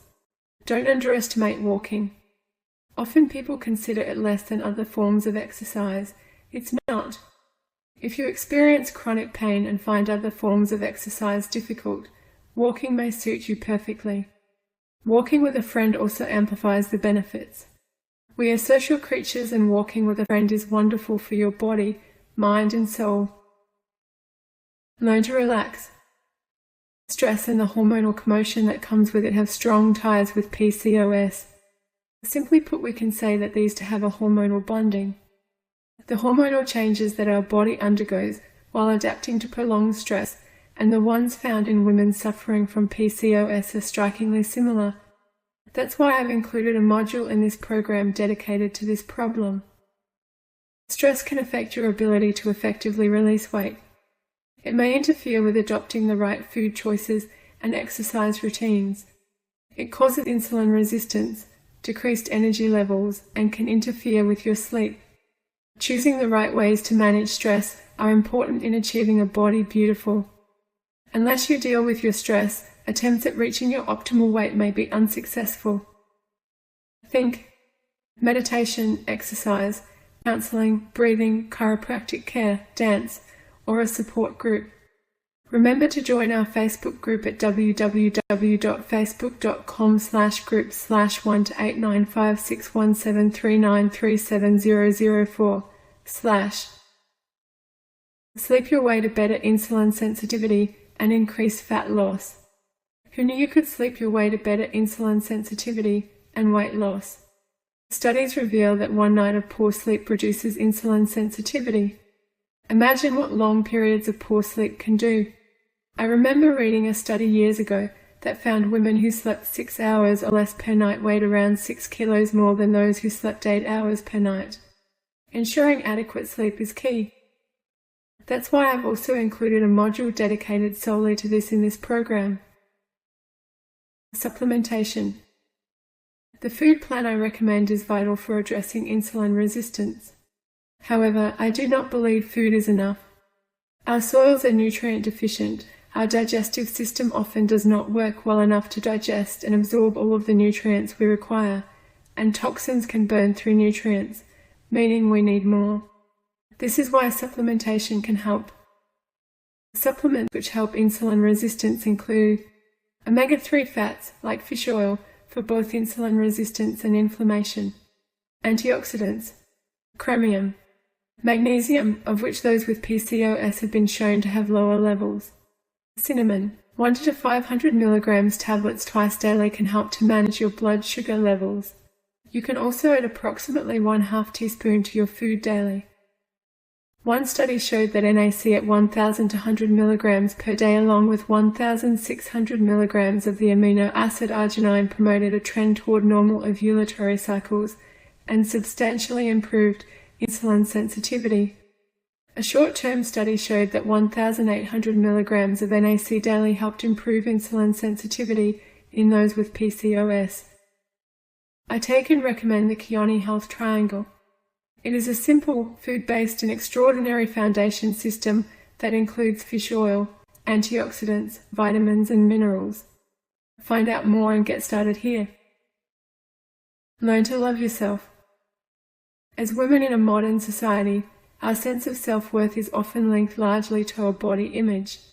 Media and movies hammer home that we ought to be stick-thin.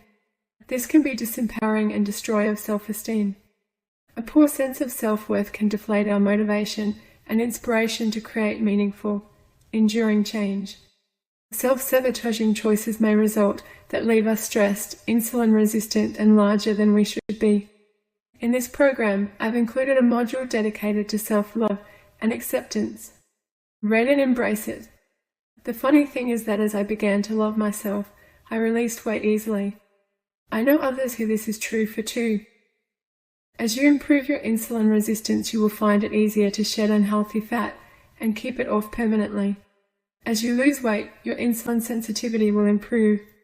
This will encourage additional fat loss. When this happens, the benefits for those with PCOS are far more than weight loss alone. This will reduce and may even completely eliminate acne, excessive hair growth, mood swings and other PCOS signs and symptoms.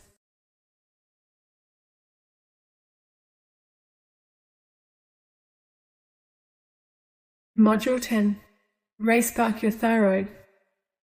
Combine PCOS and suboptimal thyroid function and you will likely have challenges achieving and maintaining your ideal weight. If you feel sluggish and slow, your thyroid may be feeling the same way. In fact, the only thing speeding up in hypothyroidism is the aging process. Why are these two conditions linked and what can you do to boost your ability to achieve a body beautiful? Let's take a step back. Polycystic ovary syndrome, PCOS, is a very common condition. Although it has previously been shown to afflict more than 11% of women, it seems to be growing in prevalence. Recent research reveals staggering estimates that more than 17% of women of reproductive age may be afflicted. This is a frightening figure. As the name suggests, most of those with PCOS develop a number of small cysts in their ovary or ovaries. These cysts usually form along the edge of the ovary or ovaries and are known as the string of pearls appearance.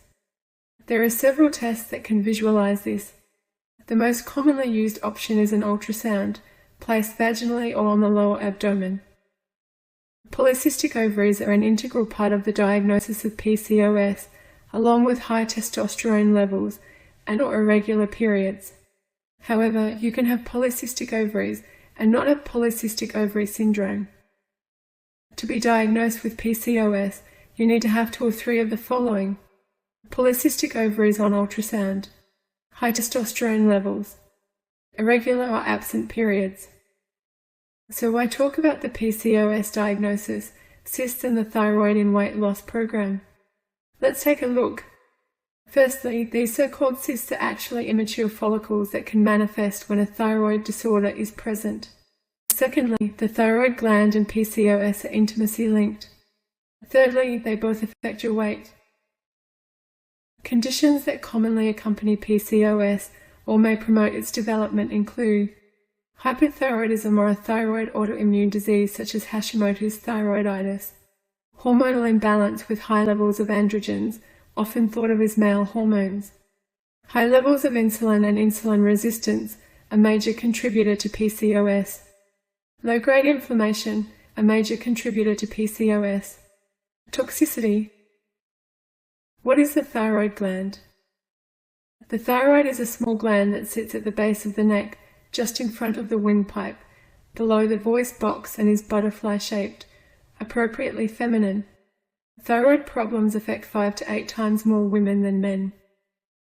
Usually less than 28 grams, 1 ounce in weight, the thyroid is made up of 2 lobes, the right and the left. The functions of the thyroid gland are controlled by the pituitary gland, which is, in turn, controlled by the hypothalamus, both located in the brain. What does the thyroid gland do? Although small in size, this gland is powerful and important. The thyroid gland is vital for maintaining health and keeping that spark in your life. This tiny gland releases powerful hormones, which help to control and release energy for all metabolic processes. In essence, the thyroid gland is the metabolic engine of the body that ubiquitously affects every cell. The thyroid modifies how genes are expressed, regulates the metabolism by regulating the use of glucose and oxygen for the production of heat and energy important for weight control, regulates the speed of enzymes, regulates bone mass by affecting calcium metabolism, regulates cholesterol and fat metabolism, is involved in the regulation of reproductive functions. How does this tiny gland handle such a mammoth task? When it comes to the thyroid, the immense strength of this gland lies in the potent hormones it releases into the blood. The three hormones produced by the thyroid gland are thyroxine, T4, triiodothyronine, T3, calcitonin. As the article Physiology, thyroid-stimulating hormone, TSH says, the hypothalamus in the brain releases thyroid-releasing hormone, TRH. This then stimulates anterior pituitary, also in the brain, to secrete thyroid-stimulating hormone, TSH. This then stimulates the thyroid to release T4, 80%, or T3, 20%. The body also has a balance mechanism. When the levels of thyroid hormone drop, the hypothalamus tells the pituitary gland to produce more TSH. This is why high TSH is a sign of low thyroid function. The opposite occurs when thyroid hormone levels become too high. This system, known as a negative feedback loop, is used by most of our body's hormone-producing endocrine glands for ensuring balance, homeostasis. The mind-boggling functions of T3 and T4. Thyroid hormones have a calorigenic action, meaning they accelerate oxygen and energy consumption in all active tissues of the body and pump up the basal metabolic rate, BMR. The higher the BMR, the higher the rate of calories burned. Thyroid hormones regulate the use of glucose, fats and proteins in our body for energy production. Lower levels of thyroid hormones lead to lower energy levels, with resultant lethargy and sluggishness.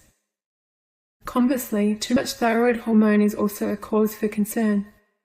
Abnormally high levels of thyroid hormones will make you jumpy, irritable, and fatigued. You may experience light or absent periods, heart palpitations, and increased bowel movements.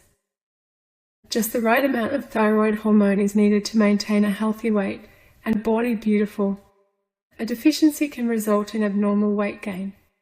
Some studies suggest that an increase in the levels of TSH can cause central obesity that actually mimics the obesity of PCOS. That makes normalizing the function of thyroid hormones essential for you to achieve effective and permanent weight loss. Thyroid hormones play an astounding role in maintaining the hormonal balance in women. T3 stimulates the production of sex hormone-binding globulin, SHBG, which is important for clearing circulating male hormones, like testosterone, from the blood. Many of those with PCOS have low levels of SHBG and high levels of free testosterone. This is one of the reasons for excessive hair growth, acne, and irregular menstrual cycles. What is reverse T3 or a T3? When T4 is converted to the active T3, it loses one specific iodine molecule. If the iodine molecule T4 loses is the wrong one, it is still T3. But there's a hitch: this form of T3 is inactive. It is called reverse T3. If reverse T3 is not tested, you can test within normal limits for thyroid hormones and still suffer from hypothyroidism. Active T3 is the worker. It, in effect, gets the job done. Reverse T3, on the other hand, is similar to a lazy, inactive sibling. It is there but not pulling its weight. For a hormone such as T3 to work, there is a lock and key action. The hormone is the key, and a receptor is the lock. The key needs to fit into a matching lock and turn it in the right direction. Both T3 and a T3 can attach to the same receptors on a cell, the same locks.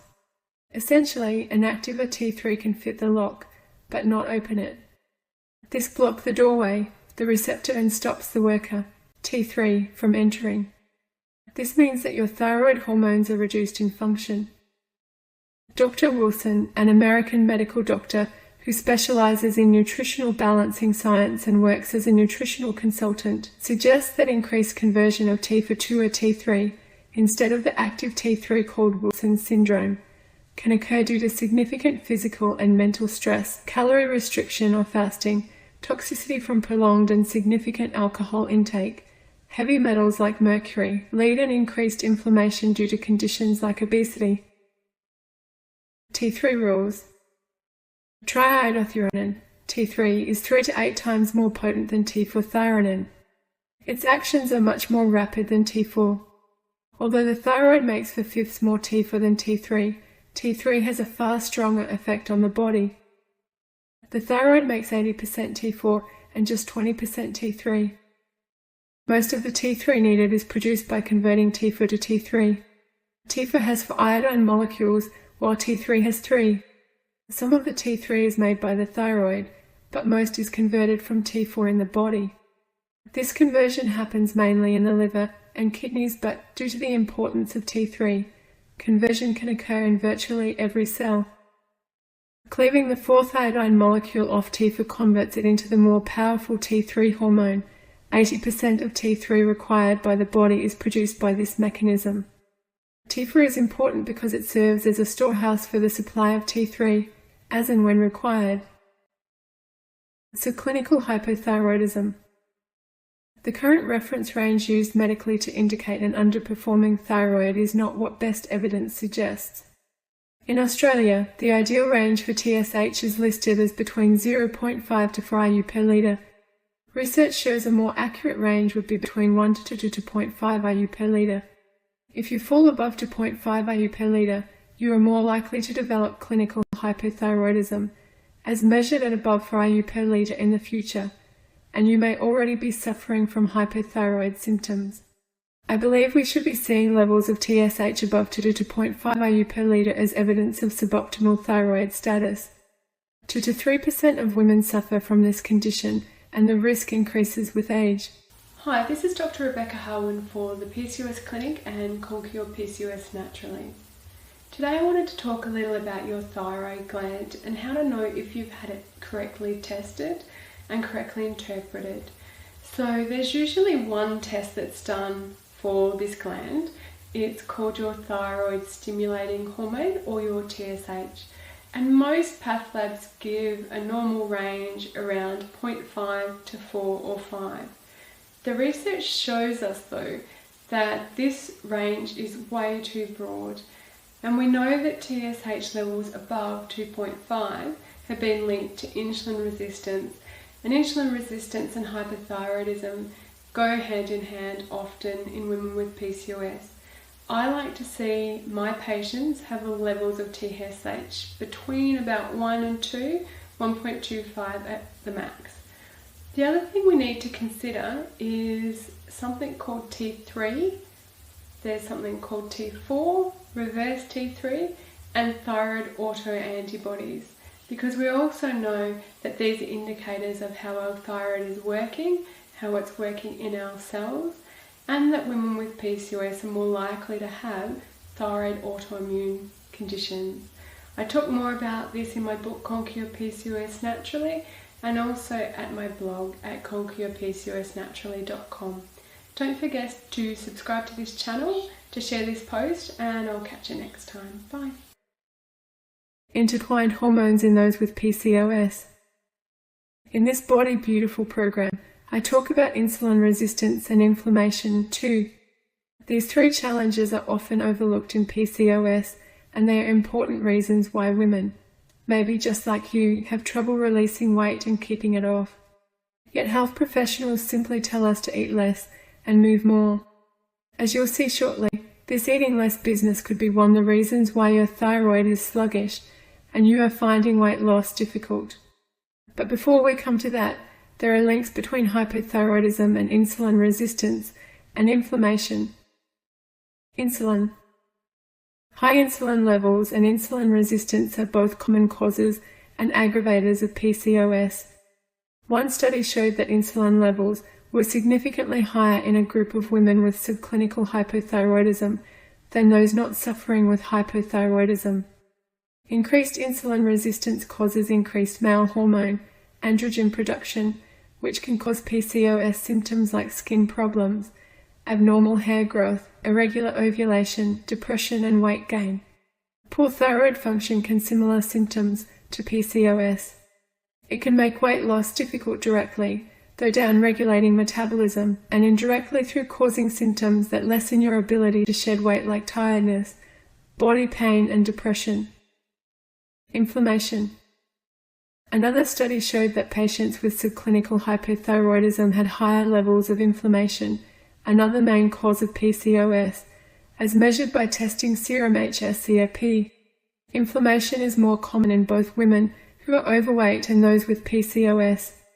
Inflammation has been shown to reduce insulin sensitivity, and this can make it more difficult to lose weight. As you can see, our bodies are like an intricate biological web. One will turn another. Always. It is impossible to achieve a body beautiful without considering each aspect of our well-being. Now, thyroid dysfunction and PCOS. Thyroid dysfunction is more common in those with PCOS, both in the form of hypothyroidism and thyroid autoimmune disease. Hypothyroidism can cause weight gain and make it very difficult to release excessive weight. But it goes further. The cysts and polycystic ovary syndrome are actually immature follicles.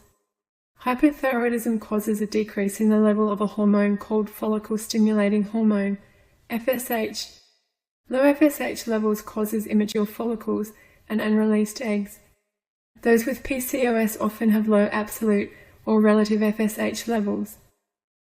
When speaking about PCOS, the National Institute of Health Research, NIH, said hypothyroidism can either initiate, maintain, or worsen the syndrome. Correction of hypothyroidism, when present, would therefore form an important aspect of the management of PCOS. In order to achieve a body beautiful and to feel great about and within yourself, your thyroid must be healthy, balanced. Why more should you know more about this gland? The thyroid gland is extremely important due not only to its impact on overall health, but also its effects on the hormones, fertility, and specifically for this program, weight. Let's look at some research. A TSH cutoff value around 2 milli-IU per litre had the best sensitivity and specificity for identifying women with insulin resistance. Women with TSH levels higher than 2 milli-IU per litre had a higher body mass index, BMI, and were more insulin resistant compared to women with TSH levels below 2 milli-IU per litre. That means the research, conducted specifically on those with PCOS, showed a significant link between thyroid function, insulin resistance, and overweight and obesity. If you have had your thyroid recently assessed, ask what your TSH figure actually was. You may have been told it was within normal limits, but if it is above 2 milli-IU per litre, there's a chance your thyroid gland is linked to your excess weight. PCOS and hypothyroidism have also been linked directly. According to Avanthia Diamonti-Kandarakis, co-author of Insulin Resistance and Polycystic Ovarian Syndrome, Pathogenesis, Evaluation and Treatment, decreased SHBG, sex hormone binding globule, and increased free testosterone levels and altered estradiol and estrogen metabolism have been described in hypothyroid patients, whereas PCO, polycystic ovaries, has been detected in 36.5% of hypothyroid patients.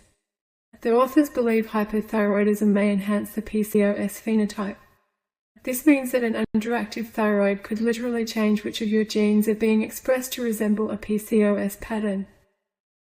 Plus, there is another condition called thyroid autoimmune disease. Here the body creates rogue antibodies that destroy its own thyroid gland. This leads to thyroid imbalance, and it is a staggering 3 times more common in those with PCOS than those without. It is also the most common autoimmune disorder in women. We'll talk about this shortly. Combining PCOS and suboptimal thyroid function absolutely results in challenges achieving and maintaining a body beautiful. If you're feeling sluggish and slow, your thyroid may be feeling just the same way. In fact, the only thing speeding up in hypothyroidism is the aging process. Telltale signs of hypothyroidism: unexplained weight gain, depression, fatigue, frequent infections, menstrual problems and infertility, muscle weakness, cramping, joint pain and stiffness, facial puffiness and fluid retention, cold sensitivity, elevated blood cholesterol, dry skin, hair loss, slowed heartbeat, dizziness, chronic constipation, memory impairment, impaired brain function, slowed reflexes, throat tenderness. If untreated, hypothyroidism may lead to goiter and enlargement of the thyroid gland and worsening of other symptoms. Thyroid autoimmune disease, TAI. Our immune system makes antibodies to destroy invaders, which is very important for our survival. However, whether this is due to a food intolerance, toxin overload, or reasons we do not yet fully understand, a woman's body may also make antibodies against its own cells. These are known as autoantibodies. A condition called thyroid autoimmune disease leads to thyroid imbalance, and it's 3 times more common in those with PCOS than those without. It is also the most common autoimmune disorder in women. Long-term, this causes a deficiency of thyroid hormones and creates a hypothyroid state. Many researchers have linked TAI to food allergies. A significant number of people with TAI have gluten intolerance. Urticaria rash, an allergic skin condition, is also common in people with TAI. Hypothyroidism and weight gain in those with PCOS. According to the American Thyroid Association, weight gain in people with hypothyroidism often amounts to only an additional 5 to 10 pounds. However, I believe women who also have PCOS stand a significantly greater chance of gaining additional weight. The link between thyroid issues and insulin resistance, as discussed earlier, is critical. Higher levels of insulin resistance are caused by being overweight and obesity. Whether hypothyroidism, clinical or subclinical, causes insulin resistance, or the reverse is true, those with PCOS very often suffer from both. This is a dangerous combination when it comes to gaining unwanted kilos and struggling to lose excess weight. Both PCOS and hypothyroidism may also cause depression. Depression can be devastating and may significantly adversely affect motivation, leaving women feeling powerless in the face of increasing weight. In its clinical guidelines on overweight and obesity, the National Institutes of Health, NIH, affirms that patient motivation is a prerequisite for weight loss. The problem with motivation is that hypothyroidism, insulin resistance, PCOS, and their signs and symptoms can make motivation a fleeting dream. That's why in this program I recommend small and building changes that you can implement. Over time, this will change your ability to make more changes, and then more. You can drop the mantra of being weak and unmotivated and move forward into a happier, healthier future. See, both PCOS and hypothyroidism can result in fatigue, making it more difficult to exercise. They increase the chance you'll reach for sugary food or drink to boost your energy levels. PCOS increases sweating, which can make women already struggling with extra weight and obesity more self-conscious. This can lessen the likelihood of getting the exercise needed to lose unwanted fat and keep it off. Tip: I like to think of sweat as proof that I am making progress. Remember, it's easier to feel successful because it's easier to sweat. So what can you do? Get your thyroid properly tested. TSH. TSH and TFA levels may fall within normal limits on a standard medical blood test. Based on past advice, you may be convinced that the thyroid is in good health. However, you may still be suffering from hypothyroidism. When I was in clinical practice, I saw this often. T4 and T3. Remember, T4 is not the most active thyroid hormone. It is made from 4 iodine molecules and needs to lop one iodine molecule off to become the active T3. Normally, this conversion is orchestrated by certain enzymes, 5-deodeonases, along with dietary factors like tyrosine, iodine, selenium, zinc and omega-3. If conversion is suboptimal, you might be what is termed a poor converter, with normal T4, yet deficient active T3.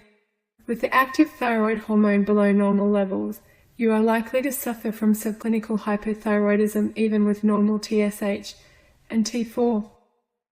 Note: crash diets that starve you of calories may be one reason behind decreased active T3 production. Such diets assault not just the thyroid, but almost every cell of the body. These diets create stress in your body and push you further away from reaching your ideal weight. They will not help you to achieve a healthy body beautiful. Correctly assessing and addressing hypothyroidism can put an end to unexpected weight gain and encourage weight loss in women with both hypothyroidism and PCOS. Restoring healthy thyroid function removes an important weight loss barrier. The battery of blood tests needed include TSH, T4, T3, T3 or reverse T3, and thyroid antibodies. Functional pathology centers specialize in this kind of testing. Your healthcare professional can refer you. Some women with hypothyroidism will choose to medicate, some won't. Whichever way best suits you, you also need to implement the strategies that support optimal thyroid function. Strategies to improve your thyroid health and aid a body beautiful.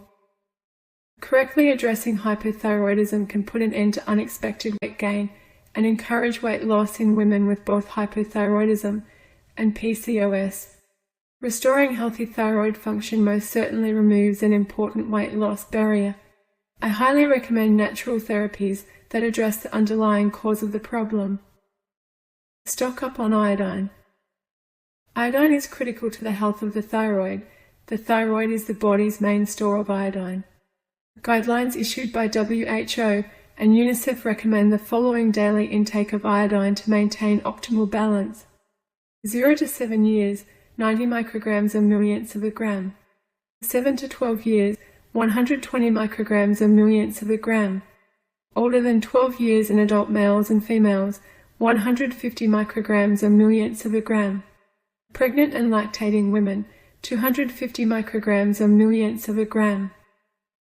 An Australian study concluded that pregnant women and lactating mothers in states such as NSW, Victoria, Tasmania and South Australia are likely to be iodine deficient. Also, an estimated 31.5% of school-aged children worldwide are iodine deficient. This is an alarming statistic. The way we farm and the unfair pressure placed on farmers to produce food cheaply has impacted our lands and created substandard soil from which only substandard food may be reaped. The devastation of farm soils, deforestation, subpar food plans, and exposure to toxins such as bromine, fluoride and chlorine, which successfully competes with iodine for its receptor sites, contribute to iodine deficiency. Getting iodine the right way. Here is a simple test of common sense. If a lack of iodine is responsible for the suboptimal function of the thyroid, increasing dietary iodine intake makes sense, right? Some of the best natural sources of iodine are seaweed like dulse and kelp, pure and high quality, along with seafoods like sushi, oysters, scallops. Kelp and fish paste are rich in iodine, along with foods such as radishes, onions, cocoa powder and watercress. If you're feeling adventurous, try sea vegetables. Natural sea salt also contains iodine, not refined salt with the addition of iodine. More nutrients for better thyroid hormone function. Add proteins, including those coming from cold water fish, lean organic animal proteins, and hemp and pea protein. Omega-3 fats, such as those from wild-caught fish including snapper, flounder, tuna, barramundi, sardines and blue grenadier, mussels, squid and oyster. A high-quality fish oil may be beneficial. Vegetarian sources include hazelnuts, pecans, walnuts, chia and flax seeds, and tahini. Fruits and vegetables rich in antioxidants like vitamins A and C like apple, guava, pear, capsicum or bell peppers, kale and red chilies.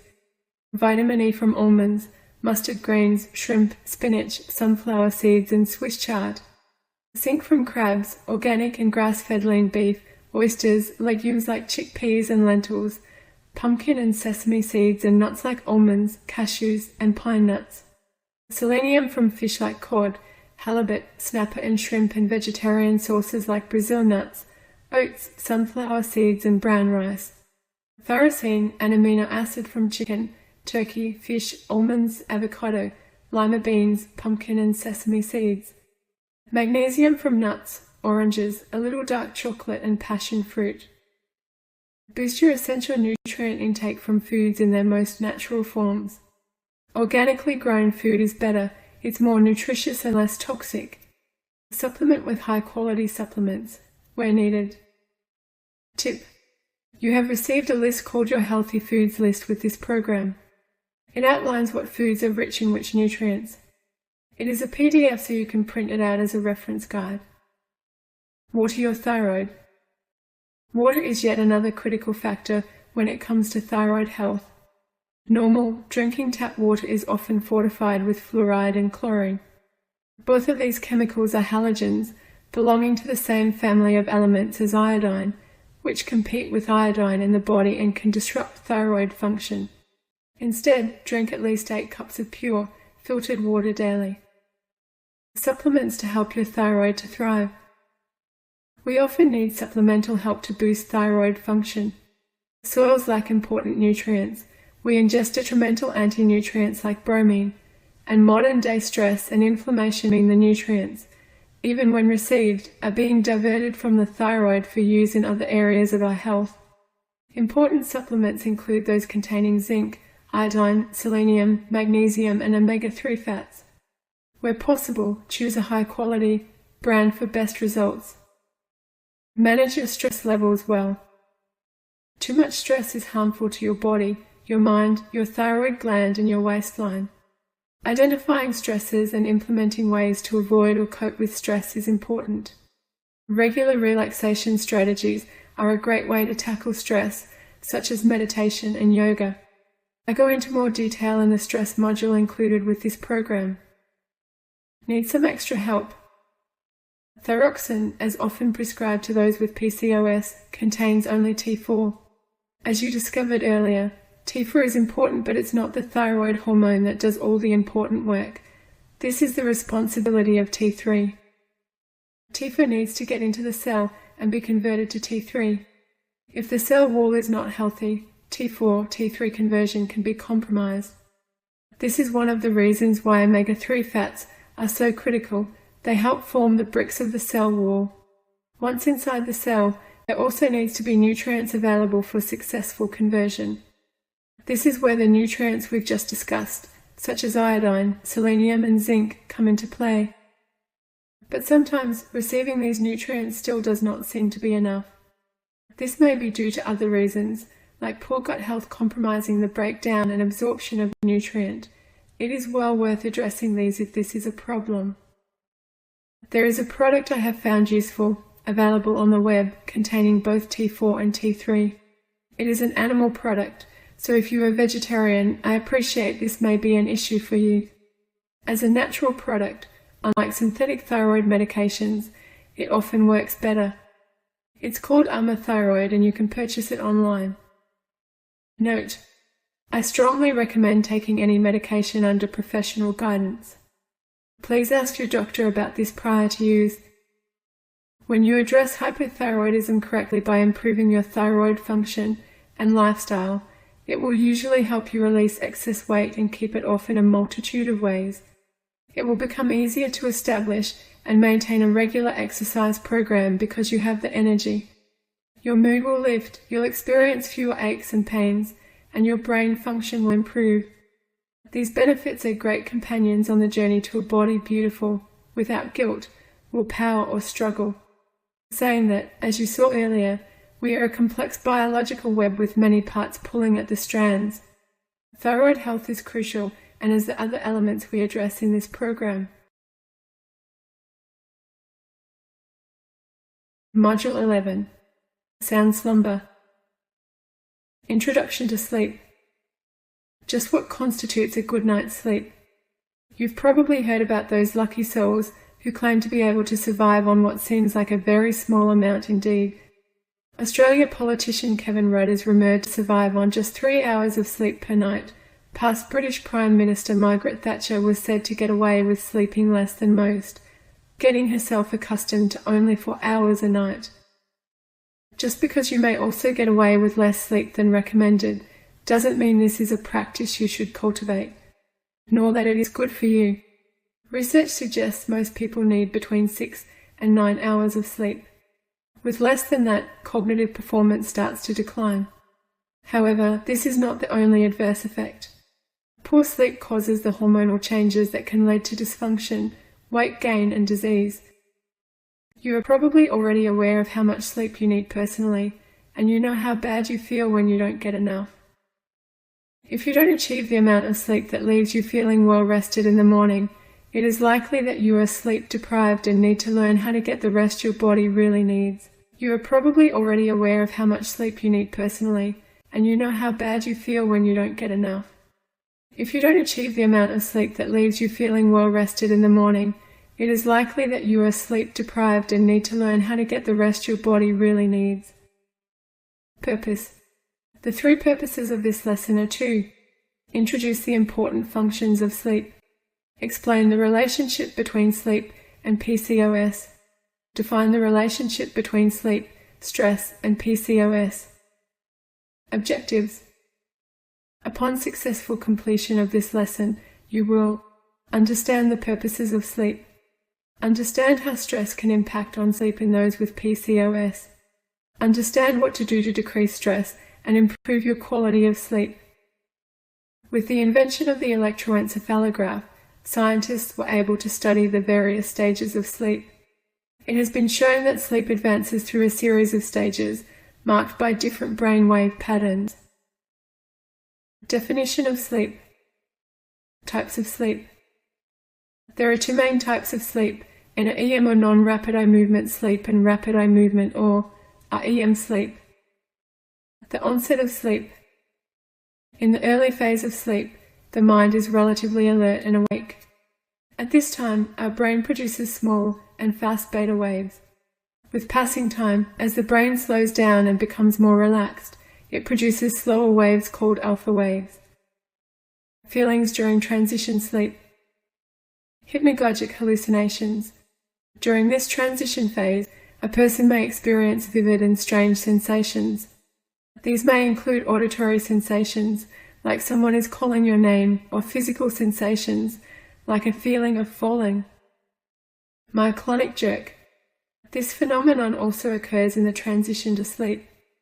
It involves a sudden, sometimes startling, jerk. It can actually temporarily wake you from your impending slumber. My husband has the tendency to do this and startle me.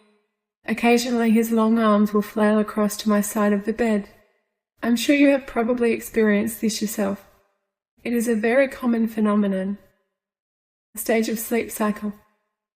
Stage 1. This is the start of the sleep cycle, which involves light sleep. This can be regarded as a transition phase between the stages of wakefulness and sleep. This period ideally lasts about 5 to 10 minutes, with the brain producing high-amplitude theta waves. These are actually slow brain waves. If a person awakens during this phase, she might state that she was awake. Stage 2. This stage lasts about 20 minutes, with the brain producing rapid rhythmic brain waves, called sleep spindles. The heart rate may begin to slow down, with a slight decline in body temperature. Stage 3. This is the intermediary period between delicate and deep sleep, when slow and deep brain waves called delta waves begin to occur. Stage 4. This is also called delta sleep because of the occurrence of delta brain waves. This stage lasts about 30 minutes.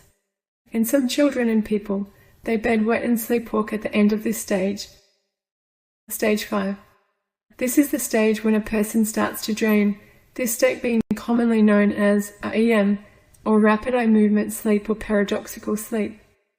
In this stage, there is increased eye movement, brain activity and respiration rate. The muscles of the body become relaxed, but the brain becomes more active. REM results in changes in breathing rate and heart rate and blood pressure. There is an increased blood flow to the brain and also to the clitoris and penis in men, which results in engorgement. Stage 1 to 4 above consists of NREM sleep, and each stage has its own recognizable electrical brainwave pattern. NREM encompasses the major portion of the sleep cycle. There is a decrease in the heart rate, blood pressure, and in the in-out air volume of the lungs. Some people wake up very briefly after each REM stage, but usually don't remember this. Sequence of sleep stages. The sequence of sleep may not be the same as the stages mentioned above. Sleep starts with stage 1, and then stage 2, 3, and 4. At this point, stage 3 and subsequently stage 2 is repeated before stage 5, REM sleep. After REM sleep, the person may undergo stage 2 again. This cycle may run 4 to 5 times throughout the night. In general, a person enters the REM phase after about 90 minutes from when she attempts to fall asleep. The initial cycle of REM sleep may be of short duration, but this cycle becomes longer with continuing sleep. REM phase can last up to an hour with progressing sleep. Sleep and PCOS.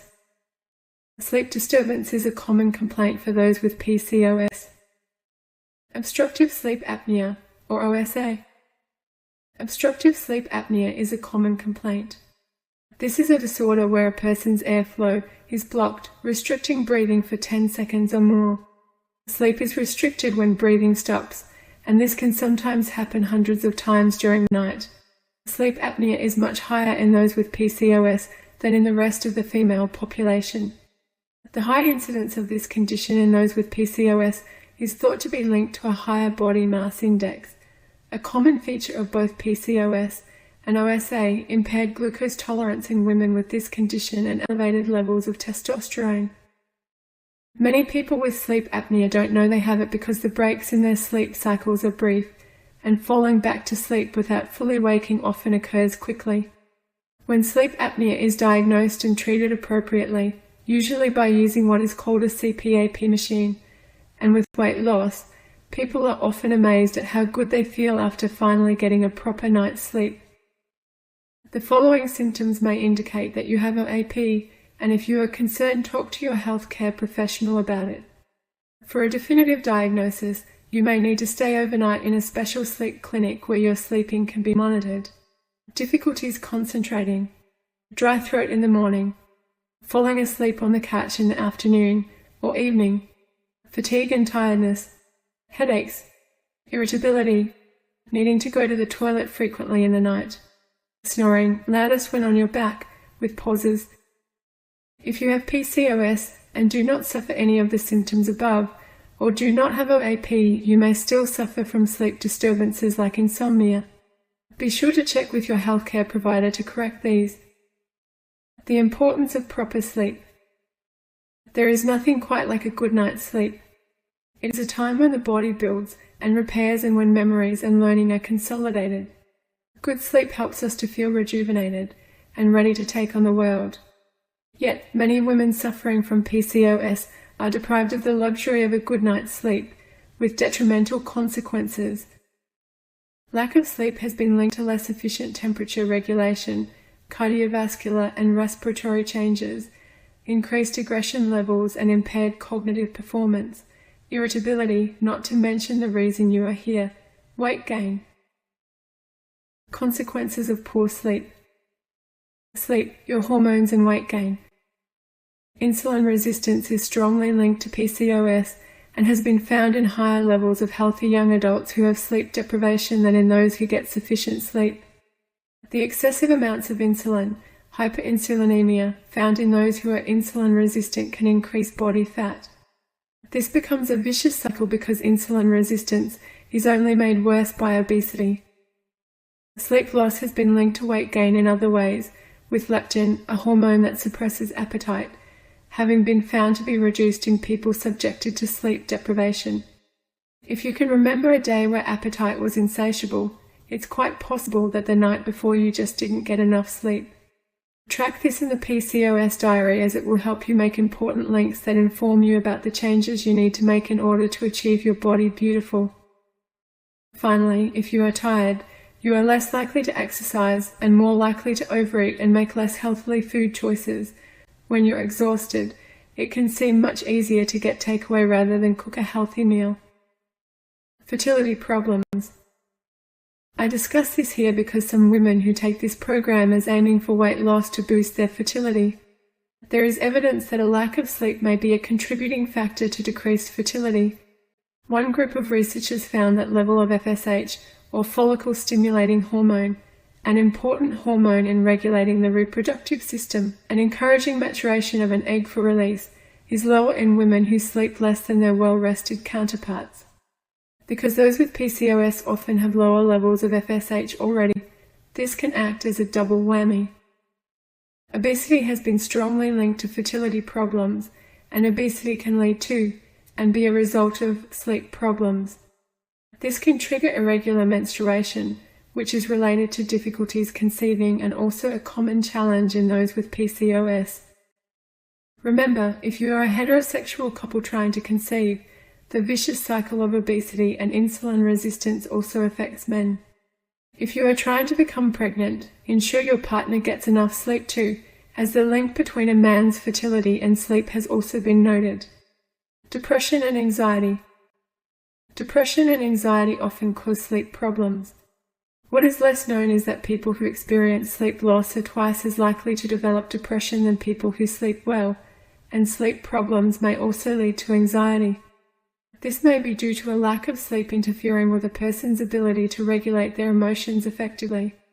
It is important to be aware that there is a difference between normal feelings of sadness or feeling down and meeting the clinical diagnostic criteria for depression. There's also a difference between normal feelings of stress or being on edge and having a clinical anxiety disorder.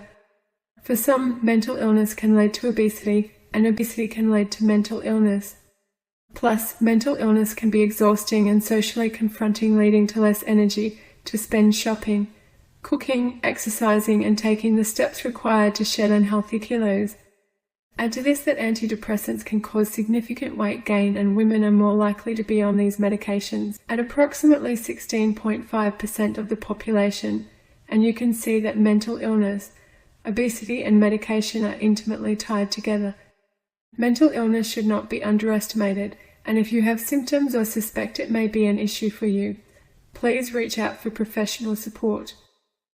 See an appropriately qualified healthcare professional if you experience 5 of the following depressive symptoms consistently over at least a 2-week period: depressed mood, difficulty concentrating, fatigue, feelings of worthlessness, lack of sleep or too much sleep, loss of interest in previously enjoyed activities, noticeable increase in fidgeting, significant weight loss or weight gain when not dieting, slowdown in movement, suicidal thoughts. You should seek the assistance of a healthcare professional if you have experienced 6 months of excessive anxiety.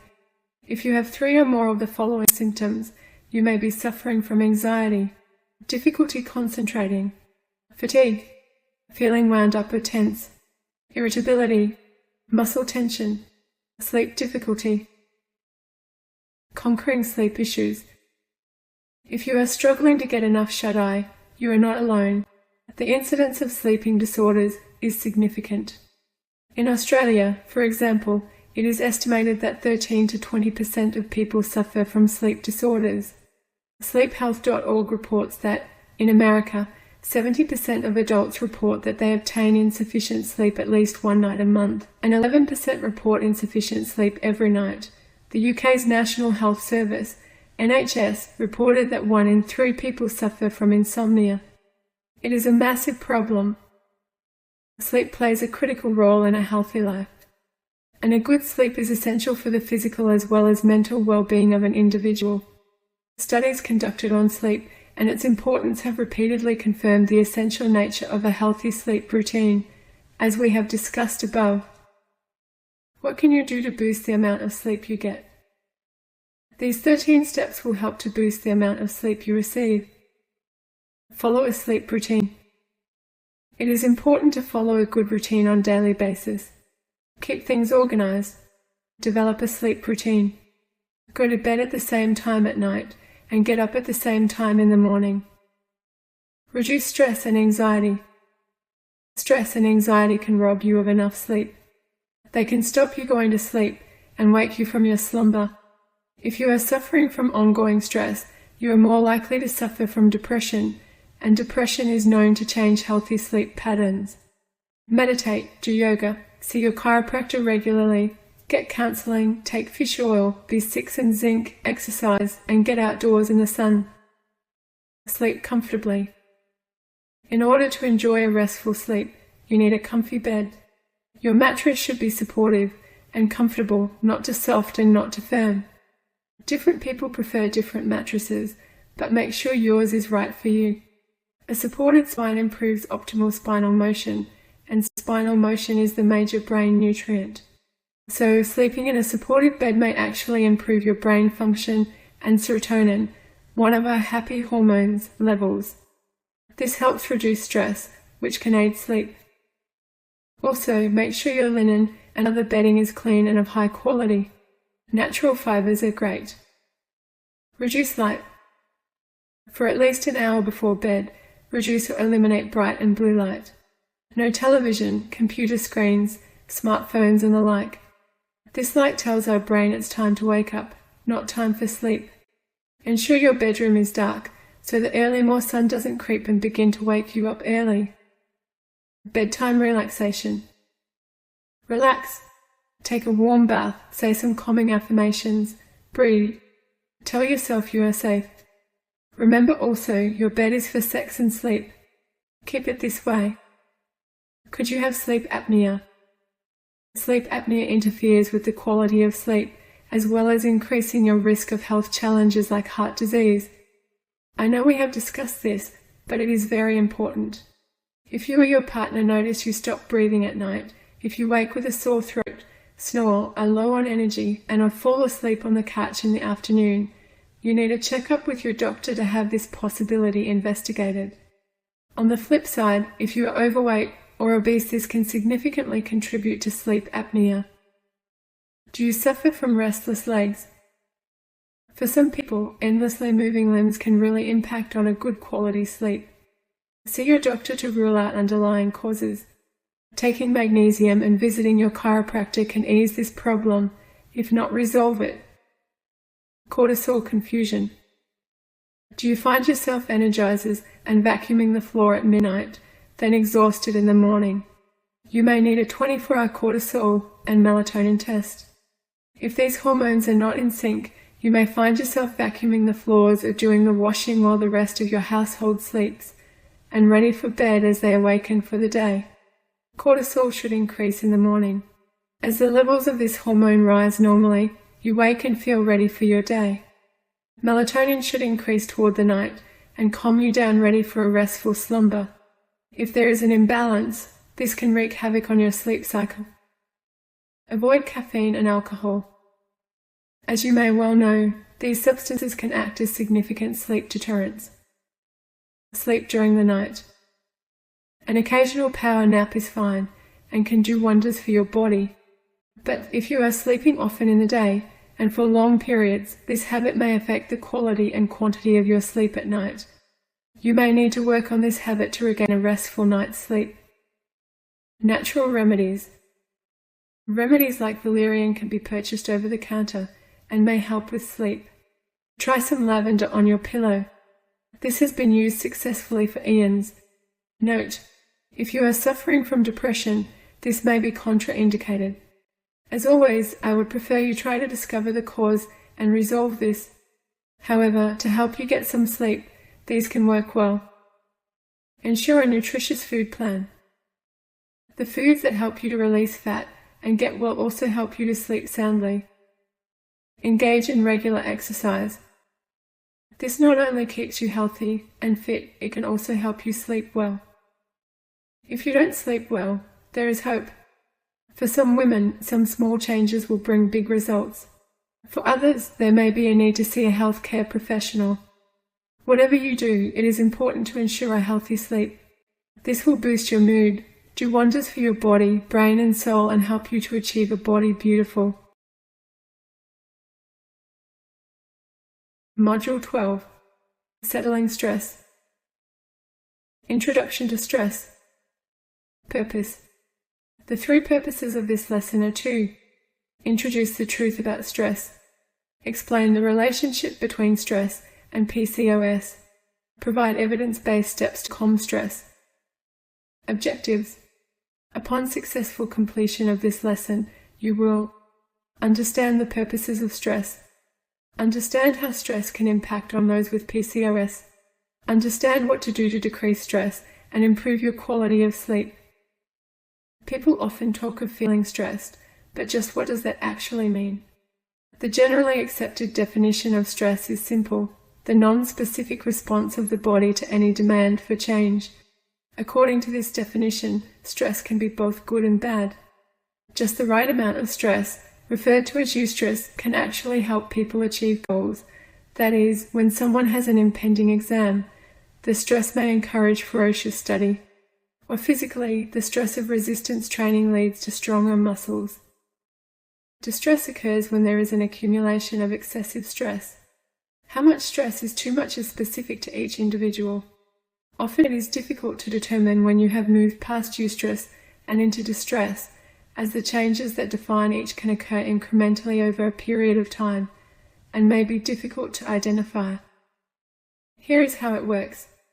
We all have an ideal reference range in which our body functions properly. Any changes in stress levels change this reference range. This is known as allostasis. Allostasis is the process of achieving stability or homeostasis through physiological or behavioral change. This can be carried out by means of alteration in HPA axis hormones, the autonomic nervous system, cytokines, or a number of other systems, and is generally adaptive in the short term. Allostasis is essential in order to maintain internal viability amid changing conditions. In the ideal setting, once a short-term stress has ended, the body will return to its ideal reference range. However, when the stress does not abate, the body acclimates to this new reference range, and we come to think this is our normal state. We may feel fine. However, if another stress arises, we again adapt our reference range. This takes us further from our ideal reference range. If this state is ongoing, again we adapt. As this is often a gradual progression, we may not realize how far from our ideal reference range we have come. This cycle of continual adaptive change, and the hormonal and neurological changes that come with it, can lead to a host of health challenges including weight gain and trouble losing weight. Below are some of the consequences of continued high stress levels. Cognitive dysfunction. The following types of thoughts have the power to cause significant emotional, mental, physical and spiritual stress. They are often not only unreasonable, but completely unfounded. Even so, they may persist for years, if not challenged. Note: please know, I am not suggesting these things are true, but they are the types of thoughts women report that they experience on a regular basis. I am fat and ugly. I deserve to be single. I could never go swimming because I can't put this body in bathers. I feel like a man. I am a failure as a wife. I am hopeless. I cannot get pregnant, therefore I am not a real woman. I don't deserve this. It's not fair. I may not have children, which means I will never be fulfilled. I should be better than this. These types of thoughts may contribute to sleep deprivation, depression, poor self-esteem, a lack of motivation, relationship challenges, and more. This can create yet another vicious cycle in PCOS.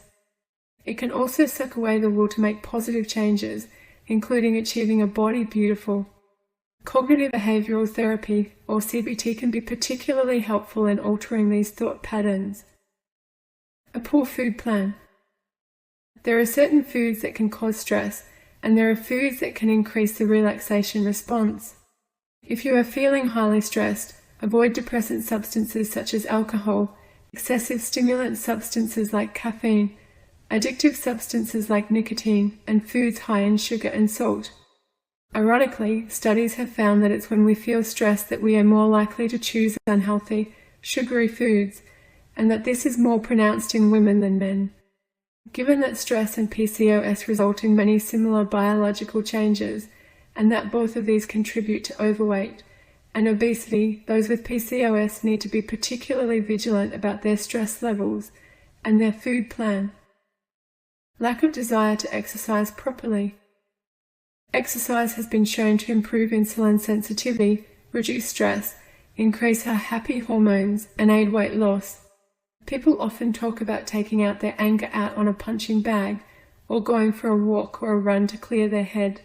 There are many explanations why exercise acts as a stress reliever: changes in body temperature, improvement in self-esteem, distraction from negative thoughts and retrieval of positive thoughts, movement of the spine, this is the main nutrient for the brain, and increases serotonin, a happy hormone. It is simply what our body is designed for, and living as we are meant to is great for our body and brain. Maybe you can think of particular ways that exercise helps you to feel better and reduces your stress. Most PCOS sufferers will have been told at some stage that they need to exercise. Often, the reason this advice is given revolves around only weight loss and not these other super beneficial effects. Yet, while most of us know, at least in theory, that exercise is good for us, the fact remains that we often don't do enough of it. Why? The media and sometimes your treating health professional may have you believe it's only due to a personal shortfall, lack of willpower, or failure to properly acknowledge the importance of exercise to your health and well-being. It is often easier to blame someone than address the issues that may underlie a person's actions. And for those who have not personally suffered from PCOS, it is easy to overlook a crucial element of the exercise puzzle. People often don't exercise because it can feel unpleasant or be embarrassing. Those with PCOS, who in addition to often carrying more body weight than other women, have actually been found to sweat more than women without PCOS. It can also hurt because of higher levels of inflammation or more weight carries on the joints. We can be conscious of our body hair. We may feel conspicuous. If you don't exercise as much as you should, take a non-judgmental moment to think about why this is. Note it in the PCOS diary as a reference point. Now, think about the reason or reasons you listed as to why you find it difficult to exercise. Let's flip this around.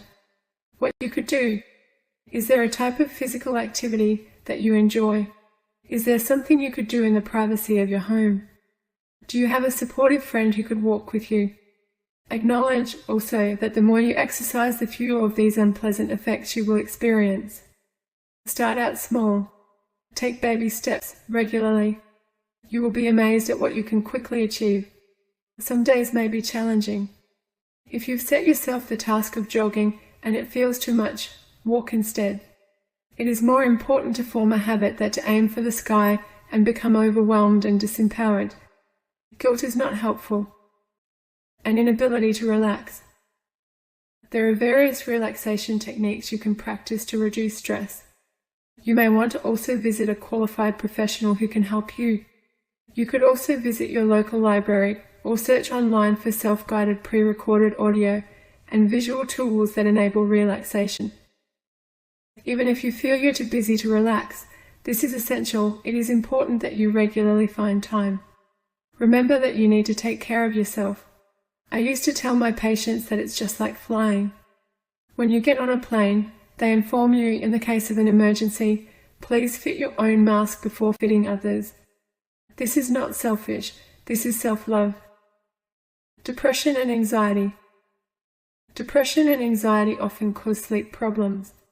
What is less known is that people who experience sleep loss are twice as likely to develop depression than people who sleep well, and sleep problems may also lead to anxiety.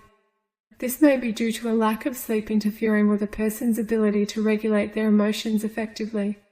It is important to be aware that there is a difference between normal feelings of sadness or feeling down and meeting the clinical diagnostic criteria for depression. There's also a difference between normal feelings of stress or being on edge and having a clinical anxiety disorder. For some, mental illness can lead to obesity, and obesity can lead to mental illness. Plus, mental illness can be exhausting and socially confronting, leading to less energy to spend shopping, cooking, exercising, and taking the steps required to shed unhealthy kilos. Add to this that antidepressants can cause significant weight gain, and women are more likely to be on these medications at approximately 16.5% of the population, and you can see that mental illness, obesity, and medication are intimately tied together. Mental illness should not be underestimated, and if you have symptoms or suspect it may be an issue for you, please reach out for professional support.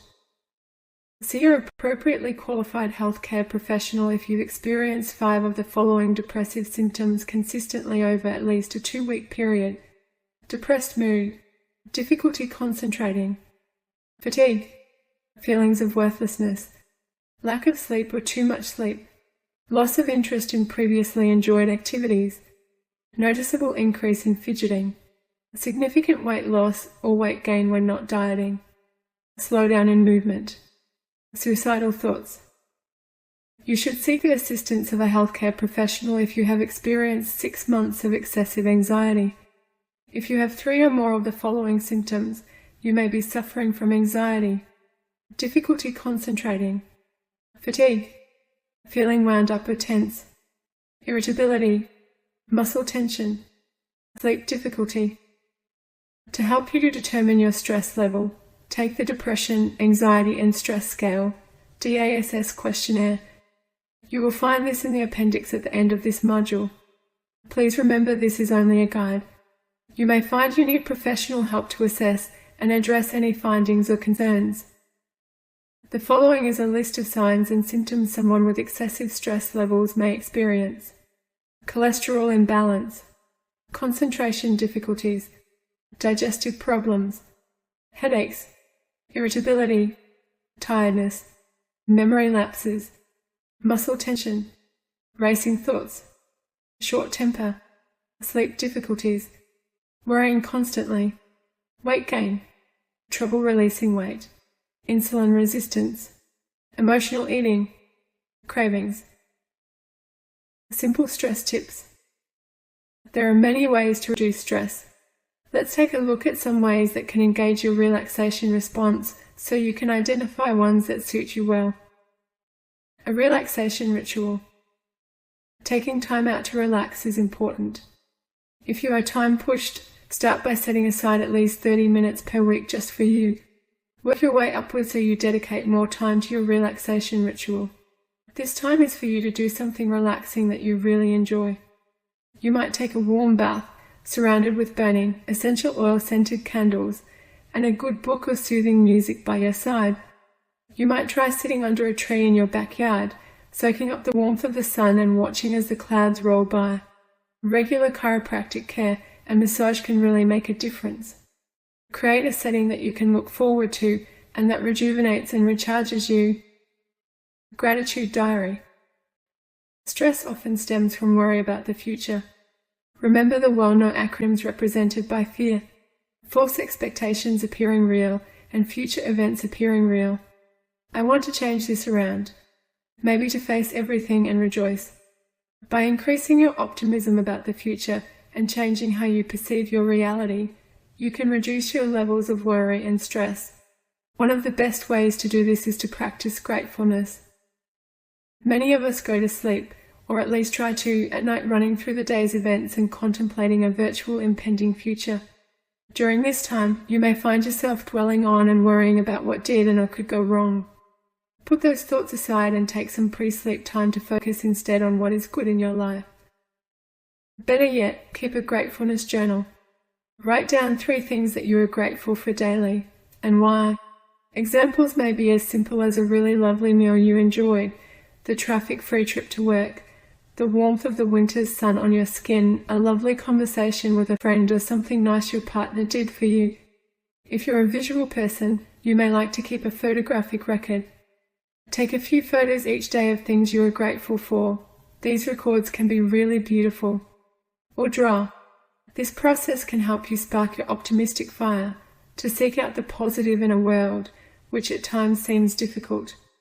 And for those people who already love to look for the good It can help reaffirm this outlook. Remember, whether you choose to look for the good or the bad, you will find examples to support and strengthen your opinion. You get to make this choice. If you are prone to nighttime worry, keep a notebook and pencil beside your bed. When a worry won't let you be, write it down.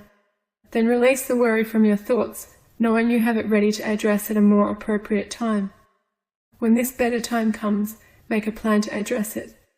Then slowly erase the pencil note while imagining the worry dissolving too.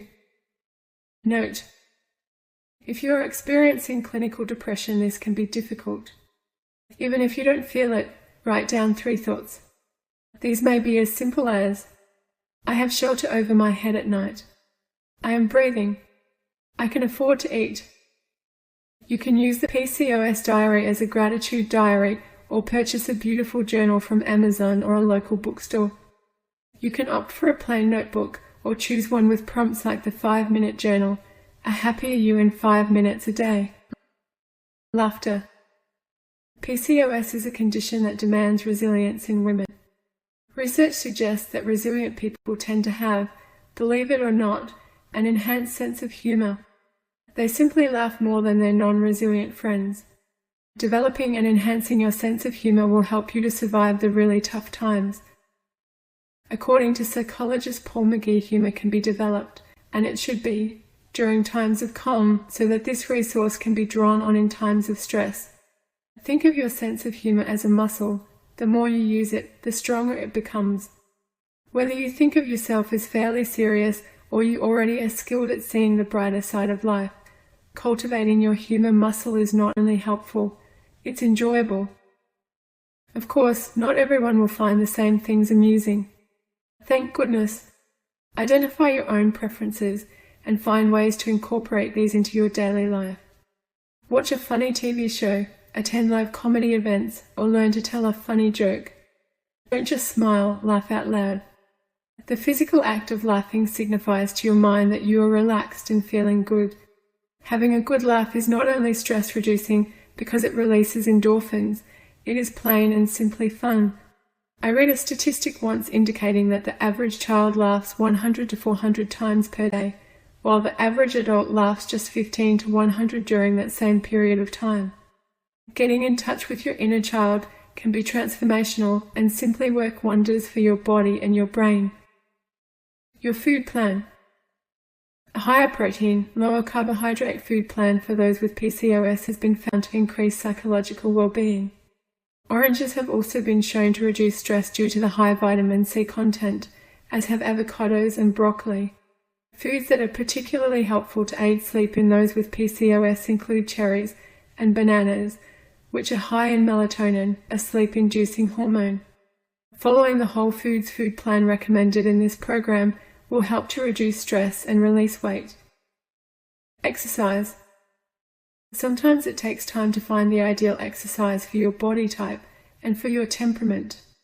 Different people enjoy different forms of exercise, and differences in personality will affect the types of activities chosen. For instance, introverts may prefer individual sports like swimming, while extroverts enjoy team sports like basketball. Sometimes, though, you will need to exercise for the after effects like stress reduction and weight loss. It can take a real commitment to your personal well-being and weight loss to get up and get exercising, putting aside the excuses. If you need support, ask for it. If you feel too tired, start small. If you feel you don't have time, make it. The benefits of increased endorphins, less stress, better sleep, and a healthier body are well worth the effort. It is also required for achieving a body beautiful. Relax and be mindful. One simple relaxation technique involves slowing and deepening your breathing. Simply find a comfortable position laying on a floor or sitting with a straight posture. Close your eyes. Take a deep breath in through your nose. Hold this for 3 to 5 seconds. Expel your breath deeply and through your mouth. Repeat 10 times. Notice as your body becomes calmer. A simple mindfulness exercise is just to take time to notice your environment. Sit quietly and breathe deeply. Take the time to notice the chair you're sitting in or the feel of the grass if you've managed to find a nice spot outside. Notice your breathing and the light and color that surround you. What can you smell? What is the temperature like? If you are outside, is there a breeze? Notice the feel of the sun on your skin. If you find your thoughts pushing in, let them. Acknowledge any thoughts, then simply let them go and continue with the exercise. Try to do this for 5 minutes at a time. This exercise may not be easy at first. You might find your mind brimming with thoughts that interfere with your ability to focus on your environment. Don't worry, as you practice more, you will get better at this. Like everything worth doing in life, mindfulness takes practice. There are many steps you can and may need to take to reduce your stress levels, but sometimes professional help is the best approach. Cognitive behavioral therapy. One of the goals of cognitive behavioral therapy, or CBT, is to teach you to identify your unhelpful thoughts and reframe them into more positive ones. This process can diffuse the power of many stresses and help ease the worry associated with them. It is important to note that CBT has been found to boost fertility because anxiety can inhibit ovulation. Your cognitive behavioral therapist will help you to identify your challenging thoughts and assumptions. This process varies in the amount of time it takes because stress-inducing thoughts are often subconscious in nature. You may not even realize you have them, or that they are influencing your life and your health. Your therapist may also ask you to consider where these thoughts originated. You may need to look at your childhood, your social circle, and even the media for clues. Your therapist will ask you to consider if you think the unhelpful thoughts are, in fact, reasonable. For example, the assumption that you are not a real woman because you are infertile is unfounded. Knows that you are unattractive because you are overweight. Yet this is how some women feel, and it can create very high stress levels. If you hold this thought yourself, your therapist might ask you to consider the evidence that disputes this thought, and together, you may develop a more helpful thought or cognition in order to change your assumption and the situation. Luxurious stress tips. A girl's night out. A warm bath surrounded by scented candles and soothing music. Fulfilling sex. A great book. A professional massage. A peaceful mug of green tea with a piece of thick, melting, rich dark chocolate. A walk along the beach. A day at a spa. A home day spa. Do your own pedicure and manicure, or even better, have a friend or your partner share this home indulgence with you. Module 13. Gut feelings and function. Introduction to the gut and PCOS. Purpose.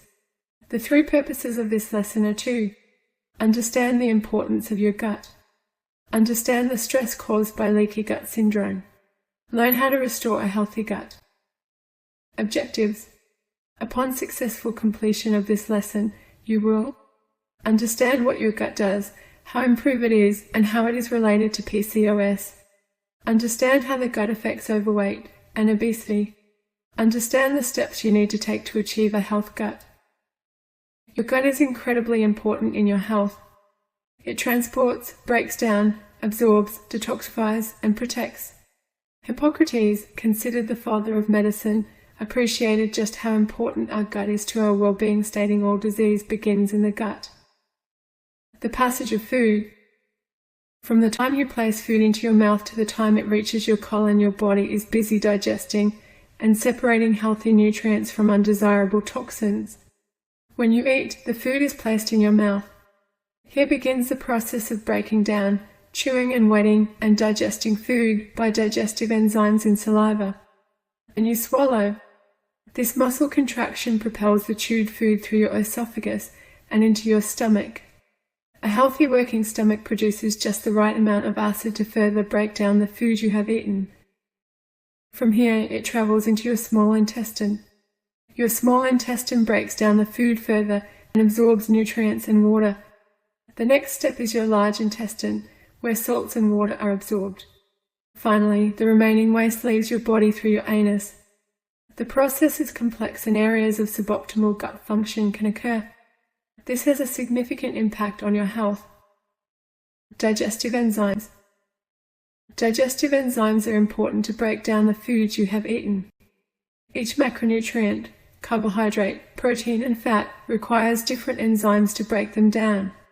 If you have too little of a specific enzyme, you won't be able to effectively break down the corresponding component in your foods. This, in turn, means you cannot fully absorb the goodness. Your digestive system is like the hole in a donut. Think of your digestive system like the hole in a donut. The inside of your intestine, the hole, is really like the outside of you. In a healthy gut, the lining of the intestine determines what gets through into your body, the donut. This lining can be damaged or become leaky, medically described as increased intestinal permeability, and the gut can become inflamed. When this happens, endotoxins or toxins from bacterial breakdown, hormones, and other harmful materials like toxins, parasites, fungi, food particles and proteins, and more can pass through into the body proper. The gut lining. The gut lining is profoundly important in PCOS and well-being. It performs 6 key functions: digests food, absorbs nutrients, water and electrolytes, acts as a barrier to toxins and keeps out disease-causing microorganisms, is the seat of your immune system, moves waste through into the colon, houses our microbiota. Your gut lining performs the important functions of selectively allowing nutrients through so they can enter your bloodstream and be useful while stopping harmful compounds from crossing. Any damage to this lining affects its ability to perform as a barrier, resulting in the passage of these substances across your intestinal lining and eventually into the bloodstream. Once these foreign substances are detected, your immune system swings into action. Your defense mechanisms are activated. Your body mounts an immune response to kill the invader. This results in local and systemic inflammation. This contributes further to a leaky gut. The biological holes that allow pathways through the gut lining are why natural health experts call this condition a leaky gut. What may cause, contribute to, or promote leaky gut? Leaky gut syndrome may have a range of causes. Go through this list and see if any jump out from your own life. Immune system issues. An excess in bad bugs or a deficiency in good bugs in the gut. Endotoxemia, a toxin released by a microorganism when it is broken down or dies. Foods like gluten and sugar, artificial sweeteners, processed meats, bakeries goods, dairy products, and hydrolyzed oils. Certain medications like bioral antibiotics, which are overprescribed and sometimes used in those with PCOS to treat acne, or proton pump inhibitors, and SAIDs, the oral contraceptive pill, and antacids containing aluminum hydroxide. Toxins like heavy metals, non-organic personal care products, standard household cleaning agents, exposure to agricultural chemicals through your nearby environment or within your food. Starvation, how many very low-calorie diets have you been on? Alcohol consumption, smoking, excessive ongoing stress. Let's take a closer look at foods known to cause a leaky gut. Some are healthy foods, yet may be a trigger for certain women. By closely tracking your symptoms and the foods and beverages you consume in the PCOS diary, you will begin to make correlations that are specific to you. The gluten protein gliadin in wheat with similar proteins in rye, spelt, barley and oats. Some saponin-containing foods in potatoes, tomatoes, soybeans, alfalfa sprouts, quinoa seeds, koologa bark extract, often in root beer. Some lectin-containing foods, including grains and legumes.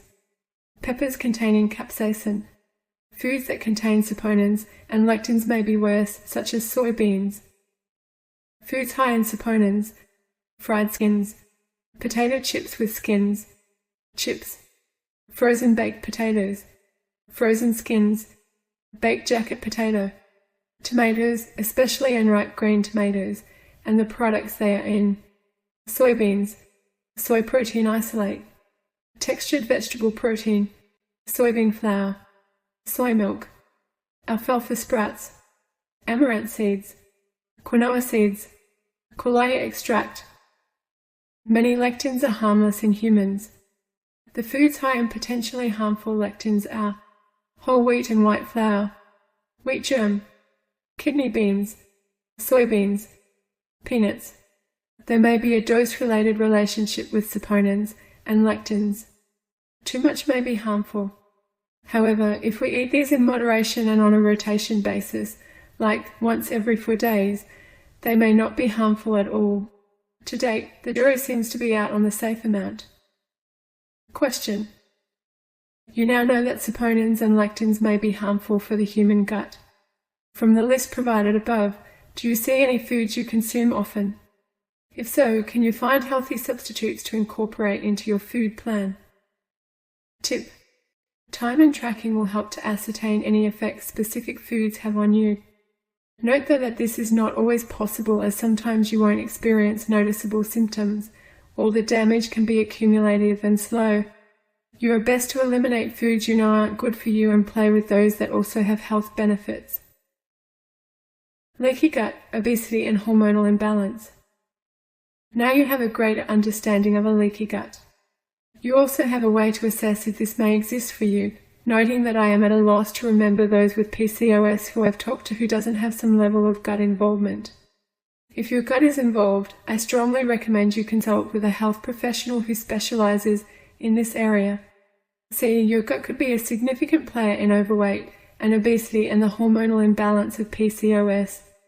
Let's explore how. Leaky gut and obesity. When you have a leaky gut, toxins that are meant to be eliminated can instead pass back into your body. Once there, inflammation can result and potentially cause or encourage obesity. Toxin enters leaky gut. Then impaired lining fails to block toxins. Finally, toxins enter the bloodstream. There is substantial research that links inflammation with obesity. The study Obesity, Inflammation and Diet said that obesity is an underlying condition for inflammatory and metabolic diseases. Being overweight triggers pro-inflammatory change. The article Obesity and Inflammation, the linking mechanism and the complications found excess energy in the fat cells stimulates inflammatory mediators, potentially leading to a pro-inflammatory state.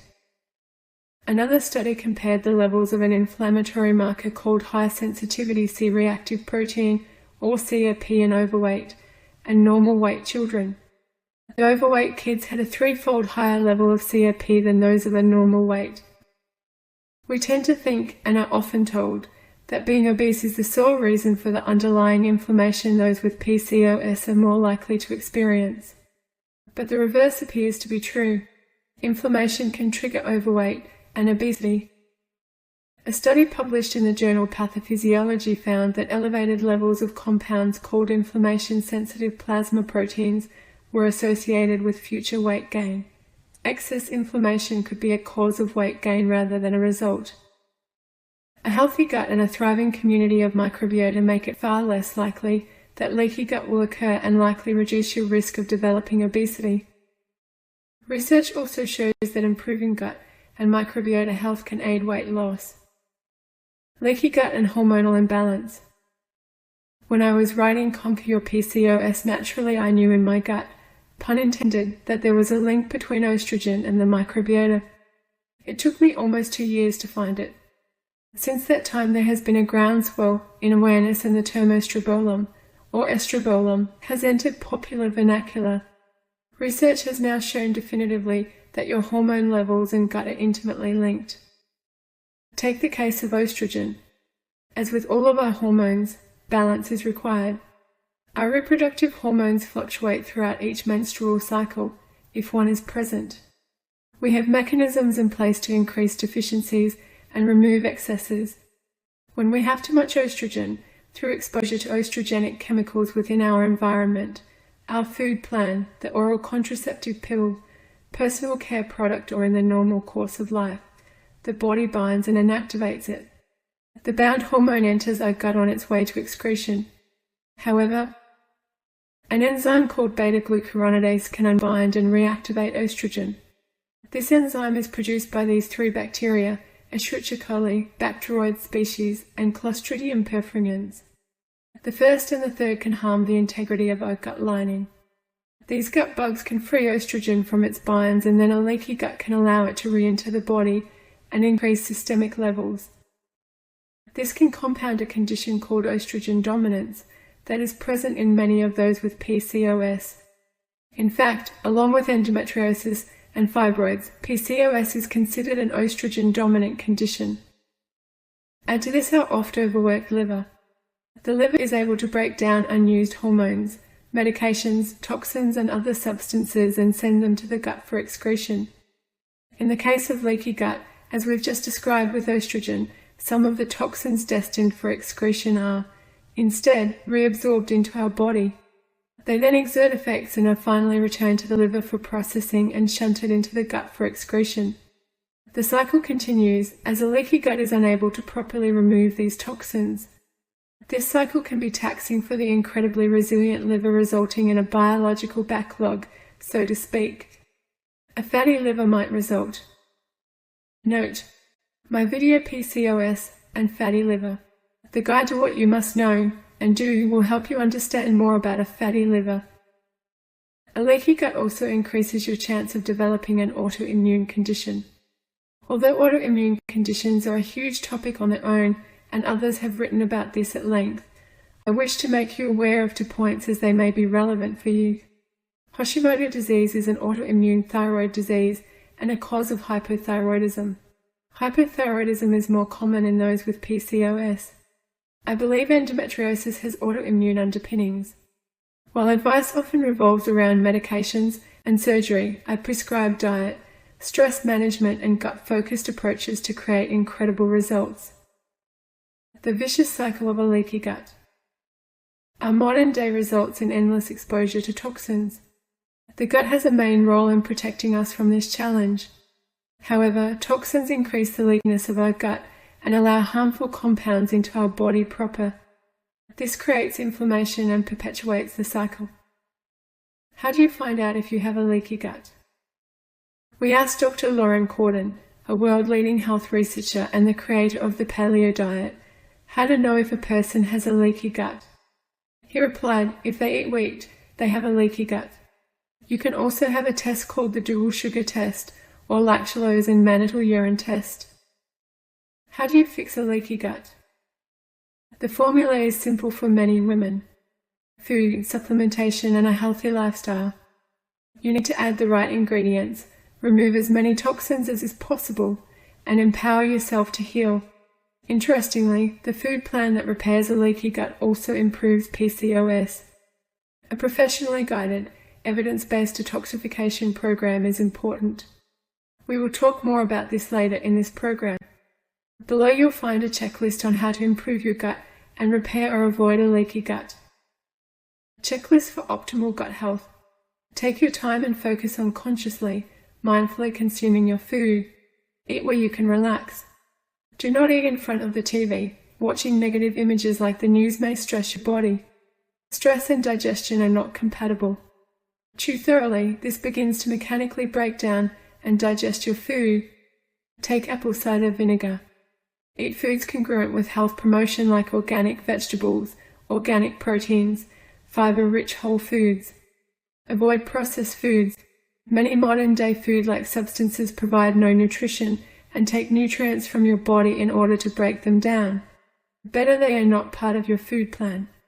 Limit or avoid foods that you are intolerant to. The most common are gluten and dairy. Regularly take a high-quality prebiotic, psyllium, fructooligosaccharides, galactooligosaccharides, and probiotic, for example, Lactobacillus, Bifidobacterium, and Bacteroides fragilis. Drink sufficient pure water. Manage your stress. Add magnesium to your food plan and supplementation. See your healthy foods list included with this program for magnesium-rich food ideas. Move regularly. Exercise aids intestinal movement. Consume foods rich in good fats like fish, avocado, nuts. Eat foods and or supplement with omega-3s, EPA and DHA, zinc, L-glutamine, inosine, medium-chain fatty acids, coconut oil, and quercetin. Ensure sufficient fiber intake. Ensure sufficient vitamin D3 supplement and safe sunshine. Reduce or eliminate alcohol consumption. Limit, or better yet avoid, refined sugar. Module 14. The toxic effect. Introduction to Toxicity. Purpose. The purposes of this lesson are to define toxicity and introduce its effect on women's health, understand the relationship between toxicity and PCOS, understand why toxins can cause a weight loss plateau. Objectives. Upon successful completion of this lesson, you will understand how toxins can contribute to poor sugar regulation, diabetes and overweight and obesity. Understand the impact of endocrine disruptors.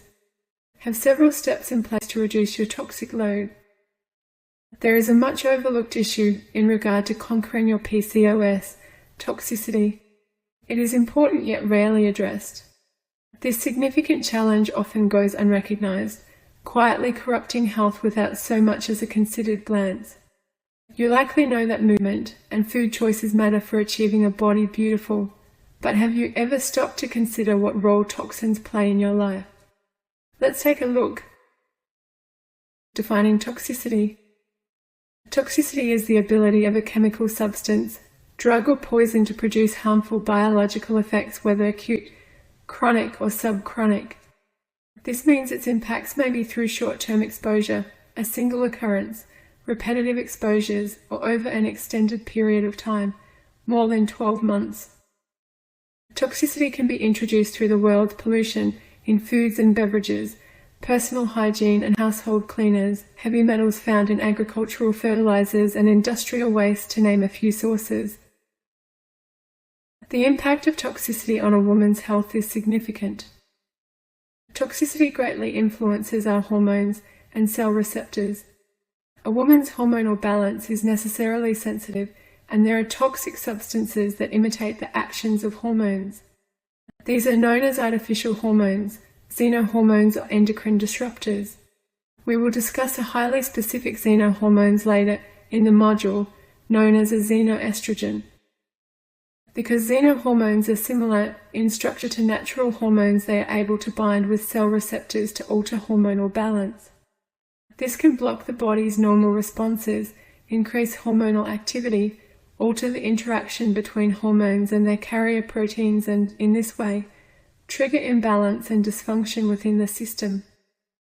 Endocrine disruptors as xenohormones may include lead, dioxin, solvents, pesticides, fungicides, formaldehyde, dichlorodiphenyl trichlorothione or DDT, polychlorinated biphenyls or PCBs, plasticizers such as bisphenol A or BPA, damage caused by toxicity.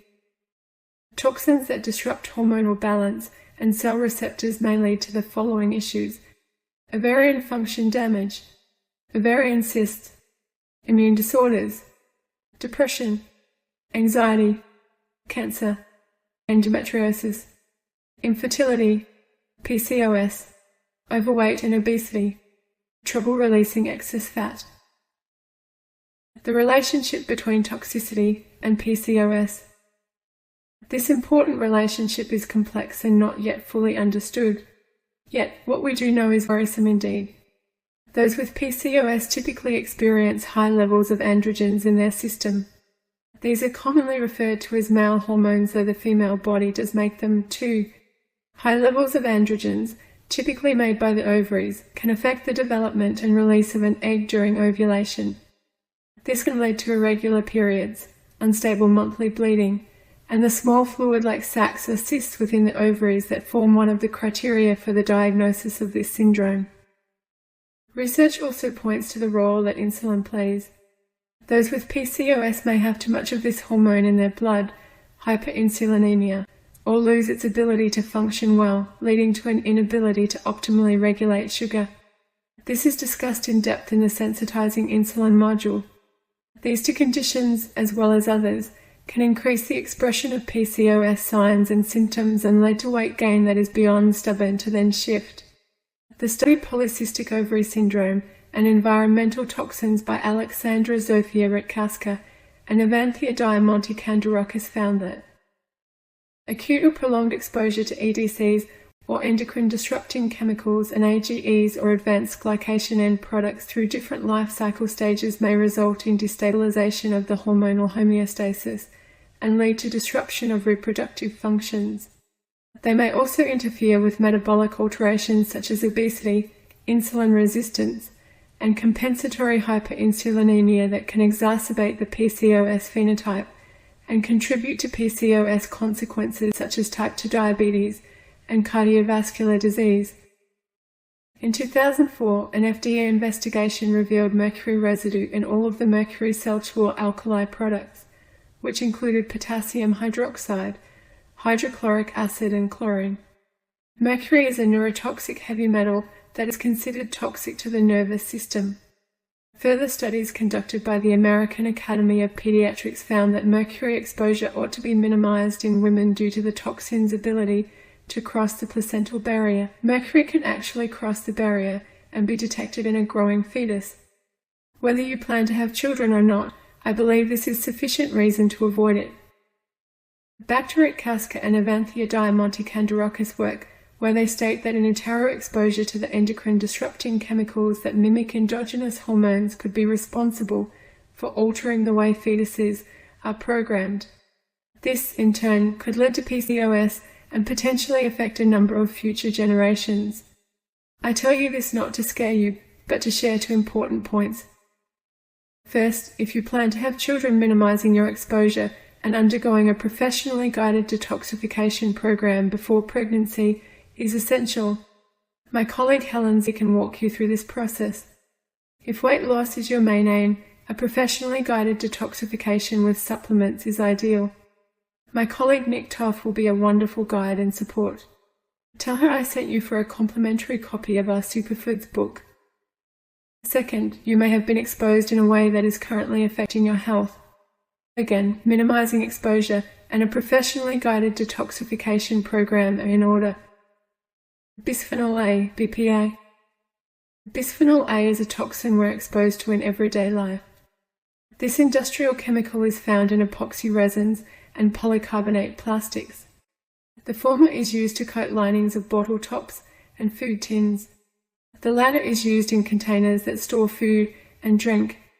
This chemical has been shown to increase testosterone in women and is associated with obesity. To reduce your exposure, choose fresh, whole foods as opposed to packaged food. Switch to glass or ceramic containers. Never heat a tin or bottle. Avoid plastic food wrap. Say no to receipts you don't need, as they, too, can contain BPA. Persistent organic pollutants, POPs. According to the World Health Organization, persistent organic pollutants, POPs, are chemicals that remain intact for lengthy periods of time in the environment. These toxic chemicals can circling around the globe, distributing them to far-off places, and accumulate within the fatty tissue of any living organism, including humans. POPs come in the form of pesticides, industrial chemicals, or unwanted waste. Most of the time, POPs are waste byproducts of chemical and industrial processes, which are released into the air and water streams. They are difficult to break down, which leads to long-term accumulation in human fatty tissues, making them highly toxic and harmful. To reduce your POP exposure, reduce or avoid the consumption of fatty meat and dairy products. Limit your consumption of large fish species. Increase fibrous food intake. Contributing factors to diabetes, insulin resistance, and weight gain. Being exposed to POPs can contribute to a variety of problems, including diabetes and sugar control issues. Groundbreaking research from 2006 indicated that the higher the level of POP exposure, the higher the prevalence of diabetes. Chronic exposure in women resulted in a high rate of diabetes incidence. As insulin resistance and blood sugar control are deeply linked to overweight, obesity, and PCOS, POPs play an important possible role. As a woman is exposed to POPs, her susceptibility to sugar control issues rises. With at least 44 to 70% of all of those with PCOS having insulin resistance, toxicity need to be dealt with. There are 3 ways to become exposed to POPs. The food chain, global winds, currents, streams, mother's body through the womb and breastfeeding, xenoestrogens. Xenoestrogens are a family of chemicals that imitate the natural hormone, estrogen, and disrupt hormone balance in a woman's body. This endocrine disruptor actually attaches itself to the estrogen receptors of a cell and imitates the body's own estrogen. This causes an imbalance in the level of estrogen and leads to negative effects on the reproductive system. These may include premature puberty, uterine fibroid development, endometriosis, PMS, PCOS, xenoestrogens and estrogen dominance. Xenoestrogens mimic the supply of estrogen in the body and, as a result, can cause an excess. Natural estrogen is the hormone responsible for stimulating cell division in hormone response tissues such as breast tissue, uterine lining, and the ovaries. In the functional medicine and natural health fields, women who have higher than necessary levels of, or sensitivity to, estrogen are said to be estrogen dominant. When an overload of xenoestrogen is present, the actions of natural estrogen are mimicked with resultant problems. Women who experience estrogen dominance may face excessive tissue growth of ovarian cysts, endometriosis, breast disease, and even cancer. To reduce your xenoestrogen exposure and load, consume fibrous foods that contain indole 3-carbinol like broccoli, cabbage, cauliflower, and organic kale. Carefully consider if the oral contraceptive pill is the best form of contraception for you. Opt for organic personal and cleaning products. Consider purchasing a high-quality water filter. Engage in regular exercise. Toxins, your health, and stubborn weight gain. Your body is truly incredible. It is constantly working to maintain balance, known as homeostasis. When there is a disruption in this balance through toxicity, PCOS, overweight and obesity can develop. This is a serious issue. It's an important reason why women can struggle to achieve a body beautiful while taking all the steps recommended by the health professionals they trust, without success. Having an expert in your corner who can understand and assess your toxic load and help you to detoxify can bring surprising results. The toxic plateau. Most women hit a weight loss plateau at some point. Even though there may have been no change in food choices or lifestyle steps, the fat just stops moving. This can signal the need for a professional detoxification program. See, the toxins you've been unable to release are stored in your fat cells. When you start to shed weight, these toxins are released too. At some point, this can cause inflammation, which triggers insulin resistance and leads to holding onto fat. At this point, a professional detoxification program may help. I keep referring to a professional detoxification program on purpose. You need an expert who knows the body's detoxification pathways, who uses evidence-based protocols, and who can help you safely expel toxic material. If someone suggests a lemon or grapefruit detox, a juice cleanse, or another fad approach, run a mile. As part of your detoxification protocol, you should avoid alcohol, drink sufficient pure water, limit or avoid sugar, junk food, processed and packaged consumables. Consider using a sauna and dry skin brushing. Cut gluten and dairy. Add foods containing indole 3-carbinol like broccoli, cabbage, cauliflower, and organic kale. Gently exercise. Prioritize rest and sleep. Add antioxidants. Supplement as appropriate to your needs, which is one reason why expert advice is needed. Module 15. Reclaiming your energy. Introduction. Purpose. The 3 purposes of this lesson are 2. Understand the different common causes of fatigue. Understand the likely causes of fatigue that affect you. Learn how to reclaim your energy. Objectives. Upon successful completion of this lesson, you will understand why you experience fatigue, how it may be related to PCOS, and what you can do about it. Understand what fatigue can tell you about your health. Choose and implement several of the 10 strategies that can ease weariness. If you find yourself dragging your feet throughout the day, reaching for sweets mid-morning and mid-afternoon, or bleary-eyed and feeling physically and psychologically heavy, You are not alone. Fatigue is common in PCOS. Sadly, when we are exhausted, cravings for sugary foods, caffeine and other pick-me-ups can result. Motivation can wane. Engagement in exercise can diminish. The combination can make it difficult to achieve a body beautiful and a life we adore. This begs the question, why? There are a number of reasons which can make the cause difficult to identify. Of course, some causes of fatigue are not related to PCOS.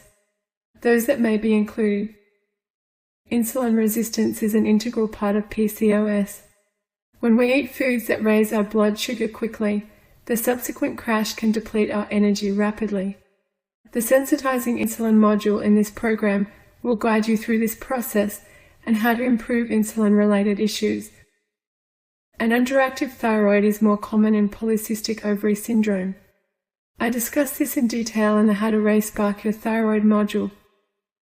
Anemia can result from heavy periods. Symptoms can include shortness of breath, a pale appearance, cold hands and feet, dizziness, and irregular heartbeat and faintness. Low vitamin B12 can result from a mainstream treatment option for PCOS, metformin, and other causes. As one published study says, long-term use of metformin was associated with biochemical B12 deficiency and anemia. Routine testing of vitamin B12 levels in metformin-treated patients should be considered. The symptoms of B12 deficiency include those of anemia. When severe, confusion, nerve damage, numbness or tingling in the hands and feet, and weakness may result. Sleep problems. Insomnia, with its trouble falling or staying asleep or experiencing non-restorative sleep, and sleep apnea are more common in PCOS. If you or your partner notice breathing irregularities while you sleep, seek professional advice promptly.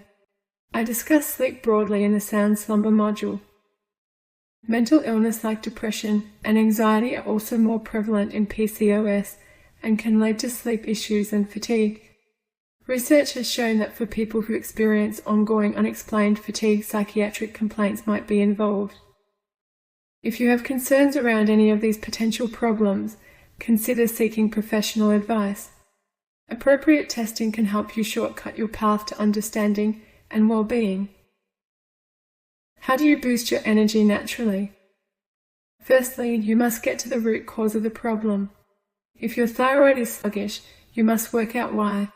If you have insulin resistance, you must take the steps to sensitize this important hormone. You will likely find that the recommendations throughout this program naturally boost your energy as you heal. I remember recommending a few changes to one lovely lady, including eat a boiled egg as a 2:30 p.m. snack. She said that one day she laid down for her regular afternoon nap. After 10 minutes, she realized she no longer needed one. This is common and the turnaround can be fast. Throughout this program, you'll learn how to improve your energy. Plus, the tips in this module will provide strategies that supercharge your vitality. Simple strategies to boost your energy. There are smarter ways to boost your energy than reaching for an unhealthy energy drink, a sugar-filled beverage, or a caffeinated cup of coffee, a donut, biscuit, or piece of chocolate. While these options may help short-term, which is why many women reach for them, they create a cycle of energy ups and downs as blood sugars rise and then dramatically plummet, leading to cravings and fatigue. Fortunately, there are smart, healthy ways to naturally boost your short and long-term vitality. The following 10 strategies aid balanced and healthy energy levels. 1. Develop a healthy sleep routine. As we discuss in the Sound Slumber module, insulin resistance is strongly linked to PCOS and has been found in higher levels of healthy young adults who have sleep deprivation than in those who get sufficient sleep. The excessive amounts of insulin or hyperinsulinemia found in those who are insulin resistant can increase body fat. This becomes a vicious cycle because insulin resistance is only made worse by obesity. Sleep loss has been linked to weight gain in other ways, with leptin, a hormone that suppresses appetite, having been found to be reduced in people subjected to sleep deprivation. If you can remember a day where appetite was insatiable, it's quite possible that the night before you just didn't get enough sleep. Track this in the PCOS diary, as it will help you make important links that inform you about the changes you need to make in order to achieve your body beautiful. Finally, if you are tired, you are less likely to exercise and more likely to overeat and make less healthily food choices. When you're exhausted, it can seem much easier to get takeaway rather than cook a healthy meal. To achieve a body beautiful, it is crucial to prioritize sufficient sleep, to woo it like a golden prize. These steps often lead to better shut-eye. Develop a sleep schedule and stick to it. Wake at the same time each morning, including weekdays and weekends. Ensure your bedroom is quiet, undisturbed, and completely dark. A slightly cool room temperature is helpful. Invest in highest quality pillows. I recommend postureformpillows.com.au, and mattress you can comfortably afford. Avoid blue light from the later afternoon and into the evening. This includes exposure to television, smartphones, tablets, and computer screens. If you must work, an app like f.lux can help cut your exposure. Spend some time in the bright morning sunlight. Take a warm bath before bed. Try a cup of chamomile tea. If you are an empath like me, avoid violent or emotionally assaulting programs and movies, even if you are not highly sensitive. I believe this exposure can trigger the stress response and act as an unnecessary threat. Avoid caffeine, particularly for 6 hours before bedtime. Exercise. Practice evening meditation. Journal. I find having a journal and pen by my bedside helpful. If a pervasive thought pops into my head during the night, I can then jot it down rather than lay there worrying that I will forget. If you are awake and unable to return to sleep, get out of bed. Read a gentle book, listen to calming music, or follow a peaceful practice. Keep your lights dimmed and remember self-kindness. Track your sleep in the PCOS diary and note what, for you, positively and negatively affects your slumber. List the helpful steps at the end of this module and begin to implement these in your life. 2. Trial aromatherapy. Aromatherapy has been a therapeutic modality for centuries, although the actual name originated in 1937. There is much knowledge, and science is now beginning to catch up with ancient wisdom. A multitude of mental, emotional, and physical health benefits have been attributed to the essential oils used in this therapy. Routes of delivery include topical application, inhalation, or ingested. Note: ingestion comes with potential risks, so professional advice is recommended. Lavender essential oil lowers stress, anxiety, and depression to boost positive mood and emotions. As one of the most versatile essential oils in aromatherapy, lavender oil can promote healthy sleep, which is crucial for remaining energized. Research also indicates that inhaling lavender and eucalyptus essential oil daily may reduce fatigue. As an added boost for those with PCOS, this oil can improve skin health, help wounds heal, and massage can ease menstrual pain. Peppermint essential oil, rosemary essential oil, spearmint essential oil, sweet orange essential oil. The following essential oils additionally help create short-term energy. When used in a regular aromatherapy practice, your energy levels are routinely high. Eucalyptus oil, lemon oil, orange oil, grapefruit oil, peppermint oil, basil oil, cinnamon oil, ginger oil, cedarwood oil, rosemary oil. 3. Eat these herbs. Adaptogenic herbs change how your body works. They help your body adapt as needed to stresses, whether they be airborne or environmental, physical, biological, or chemical. They can be taken in combination or on their own and provide steady, healthy, high energy levels and vitality without excess stimulation. They are not habit-forming or addictive and crank up your energy while also keeping you calm and clear-headed. This is not the case with several traditional energy boosters like caffeine and sugar. The following herbs can help create short-term energy soon after they are consumed, and long-term energy when taken regularly. They also provide additional and significant health benefits, as described below. Ashwagandha promotes positive moods, improves memory, endurance, and focus. Mocha boosts sex drive, fights fatigue, improves endurance. Ginseng. Korean ginseng fights the effects of stress and helps you feel balanced. and American ginseng boost your immune system. Guarana can help you reach and maintain a healthy body weight. Oregano, natural detoxing properties, boost immune system health, aids digestion. Rhodiola, alleviates depression and anxiety. Gotu kola, improvement in performance and memory, boosts the circulation of blood throughout your body. All these herbs and spices can be used in juices and food, and many are available in supplement form. They provide an energy boost in the present, and when taken regularly, lead to naturally high energy levels over the long term, while also delivering the above significant health benefits. 4. Drink green tea. Green tea is one of the best health promoters on the planet. It is a superfood that delivers healthy antioxidants that boost your immune system, and it has cancer-fighting properties. Additionally, drinking green tea regularly leads to high levels of energy and fewer feelings of fatigue. 5. Ditch the sugar. Sugar is a simple carbohydrate which is absorbed by the body rapidly. The calories which this simple carb delivers are immediately stored in your fat cells. This is so you can have access to those calories for energy when you need it later. The problem comes with consuming too much refined sugar.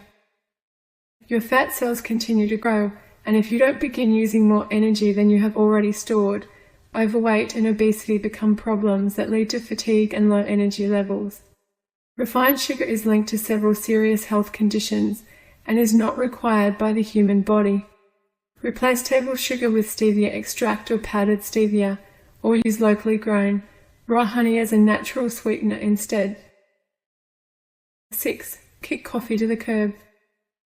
Coffee has been found in a lot of studies to promote health and wellness in several ways. A single cup of coffee every morning, without unhealthy creams and sweeteners, has been linked to multiple health rewards. Most coffee lovers do not drink a single cup. They enjoy several large cups of coffee each morning, sometimes in the afternoon and evening, and their cup of joe is routinely spiked with sugar, artificial sweeteners, milk or cream. That is not the healthiest way to drink coffee. The ingredient which makes coffee such an excellent energy booster in the short term is caffeine. Get too much caffeine into your body on a regular basis, and you suffer energy spikes and crashes while simultaneously elevating your heart rate, sometimes to an unhealthy level.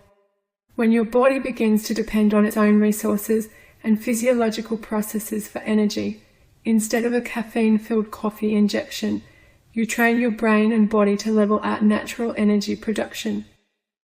Drinking coffee regularly can also lead to a ruined sleep schedule. You learned earlier how important it is to establish and stick to a set sleep routine, especially for boosting all-day energy. There are a lot of good reasons to minimize or eliminate coffee and high levels of caffeine from your diet. 7. Get plenty of protein in your diet. Protein is harder for your body to process than fat or carbohydrates. This means that if you need an energy boost, or you are fighting fatigue, it will be 30 to 40 minutes after you eat protein-rich foods before that energy is available. When you eat protein throughout the day, with every major meal, you always have energy available. Protein is required by every cell in your body, so it is an extremely important nutrient for energy reserves and so many other mental and physical bodily processes. You should be eating at least 0.8 grams of protein for every 2.2 pounds, 1 kilogram of body weight daily. 8. Drink more water. Do you drink enough water? You should be sipping on water all day long. Water is a simple and effective detoxing agent, removing poisons and toxins from your body. Drinking it all day long can keep hunger at bay, which can help you regulate a healthy body weight. Drink a glass of water before every meal, and you will eat less. Water is required by your entire body for brain and body health from head to toe, and when you keep your mind and body hydrated regularly, your energy levels are naturally high. 9. Practice yoga and meditation.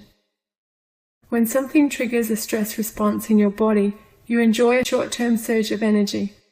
Your heart begins racing, your breathing accelerates and becomes deeper, and all your senses are on high alert. This is the way your body naturally protects you against what it perceives as some type of threat.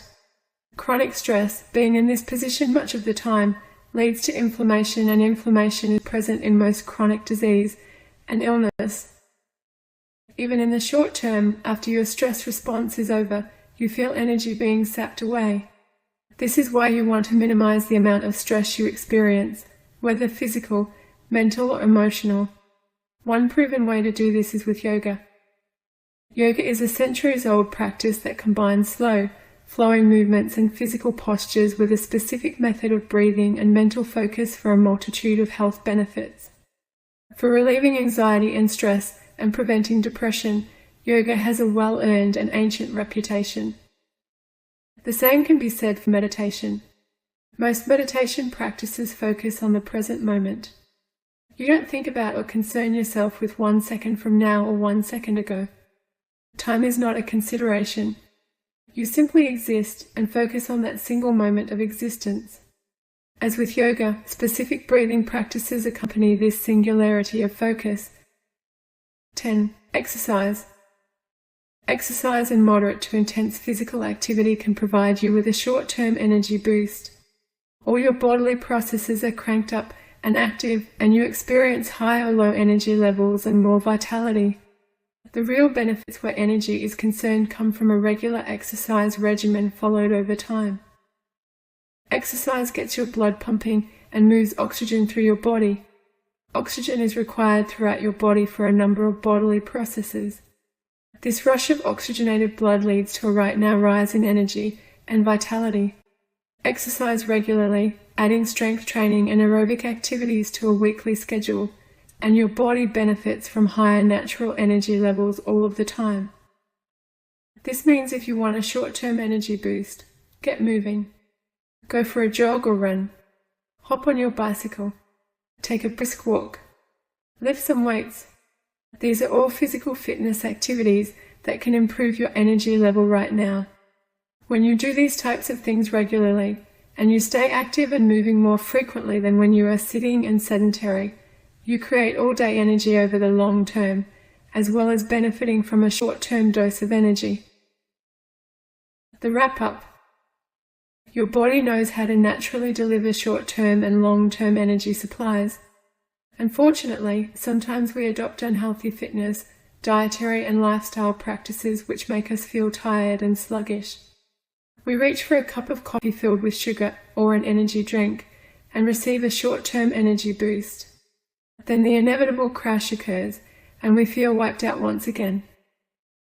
Instead of turning to energy drinks, sugar, coffee and energy-boosting powders and pills, develop a healthy sleep schedule. Lose a few pounds if you are overweight, and let essential oils proven to create and regulate energy provide you with the boost you need through aromatherapy. Eat energy-promoting herbs like ashwagandha and oregano. Get unhealthy refined sugar out of your life and limit the amount of caffeine you ingest. Start drinking green tea, a superfood which is linked to cancer prevention, anti-aging benefits, healthy antioxidants and energy production. Eat protein regularly. At every meal, take up a yoga or meditation practice and make sure you drink water throughout the day. Add a regular exercise program which involves strength training and aerobic movement. Incorporating a few or all of these energy-boosting practices means better health and longevity, and fewer short-term and long-term energy highs and lows. Module 16. Calm cravings and emotional eating. Introduction. Purpose. The 3 purposes of this lesson are 2. Understand the contributors to emotional eating. Understand what causes cravings. Learn how to calm these experiences. Objectives. Upon successful completion of this lesson, you will understand the factors that may feed your emotional eating or craving experiences. Identify your biggest challenges. Put in place coping strategies. There are a range of reasons why someone might experience emotional eating and cravings, some obvious and others that require substantial digging to uncover.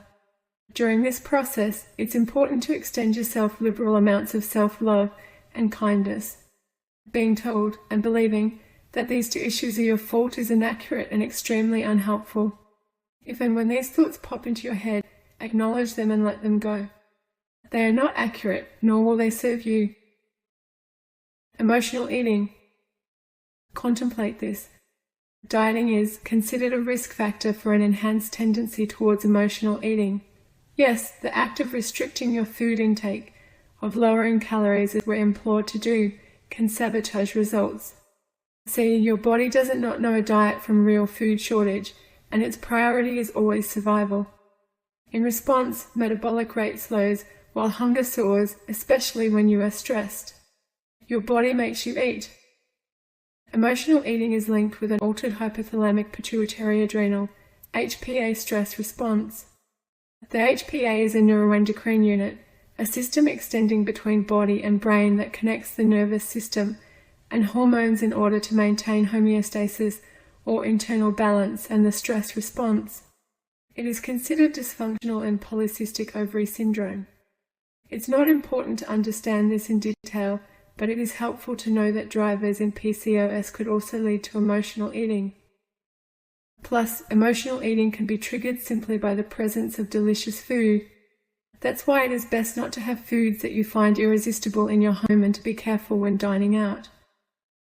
Parenting may need to be considered too.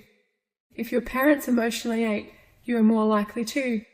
If you felt that your mother didn't support you fully or tried to control you psychologically during adolescence, that also increases your risk. The study Causes of Emotional Eating and Matched Treatment of Obesity stated that when the response of the caregiver is continuously inappropriate, be it neglectful, overly protective, or even manipulative or hostile, the outcome may be that the child develops poor interoceptive awareness, poor awareness of feelings of hunger and satiety, high degrees of alexithymia, difficulty in identifying feelings and describing those to other people, and difficulties with adequately regulating its emotions. This is confronting, absolutely, but it is not said to attribute blame. It is to provide the information you need to empower progress. Psychotherapy can be life-changing, and I believe that learning to forgive, where needed, is an important part of holistic health, not because it lets the other person off the hook, but because it liberates you. Common emotional eating triggers. While sometimes there are deep-seated issues that lead to emotional eating and will require work to overcome, let's look at 3 important triggers and how to move forward positively. Toxic people. Most people know a person or people that cause intermittent stress. They may do this through their behaviors, their words, or both. Then there are those who flood your life with toxicity, which can trigger an emotional eating response.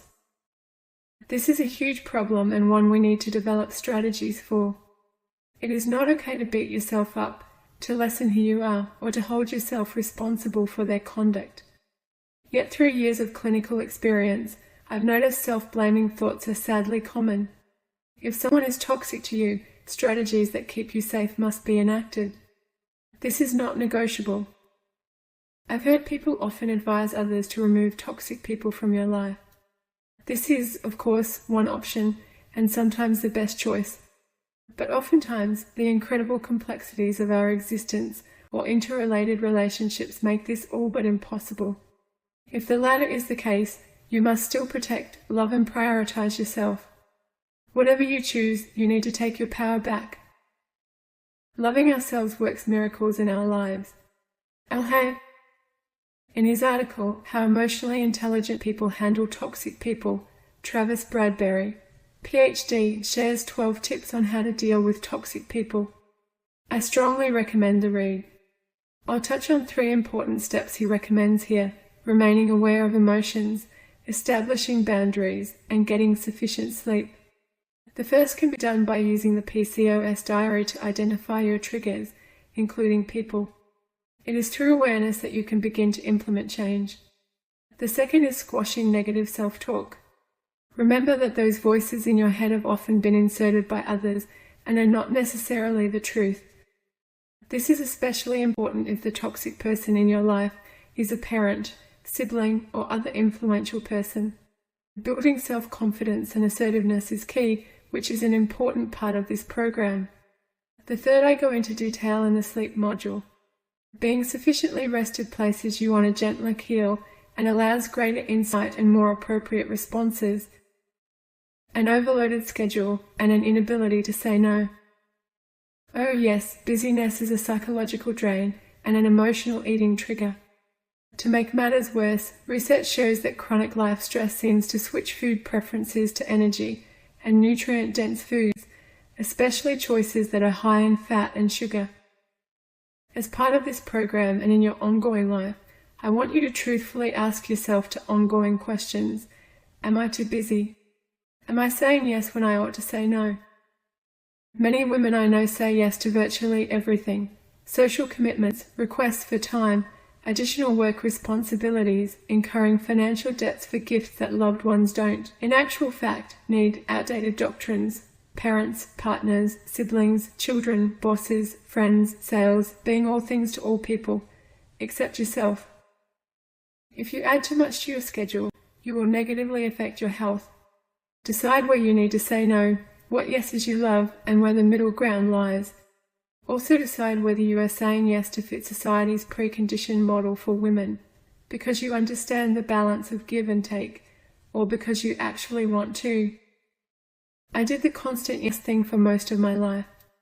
In practice, I didn't want anyone to go without care, so I worked through breaks, before and after my due start and end times, and filled in when my colleagues went on holidays. But the universe decided to provide a journey to a compassionate no. I was injured at work. Living with significant chronic pain as a highly sensitive empath means I had to learn to say no. Yes, it still took a long time. On mastering this skill, I discovered a staggering fact. It didn't crush any of my relationships or make the world think less of me. My beautiful husband had been encouraging me to say no for years. I soul-searched for a long while and finally, I realized my identifier was hooked up with being the good girl, along with my flawed perception that good girls are always there for everyone else, including those who took advantage. Learning to express an authentic and polite no gave me permission to practice self-love and kindness. It is an important part of the balance we each must achieve. We cannot fully discover and express who we are without time to just be and to rest. We also cannot give wholeheartedly when there is nothing left in the tank. Tip: plan your days. Fill in your hours for sufficient sleep first. Add any significant priorities. Schedule quiet time for yourself. Then see what time and personal resources you have left that you wish to distribute.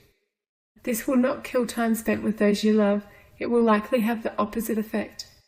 Running around ragged and without thought and planning will result in exhaustion and being firmly kicked out of the present moment. This is not good for anyone, including yourself. Negative thoughts and emotions.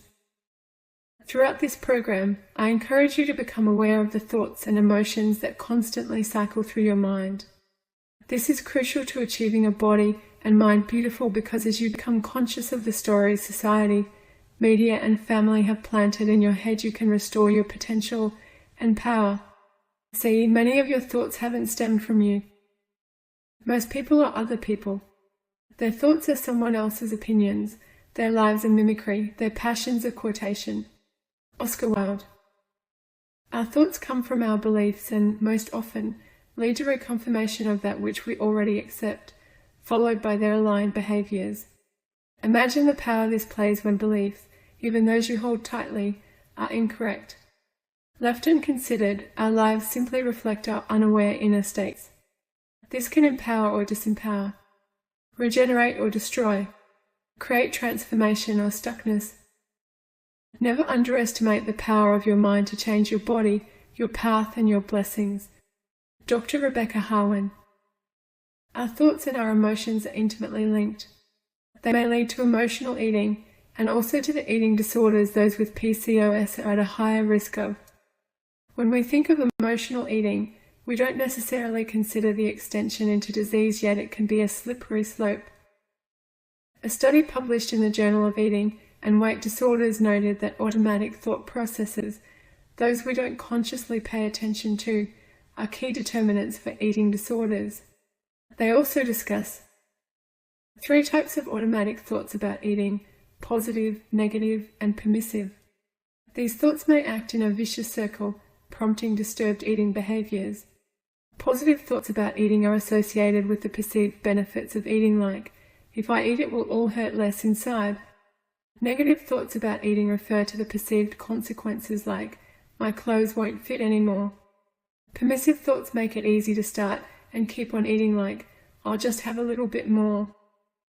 These thoughts can sabotage your size and, more importantly, your health and happiness. Tips to calm emotional eating. Okay, so you think that emotional eating is an issue for you.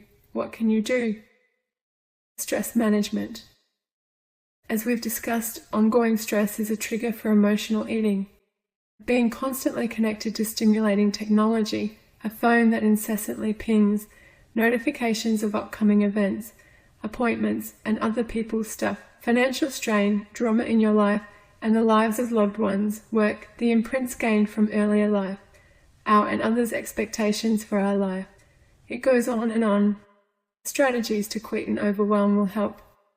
We discuss this at greater length in the stress module of this program. Tech disconnection. To reduce stress, disconnect from technology for at least 1 hour each day. Once you've realized you'll live without it, raise the ante. Turn off your phone and leave it out of sight. Don't answer calls from numbers you don't know. If you work on a computer, schedule regular breaks. Have days without exposure to television. I promise, while this might not seem doable for you, it is and it's wonderful. Walk outside, smell the flowers. Yes, I do this literally. Feel the warmth of the sun or the sting of the cold breeze on your skin. Run up and down on the spot for 1 minute. Simply decide to disconnect and do it. Often. Simplify your work. Your work routine can be a huge source of stress. Take a few minutes to look over your schedule, planning, and to-do list. Remove unnecessary tasks. Be ruthless when you can. These things may be webinars, people who are overly demanding, time-wasting meetings, or extra work that isn't worth the effort and payout. I have essentially fired a few patients in my life. This was incredibly hard, but my coach strongly encouraged me to do so. These patients were beyond the pale, disrespectful, rude, who wished to complain and never take action. I would not have been able to help them anyway, and they affected my energy, taking it away from my other patients who deserved my best. While this was a rare occurrence, it taught me the value of owning my energy and my day. I suggest you do the same in whatever form you can. Journaling. You may not realize the extent of your emotional eating or believe it is possible to overcome. It is. Journaling will help to identify what fuels your choices. You can see if you are upset by a piece of news, a person, an experience, unrealistic expectations you have for yourself, overthinking, feeling what I call less than. You may find there are specific times of the day, the week, the year that link in. Tracking helps to discover the patterns that lead to emotion-driven eating. Here's how journaling can be used as a tool. Focus on the real issue. When you are in the midst of emotionally eating, write how you feel, warts and all. Don't focus on feeling better nor writing down how you think you should feel. Do not censor what you say. Sugarcoating is not helpful. This is a journey to your heart and the cause. Journaling in and of itself can be therapeutic. It can also shine a light on the truth. In this program, you'll find the PCOS journal where you can write into your heart's content. Let go. Be honest. Allow yourself. This may be difficult work. That's okay. This process can be rather like an onion, removing one layer at a time to discover depths you had never imagined. Note: if this process brings up issues you find difficult, please promptly reach out for professional care. I was under the care of a psychologist for 7 years and a psychiatrist for 2. There is no shame in seeking the help you need to become well. In fact, this can be an incredible part of healing. Narrow down trigger patterns. Patterns are, by necessity, common in our lives. Repeated, ingrained behaviors save time and effort, which is why we create them in the first place. Default is simply easier. Journaling helps you to slow down and witness what has been subconscious. It allows you to see where emotional eating hurts you and where it helps you. There will be a benefit of some kind, even if this sounds counterintuitive and is difficult to find. Journal about your thoughts and feelings during or soon after an emotional eating event, every time. After a while, you will be able to look back and identify patterns. This will provide clarity around your triggers, thoughts, and choices, and insight into how to address the causes of uncontrolled eating. Meditation. Meditation provides space and perspective. This ancient practice has been shown to reduce stress, lower inflammation, calm anxiety and depression, improve slumber, and boost feelings of self-love and acceptance. Research also supports mindfulness meditation as a therapeutic approach to decrease binge and emotional eating. Throughout this program, you'll notice that I talk about the opposites of these benefits playing important roles in weight gain. That's one of the reasons I strongly believe that meditation is one of the key steps towards a body and mind beautiful, and I encourage you to meditate on a daily basis. Some people are naturals, while others tell me they simply can't meditate. The good news is that meditation is achievable for the masses, even those who feel they've been unsuccessful in the past. See, meditation is about being present, aware, not about emptying the mind of all thought. This video gives an important perspective on the practicality of meditation. Learn meditation from this Buddhist monk, found at youtube.com. If you are new to this practice, begin with 5 short minutes per day. If this is too long, take moments and slowly build on these. Over time, aim for at least 30 minutes per day. I love this old Zen saying, you should sit in meditation for 20 minutes per day. Unless you are too busy, then you should sit for an hour. Here are 3 short guided meditations to get started. Breathing meditation, UCLA Mindful Awareness Research Center, found at youtube.com. 5-minute mindful breathing, found at youtube.com. 5-minute meditation you can do anywhere, found at youtube.com. Food replacement. Work out which foods you turn to when emotional eating descends. If they are sweet-based like biscuits, cakes, chocolate, and lollies, have some other options available like fruit, coconut date rolls, or frozen grapes. Add in some protein-rich sources that create a feeling of fullness like peanut butter, walnuts, or create a chia dessert.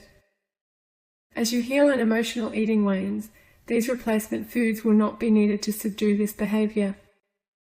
Remove the high-calorie, processed and junk food from your home. Then promise yourself that if you just have to eat a certain food, you'll walk to the store to buy it. Continue to journal and notice if you find these other options helpful or not. Remember, emotional eating has a cause. Identifying and addressing this is the key to ongoing success. Please consider seeking appropriate professional psychological treatment because this can be a challenging journey. Cravings. While the science about cravings can be controversial, we definitively know one thing: they are beyond common. So much so that an article published in the appropriately named journal Appetite found a staggering 97% of women and 68% of men reported experiencing food cravings. Unsurprisingly, the authors found that chocolate is the most craved for edible, especially in women. They also note the majority of subjects reported that they indulged their food cravings at least half the time, the result in a bucket load of additional consumed calories and sugar. As with emotional eating, high sugar and high fat foods are the usual preference, but protein too has a place at the table, pun intended. The study mood and carbohydrate cravings found. Carbohydrate cravers reported feeling distressed prior to their cravings and satisfied, happy, good, and relaxed following carbohydrate consumption. Protein cravers reported feeling anxious or hungry prior to their cravings and happy, normal, bored, and energetic following protein-rich food consumption. So, what exact foods are most commonly craved? The above study indicates that chocolate is the Achilles heel for many, but craved for items may vary depending on your culture. In reality, though, the only question that needs to be asked is, what food do you crave? You'll immediately know the answer if cravings are an issue for you. Note: Food cravings and total food intake are regularly greater in the luteal phase of the menstrual cycle. Why do cravings occur? There are a range of reasons for cravings. I believe the similarities between emotional eating and cravings indicate important connections, including chronic stress. Tracking can uncover the causes, which can then be worked on.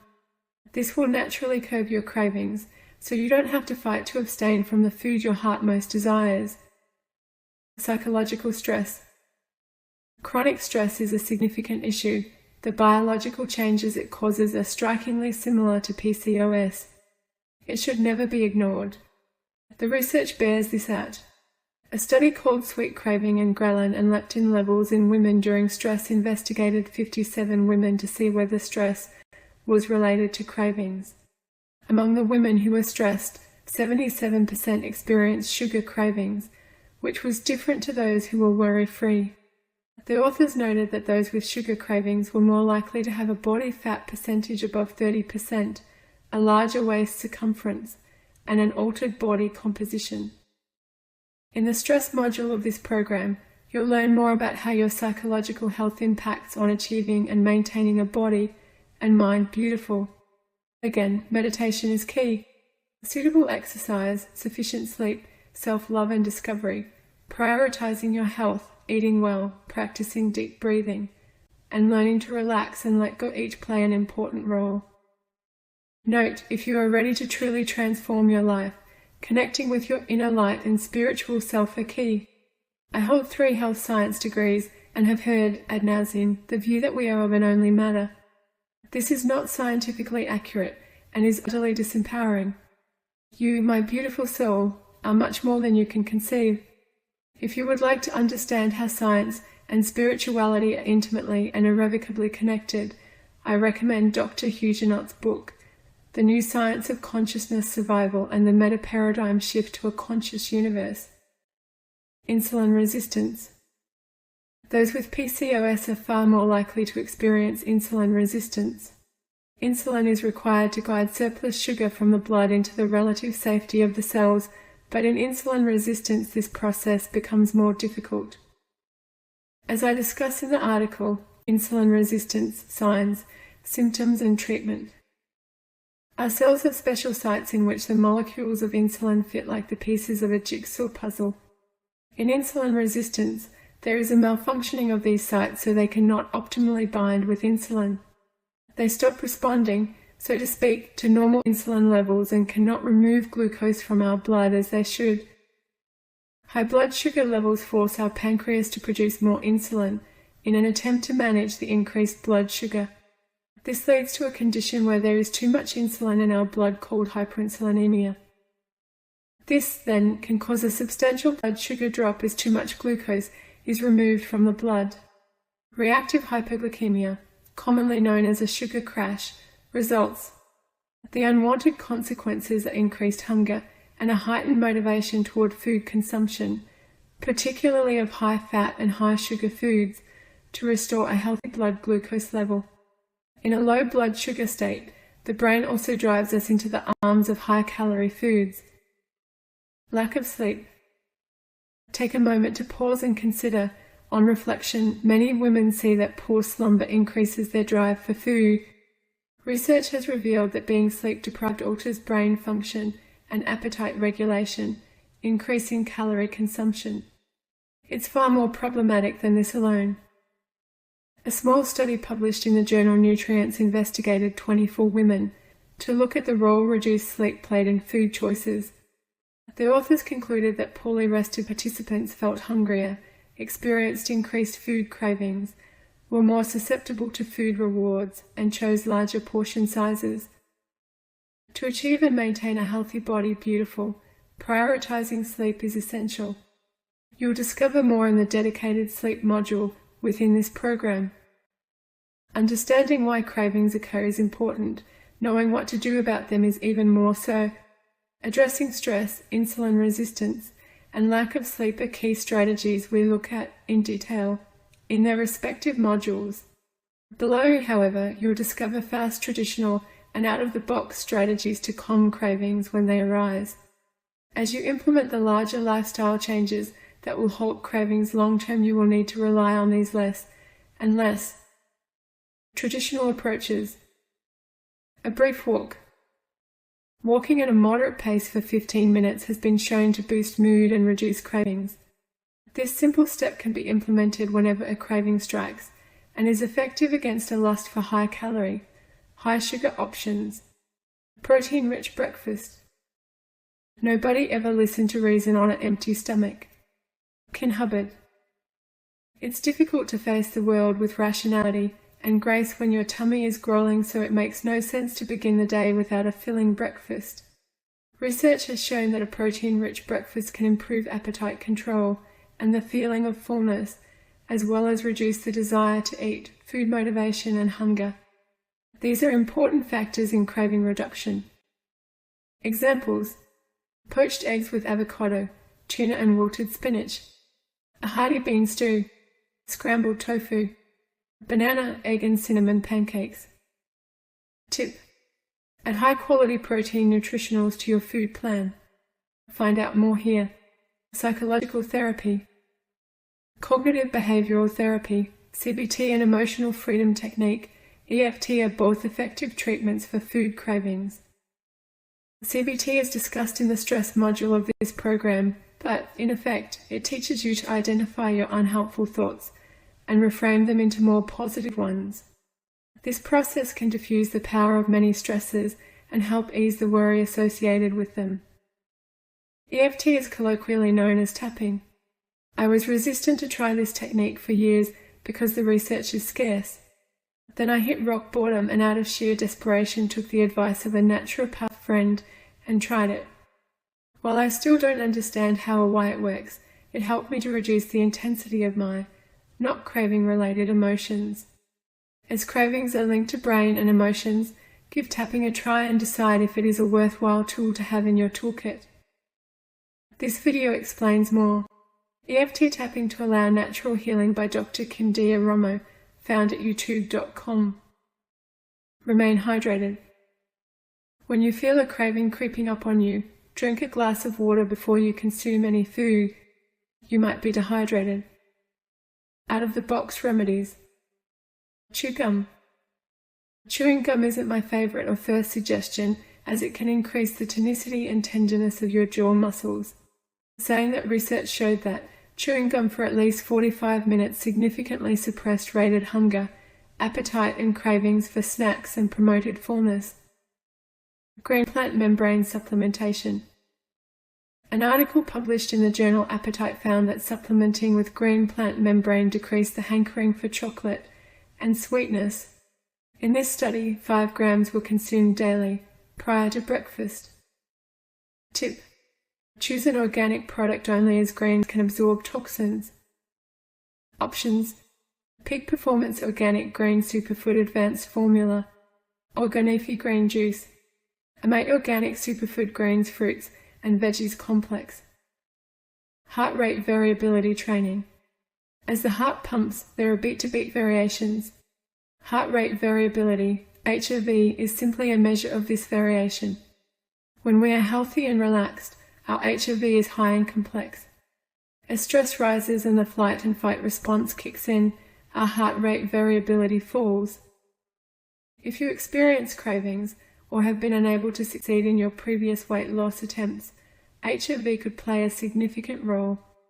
The study Heart Rate Variability Biofeedback Reduces Food Cravings in High Food Cravers noted that associations between low HRV and lowered self-regulation were found in non-clinical samples, like in individuals with strong chocolate cravings or unsuccessful dieting. This means that low heart rate variability is associated with an inability to control food consumption, and may be why those under chronic psychological stress find it difficult to manage their eating behavior. Wonderfully, the above study found that HRV training calms cravings even in those with high levels of driven eating. With this in mind, HRV feedback and training could form an important practice in the treatment of emotional eating and cravings. A simple tool is required to measure and feed back information on the success of a targeted technique. This allows a person to adjust and improve their technique When performed regularly, HRV feedback is known as heart rate variability training. Heart rate variability training. Use an app like at www.hrvfortraining.com. Set aside 5 minutes, twice per day. Morning and night are perfect. Focus on a slowed breathe of 6 cycles per minute for each assigned time frame. Repeat daily, track and adapt as needed. Visual spatial tasks. There are sneaky ways to interrupt the brain's craving circuit, including this one that harnesses the power of performing visual spatial tasks. Tasks that involve placing visual information into the context of the space around you. Parking a car and reading a map are examples. In other words, it requires brain power. When a craving hits, performing a visual spatial task can lessen their intensity and give you greater control over your choice to eat or not. Draw pictures of 3D objects, play a game of Tetris, practice origami, or make a model toy. Have your tools ready and waiting so when cravings occur, you're ready to take action. There are a range of reasons why emotional eating and cravings occur, some obvious, others less so. Track your experiences in the PCOS diary and seek to identify any triggers as well as the strategies that prove effective for you. Seek professional treatment if required. Module 17. Conclusion. The PCOS Body Beautiful Program. Congratulations on completing the PCOS Body Beautiful Program. No matter at what pace you choose to complete the modules, well done. We're so glad you did. Completion of this conclusion marks the end of the formal process and the start of subsequent stages of your unique self-transformation. Embodying a body beautiful requires physical, psychological, and spiritual growth, which is why this program is thorough and wide-ranging. Our aim is to holistically empower you to permanently step off the roller coaster and live a life you love. As I discovered after 8 years of university study, completion of the program is the beginning of real implementation. You now have the tools and insights required and should already have an implementation process well underway. From now on, you need to make it stick, so to speak, while learning about your beautiful body and how it responds in greater detail. Use this program for future reference. Our members, that's you, have complimentary access to every new resource we add here. If you have any unmet needs, suggestions or feedback, please email us at info@conqueryourpcosnaturally.com with the subject line, PCOS Body Beautiful Program Member Feedback. Remember, a sole focus on exercise and dieting, calories in and calories out, is why most women regain the weight they've shed, if they succeed at all. There will likely be times in your future where you will revert to this pattern of thinking, this antiquated viewpoint. When this happens, recall why you are here. Past dieting hasn't worked, long term. Neither has self-blame or lack of love for your incredible body. You now have the right information. Let the old school dogma go and trust your incredible innate capacity to heal. To revise, read your completed PCOS Body Beautiful goals and contract regularly to remind yourself of your motivating drivers and commitment. If you haven't already, download and print the PCOS diary. This resource is designed to help you track your challenges and your wins to create awareness, action, and success. View inspiration for the PCOS soul often. There will be moments, even days, that you struggle. This book can empower calm, enabling you to be your own best coach and guide yourself gently through those inevitable periods. If you haven't yet, come and join us at www.facebook.com/group/conqueryourpcos and share your wins, challenges and stories with others with PCOS. Our community is gorgeous. Next, renew your commitment. Simply commit. Take daily action. Continue the work. Learn deeper insights. Implement this fresh knowledge and these new truths. Over time, your body and mind will change. As I would tell patients, healing is a process, not an event. It takes time and effort. Be patient with yourself. Feed yourself with gentleness and grace. The goal isn't abstinence and deprivation. It is building a healthy relationship with nourishing foods. As you do, you will likely find yourself gently surrendering lesser choices and desires. Use the food resources to inform your food plan. We will continue adding to the On Foods module over time. If you have any specific wishes, send us an email and let us know. Take daily action. As we said at the beginning, simply commit to one daily action. When you have that pinned down, add another. If you feel overwhelmed, ease off. However, take at least one action. Focus on progress, not perceived failure.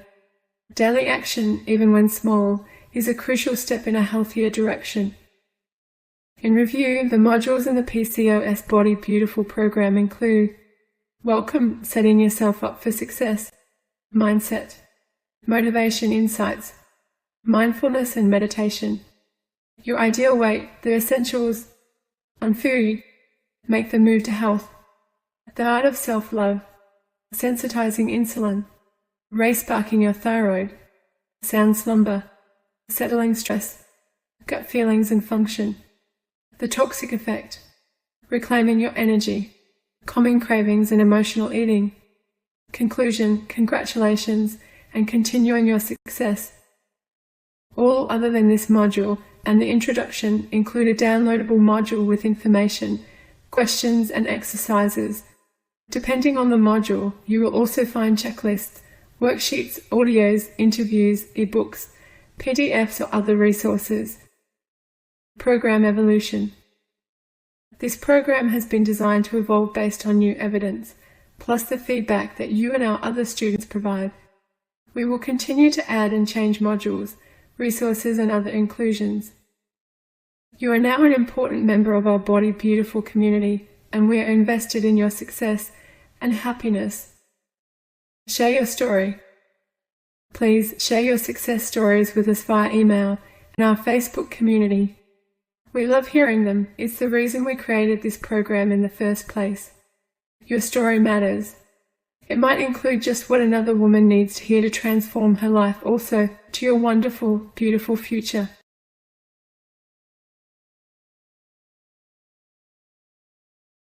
Module 18. The Road to Clear Skin. Clear, radiant skin reflects inner harmony and balance. As the saying goes, beauty is more than skin deep. We need to care for our outermost layer both from within and without.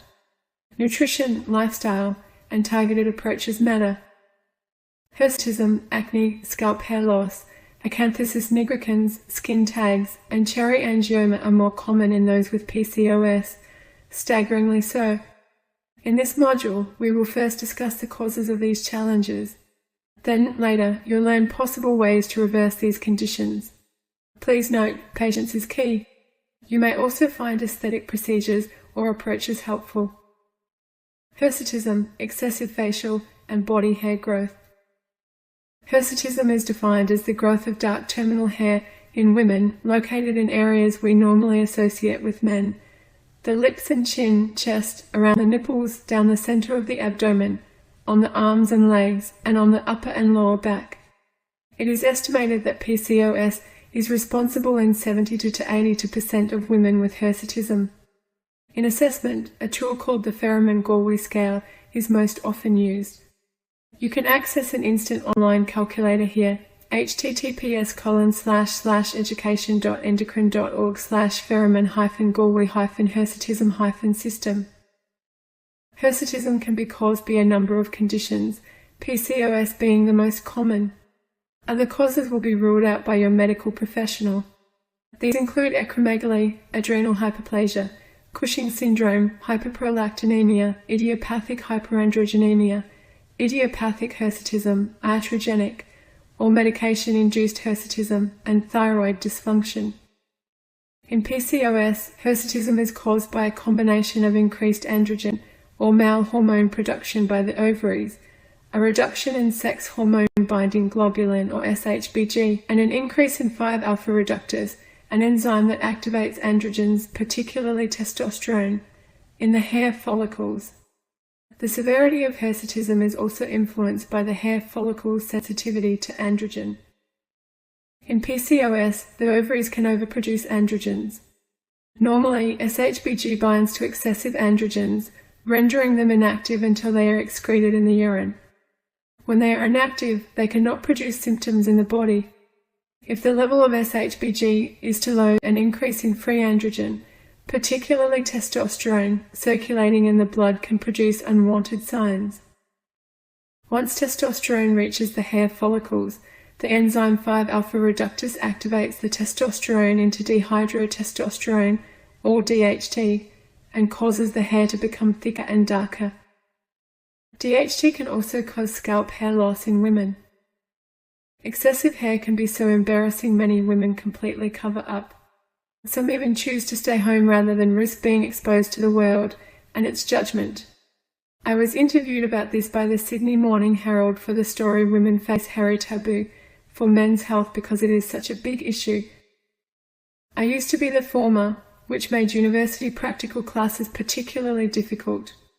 If I'd chosen IT or art rather than health, I wouldn't have been required to spend hours in my underwear as we assessed, palpated and treated each other. The latter meant many painful hours spent waxing and plucking, trying to look like the other women in my class. It also understandably affected my self-esteem. I no longer experience hirsutism, so know it is possible to reverse this condition. However, it takes patience and work. You need to experiment and choose the approach or approaches that best suit you and stick at it. Acne is not just for teenagers. One of the most common skin disorders, acne is almost synonymous with puberty. Research by Dr. Lauren Corden and his team have shown this is related to diet. In particular, the rates rise as the consumption of refined carbohydrates rises. But while we think about acne as a teenage condition, its prevalence in PCOS is marked. The studied prevalence and pattern of PCOS in women presenting with acne, a hospital-based prospective observational found that of 100 women with acne, 30% had PCOS. The authors noted that the most common type of lesion observed was comedone in 91% of women. The other most common lesions were papules seen in 73%, pustule in 35% of women. Nodular and mixed lesions were observed in 13%. Adult acne in women should be a red flag that PCOS may be present. Acne consists of excess sebum oil production and bacteria in the pores. Blackheads and whiteheads arise from pores clogged with sebum, dead skin and bacteria. Many of those with PCOS experience acne on the face, chest, back and neck. It is caused by insulin resistance and high androgen levels. The latter stops the skin cells from naturally sloughing off and can cause clogged pores. The following grading system is used to define the severity of acne. Mild, small, painless comedones, large white heads or black heads and fluid-filled acne, papules less than 10 in number found mainly on the face. Moderate, papules with redness about 10 to 40 in number and pus-filled acne, pustules about 10 to 40 in number found mainly on the face. Moderate to severe, numerous papules 40 to 100, pustules 40 to 100 with large comedones, 40 to 100 affecting the face, upper chest and back, sometimes accompanied by larger node-like inflamed acne up to 5 in number. Severe, inflamed and painful acne with nodes and cysts, fluid-filled lesions found mainly on the chest and face along with many papules, pustules and comedones. Sometimes acne can reduce or resolve quite quickly, at other times it is gradual. I, along with many women I've advised, no longer experience acne. Approaches that care for the skin and fix the underlying drivers of acne work together to deliver beautiful skin. Other causes of hirsutism and acne. The hirsutism and acne associated with PCOS do not appear overnight.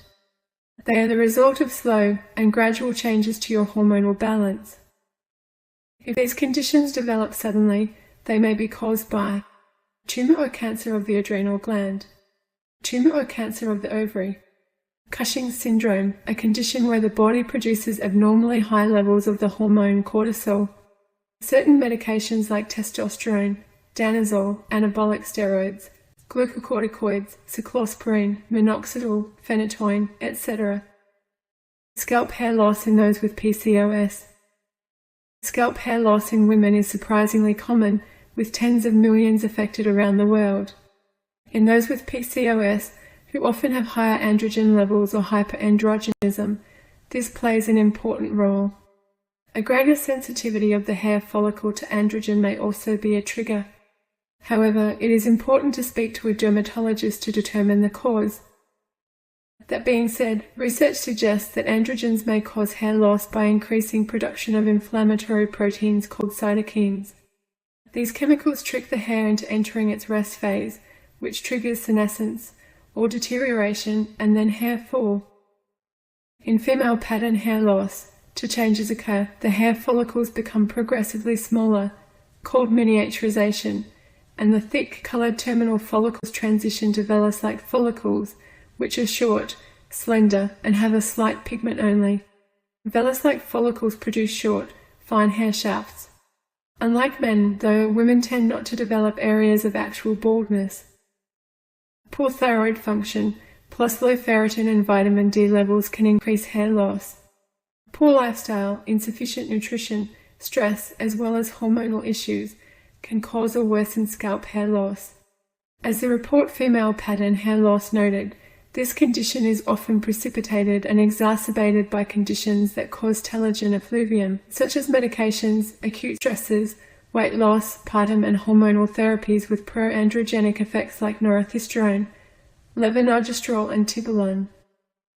As with all things women exist due to a complex interplay of factors. We must address challenges holistically to achieve sufficient, stable results and improve our well-being. Scalp hair loss can often be reversed. We'll discuss this more shortly. Acanthosis nigricans, thickened and dark velvety skin. Acanthosis nigricans typically appears symmetrically, that is, in the same place on both sides of the body. The skin may be thickened, slightly raised, velvety, and appear darker than its surrounding skin. It often appears as a brown or black color that differentiates itself from the surrounding skin. The back, groin, sides of the neck, underarms and underneath the breasts are typically involved. Because it can rarely be a sign of malignancy, if you have acanthosis nigricans you should consult your doctor. Saying that acanthosis nigricans is most commonly thought to be associated with insulin resistance, which is why it may occur in PCOS. The article simply titled Acanthosis nigricans notes possible causes include familial acanthosis nigricans occurs at birth or during childhood. Medication-associated acanthosis nigricans, including the combined oral contraceptive pill. Obesity-associated acanthosis nigricans, possibly associated with insulin resistance. Acanthosis nigricans associated with endocrine dysfunction, including uncontrolled diabetes, ovarian hyperandrogenism, and, of course, PCOS. Malignant acanthosis nigricans syndrome, where rapid onset acanthosis nigricans usually occurs. Autoimmune acanthosis nigricans, associated with, as the name suggests, autoimmune disorders. This may include Hashimoto's thyroiditis, Sjogren's syndrome, scleroderma, or systemic lupus erythematosus or SLE. Unilateral acanthosis nigricans, very rare. Insulin resistance. This report also notes this condition may fade over time by treating the cause, insulin resistance. Controlling blood glucose levels through exercise and diet often improves symptoms. Given the oral contraceptive pill is regularly prescribed in PCOS, obesity is more common, endocrine dysfunction is a given, and insulin resistance is likely. There are a variety of reasons why acanthosis nigricans understandably occurs in polycystic ovary syndrome. Skin tags, the underlying secret of small, soft, hanging skin. Skin tags are benign growths. They are not cancerous. They are usually small, although they can grow large enough to become noticeable, even uncomfortable or embarrassing. Usually skin-colored, they can be smooth or may be pedunculated, appearing on a stalk. Skin tags tend to develop on the eyelids, under the armpits and the breast, on the upper chest, the neck and the groin. They can appear without explanation. However, their growth has been linked to insulin resistance, making them more common in pregnancy, obesity, women with diabetes, and, of course, PCOS. The red spots of cherry angioma. These red spots often begin life as small as a pinprick but can grow slightly larger and take on a domed or mushroom appearance over time. They can be found on different parts of the body, including the torso and arms, and less commonly they can appear on the scalp, face, and feet. They may bleed when irritated by your clothes or other friction, but don't seem to go away. What causes cherry angiomas? That is the question. The Australian College of Dermatologists states they form when skin cells overproduce and tiny capillaries at the surface of the skin dilate and cluster together. We don't absolutely know why, though there are some commonalities that indicate likely causes. An article posted by Women's International Pharmacy says cherry angiomas have been associated with excess estrogen and copper bromide toxicity and a vitamin C deficiency leading to weakened blood vessel walls. According to chiropractor, osteopath and health expert Dr. Frank Marcellino, these red skin spots may be a telltale sign of the estrogen dominance typically seen with PCOS. Other research shows a link between cherry angiomas and diabetes, so there is also a possible insulin-resistant component. This fits well as insulin is a growth hormone. How are these symptoms alike? The high levels of active testosterone that trigger dark, thick hair growth also cause the glands in the skin to produce more oil and the skin cells to fail to slough off as designed, potentially causing or contributing to acne. It can also cause scalp hair loss. Reduced sex hormone binding globule, or SHBG, is often seen in those with PCOS. This allows an increase in free, active testosterone. This feeds into hirsutism, acne, and scalp hair loss. Hyperinsulinemia and insulin resistance may cause acanthosis nigricans, skin tags, and possibly cherry angioma. Hyperinsulinemia and high levels of active testosterone are also linked. As you can see, skin changes are profoundly interconnected. We can treat each individually by targeted therapy, where required, and we can and should implement appropriate, healthy lifestyle change and supplementation, or combine both if this is your preference. Conventional treatments. Conventional treatments will depend on the targeted pathway and symptom. For example, for women where high testosterone is driving a troublesome problem, synthetic anti-androgen drugs may be recommended. The oral contraceptive pill is a common prescription. Insulin-sensitizing medications may be prescribed. Skin tags and cherry angiomas can be removed. Cosmetic therapies including waxing, tweezing, electrolysis, photofacials, laser skin resurfacing, chemical peels, and dermabrasion may help remove excessive hair, discoloration, and calm acne. Intense pulse light or IPL can reduce hirsutism, particularly on the face, lip, and chin. While they do not address the underlying cause, you may find they help to achieve your goal. This matters. Remember, it is your body and skin. You have the right to choose whichever approach or approaches you feel will ease your symptoms and improve your quality of life. Speak to your health professional about the pros and the cons. The side effects of these treatments may carry risks. To make an informed choice, you need to know about the potential benefits and the possible costs. Natural approaches. A positive food plan, changes to your lifestyle, sufficient exercise, losing weight where needed, and appropriate supplementation are key to rebalancing your hormones and achieving a body beautiful. The modules throughout this program have been designed with this in mind. Each will likely play a role in creating gorgeous clear skin too. Reducing, even eliminating, hirsutism, acne, scalp hair loss, acanthosis nigricans, cherry angiomas, and skin tags is usually possible. Each may take time. These changes are the safest way. They also address the body as a whole. Food is powerful therapy. Research and common sense show food is medicine. I came into this world knowing this truth, as I suspect everyone does. Yet along the way we give up our power as those with vested interests dismiss and undermine our belief that our incredible body has an innate ability to self-regulate and heal, given purity and sufficiency. While it may seem our only choice is to reach for a pill, the planet is filled with natural healing options.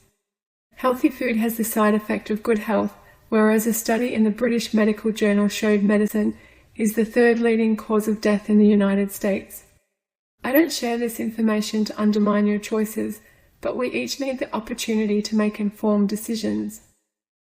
Let's look at the research keeping in mind the common drivers of hirsutism: acne, scalp hair loss, acanthosis nigricans, skin tags, and possibly cherry angiomas. One study reported that women who lost weight and maintained this loss experienced reduced estrogens and free testosterone levels, and an elevated sex hormone binding globule, SHBG, level. Another study investigated women with obesity, an absent menstrual cycle, and who were hyperandrogenic.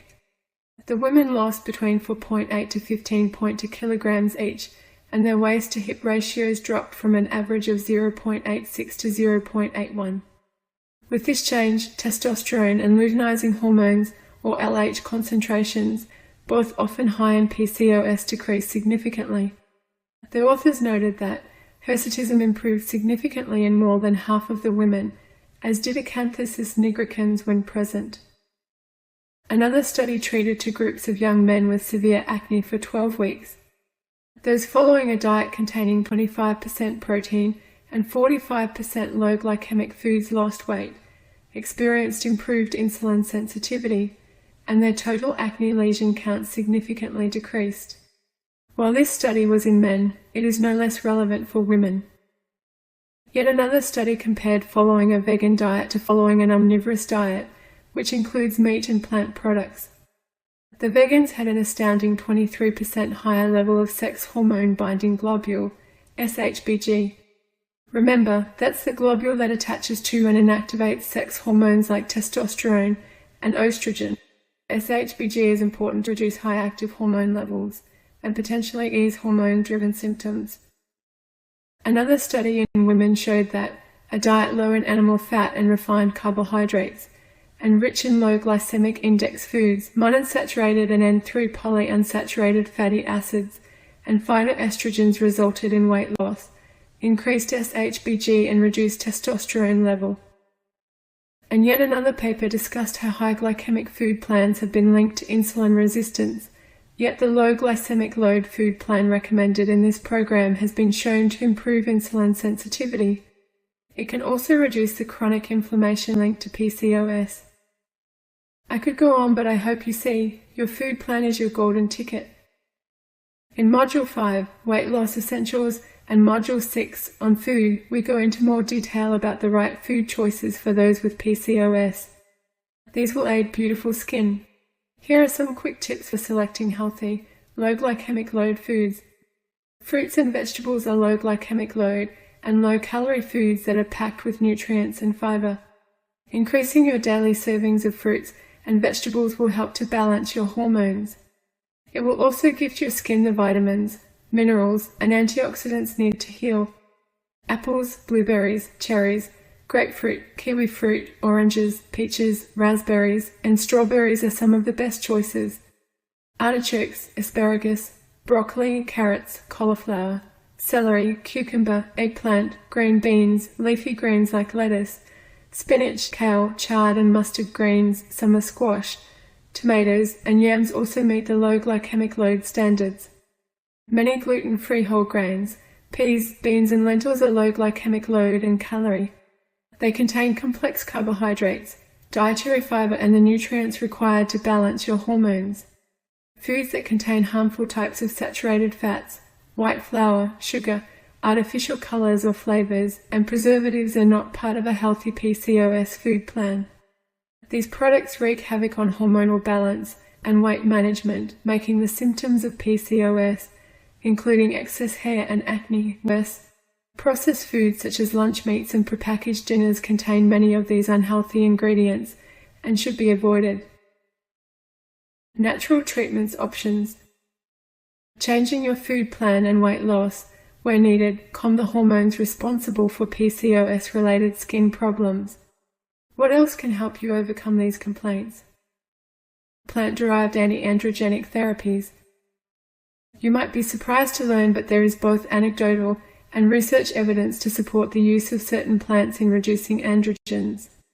A study published in the International Journal of Endocrinology and Metabolism reviewed natural options. These include green tea or Camellia sinensis has caught the imagination of the mainstream in recent years. Its antioxidant properties are important for those with PCOS who face increased free radical damage. Epigallocatechins, one of green tea's active ingredients, inhibits the conversion of testosterone into DHT. Again, this may be helpful for treating acne, scalp hair loss, and hirsutism. Licorice root or glycyrrhiza is the first herbal remedy I took in conjunction with peony when I saw a naturopath at around age 14. Licorice has been shown to decrease testosterone level. Women taking this root daily were shown to experience a decrease in their total testosterone level after only 1 month. When they discontinued treatment, their testosterone level returned to its prior status. Red reishi or lingzi is a medicinal mushroom that has been used therapeutically for over 2,000 years. It is able to reduce the level of 5-alpha reductase, which stops the conversion of testosterone into its stronger form, dihydrotestosterone or DHT. As DHT is linked to acne and scalp hair loss, this fungi may offer respite from these conditions. Spearmint or Menthes picotta is often taken as a flavoursome tea. It offers a simple way to decrease free testosterone level in the blood. Researchers found that drinking spearmint tea twice daily significantly reduced androgens in those with PCOS-associated hirsutism within 30 days. While this hormonal change was incredibly fast, reversing excess facial and body hair takes far longer because of the long hair cycle. There is no research to show the time required to elicit an anti-hirsutism effect, though I would suggest trial consumption needs to continue for at least 6 months, minimum. Importantly, this mint has also been shown to increase follicle-stimulating hormone, or FSH. FSH is commonly low in those with PCOS and is linked to menstrual irregularities and infertility. Increasing FSH is important for restoring health. White peony, Paeonia lactiflora, is a well-known therapeutic agent in the natural health world. Paniflorin, an active ingredient in this flower, has been shown to inhibit testosterone production. When combined with glycyrrhiza, it can increase SHBG and reduce LH to FSH ratio, which is crucial in treating PCOS. Other research shows potential benefits from cinnamon is a commonly available spice with a long history of therapeutic use. We know that insulin resistance is often intimately related to PCOS, as you've learnt throughout this program. In mouse studies, cinnamon was able to down-regulate testosterone and insulin levels. Cinnamon has also been shown to protect the liver, act as an antioxidant and anti-obesity agent, and to have anti-diabetic properties.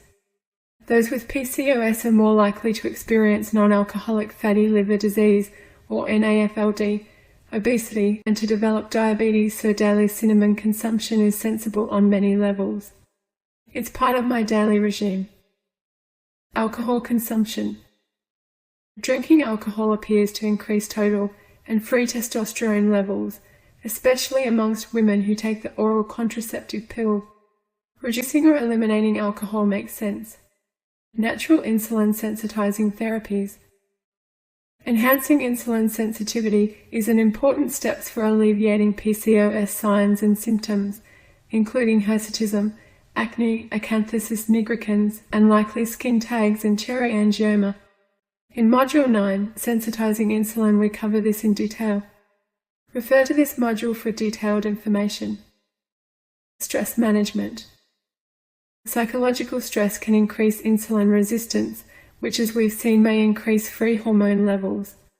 In Module 12, Settling Stress, this topic is covered in detail. If you haven't yet read it, now would be a good time. Revision will also help. Nutrient and topical therapies. Nutrient sufficiency is important for beautiful skin. Natural topical applications can also deliver therapeutic outcomes. I believe in simultaneously implementing both approaches. To find out which nutrients are high in what foods, refer to your Healthy Foods list in Module 6 on food. Many women already know they have triggers for skin breakouts. One study noted that milk and foods with a high glycemic burden are the best candidates for acne food-triggered influence. However, the other skin challenges of PCOS occur gradually, so identifying foods and nutrients that help or hinder can be a difficult process.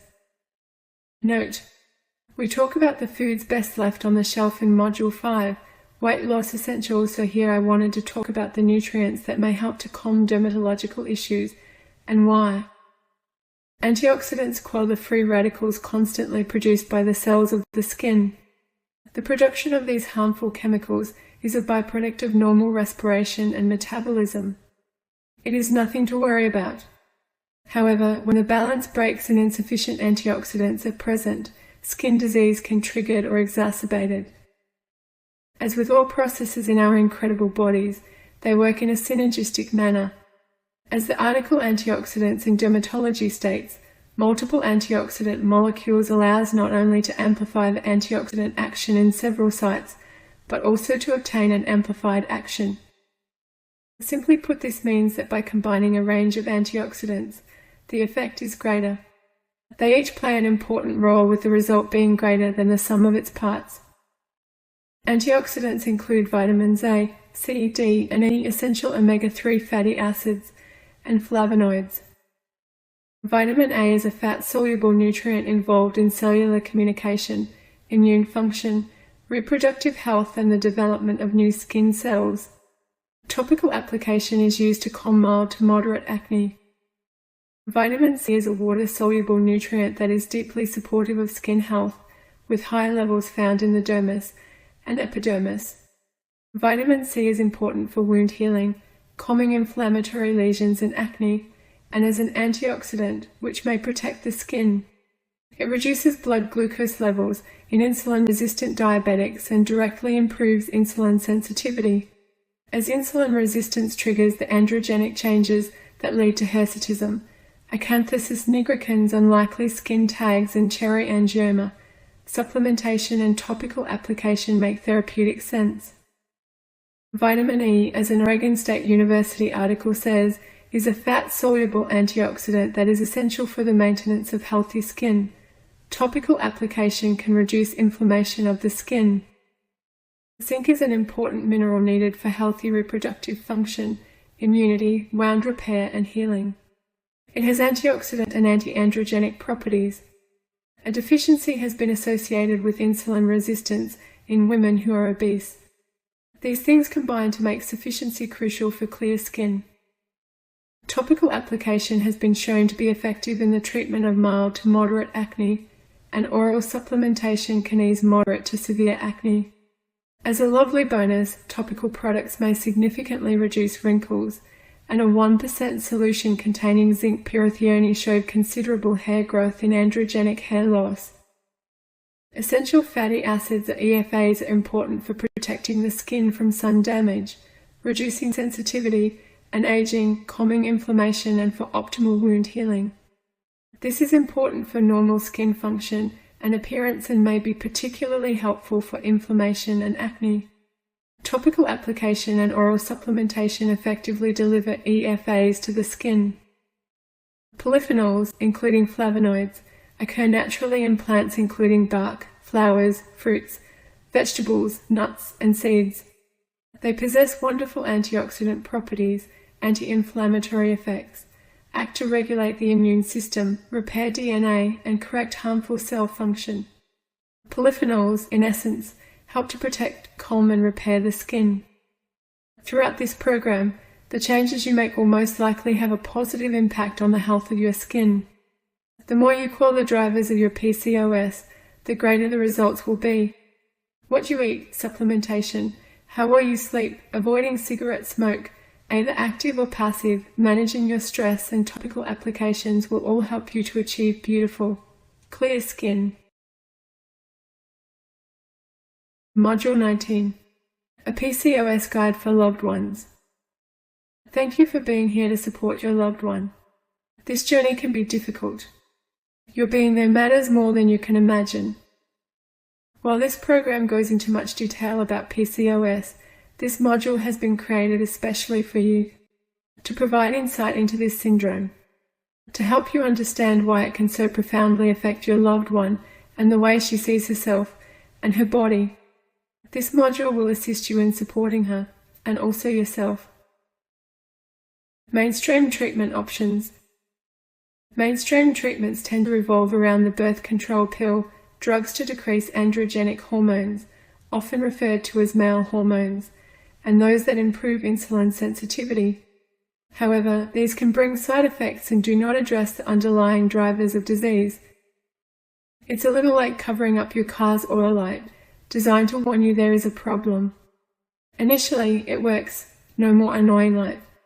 But then, one day in the future, the car no longer runs as it should. The rarely asked question then may crop up, what else has this low oil level done to the car's engine? That's why this program has been created, to take notice of the body's warning light, to provide evidence-based steps to restore function and health, and to help your loved one achieve a body she loves and live a life she adores. It's also why she will be implementing steps that may seem unrelated, but are deeply important and potentially life-changing. But first, let's start with the diagnosis. The diagnosis of polycystic ovary syndrome, or PCOS. There are two main diagnostic criteria used for the diagnosis of PCOS, the Rotterdam criteria and the NICHD. The Rotterdam criteria define PCOS as being present with at least two of the following: infrequent menstruation, hyperandrogenism or excessive male hormone, and a polycystic ovary or ovaries on ultrasound. The NIH criteria define PCOS as the presence of hyperandrogenism and infrequent ovulation or oligoovulation. Both of these definitions are after the exclusion of other disorders that could be responsible for the symptomatic picture. What is a polycystic ovary? Poly refers to multiple, cystic refers to fluid-filled cavities, and the ovary, of course, refers to the ovary. So as the name suggests, there are multiple cysts in the ovaries. However, these cysts are not true cysts. They are, in truth, immature follicles. Researchers have shown there is an increased number of growing follicles in a polycystic ovary or PCO. These egg follicles begin to develop, but may stop growing. This is known as follicular arrest, where follicle growth halts. Usually, during each menstrual cycle, one follicle becomes dominant.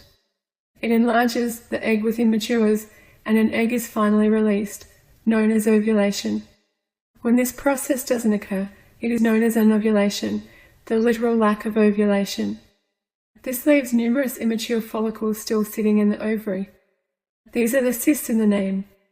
These cause the ovary to enlarge in size. Together, these give the typical polycystic ovary pattern seen in a scan.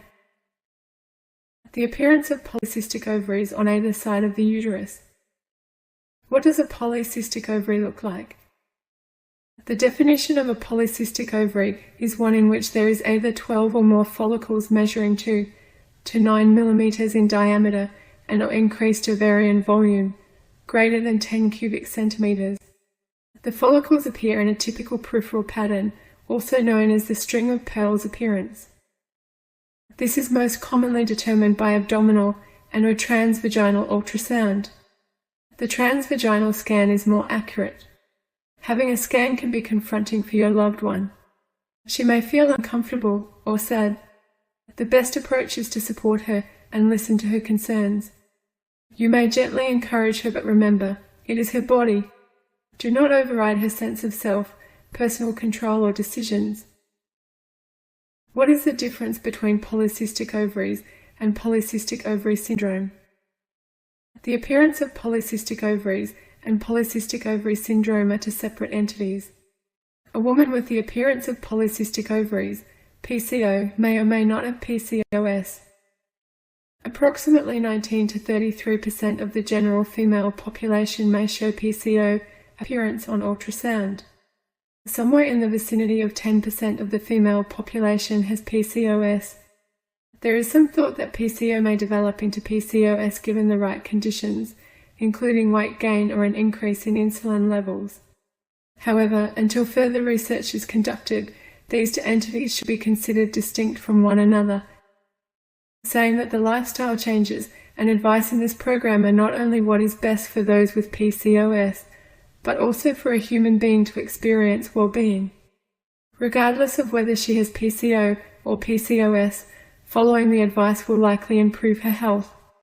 On that note, you will also find that following this advice will boost your physical and psychological well-being too. Her symptoms. PCOS can present in a myriad of ways.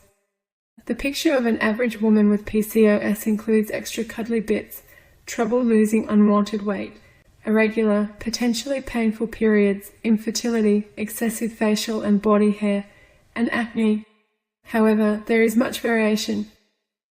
Symptoms may include delay of normal menstruation or primary amenorrhea, fewer than normal periods or oligomenorrhea, absent periods after having previously experienced periods or secondary amenorrhea, menstrual cycles without ovulation or anovulatory cycles, painful periods with abnormal flow, excessive body and or facial hair, male pattern balding or alopecia, acne, polycystic ovaries on ultrasound, infertility, overweight or obesity, difficulty losing weight, elevated insulin levels, skin discoloration or acanthosis nigricans, skin tags, fatigue, high blood pressure, abnormal blood lipid levels, cravings, mood swings, hot flushes, sleep apnea, diabetes, heart disease. PCOS is not just about her ovaries. The name PCOS is somewhat misleading. It may lead you to believe this is an ovarian condition, but this is simply not the case. Her ovaries play an important role. However, PCOS is a whole-body endocrine condition, a systemic syndrome that affects her entire body. There are two of the main drivers of PCOS, insulin resistance and inflammation. Insulin resistance. Insulin resistance is one of the issues now known to lead to and exacerbate PCOS. The body produces insulin to allow its cells to take in glucose. When the cells cannot respond properly to insulin, it produces excessive amounts, known as hyperinsulinemia. As hyperinsulinemia continues, the body downregulates its response to this hormone and insulin resistance results. The excess insulin causes the ovaries to swell and develop cysts and stimulates secretion of excess amounts of androgens. These hormones affect regular ovulation, the menstrual cycle, and causes the masculine characteristics that may be associated with PCOS. Implementing positive lifestyle changes will help her and you to overcome or even avoid insulin resistance. This program outlines the steps involved. If you are interested, ask your loved one. Inflammation. Inflammation is an underlying cause of disease that is rarely discussed, let alone appropriately addressed. This is no different for those with PCOS, regardless of age. Those with PCOS have been found to have elevated markers of inflammation. As WebMD explains, as oxygen interacts with cells of any type, an apple slice or in your body, the cells lining your lungs or in a cut on your skin, oxidation occurs. This produces some type of change in those cells. While the body metabolizes oxygen very efficiently, 1% or 2% of cells will get damaged in the process and turn into free radicals. It is these free radicals that are potentially problematic to health. These free radicals are unstable as they are missing an electron. Electron definition: an electron is a negatively charged component of an atom. Electrons exist outside of and surrounding the atom nucleus. To create stability, they seek out and steal an electron from another cell, damaging it also. Think of it like this: how do you stabilize a two-legged table? Add another leg. How do you stabilize a free radical? Add another electron. The trouble is, free radicals don't just kill a cell, which could then be replaced. They damage the important instructional DNA, which creates mutations and the potential for abnormal growth and function, and so disease and inflammation. PCOS and inflammation go hand in hand. This inflammation can alter how well the body and mind work. It increases the risk of diabetes, cancer, and heart disease. Inflammation has also been shown to reduce insulin sensitivity, which is a major cause of PCOS. Many of the signs and symptoms connected to PCOS and oxidative stress are interrelated. The reality of the situation is this: there is no miracle medication to cure PCOS. She may choose to include certain medications as part of her therapeutic regime. This is fine. Every woman deserves to find relief where they can. For some women, assisted reproductive techniques are how they will become a mum. However, pharmaceutical drugs often come with side effects. They don't address the underlying drivers of disease, and her body is not sick because of a lack of a drug. I know numerous women, like myself, who have harnessed lifestyle changes, supplementation, food and physical activity to move from diagnosed PCOS to women who no longer fit the diagnosis. Each has achieved their success through natural, evidence-based approaches. One truth remains constant for all human beings: what we eat, how we move, what we think, and our environment has dramatic effects on body, mind and soul. This includes your loved one. This includes you too. There is much to learn. There will be ups and downs. She will likely face challenges and periods of self-doubt. She will need to re-evaluate each aspect of her life and create an environment conducive to a healthy life. The good news for you is that much of what she will learn about creating health for herself is the same as what you need. You might be surprised to learn that supporting each other in the process will benefit everyone.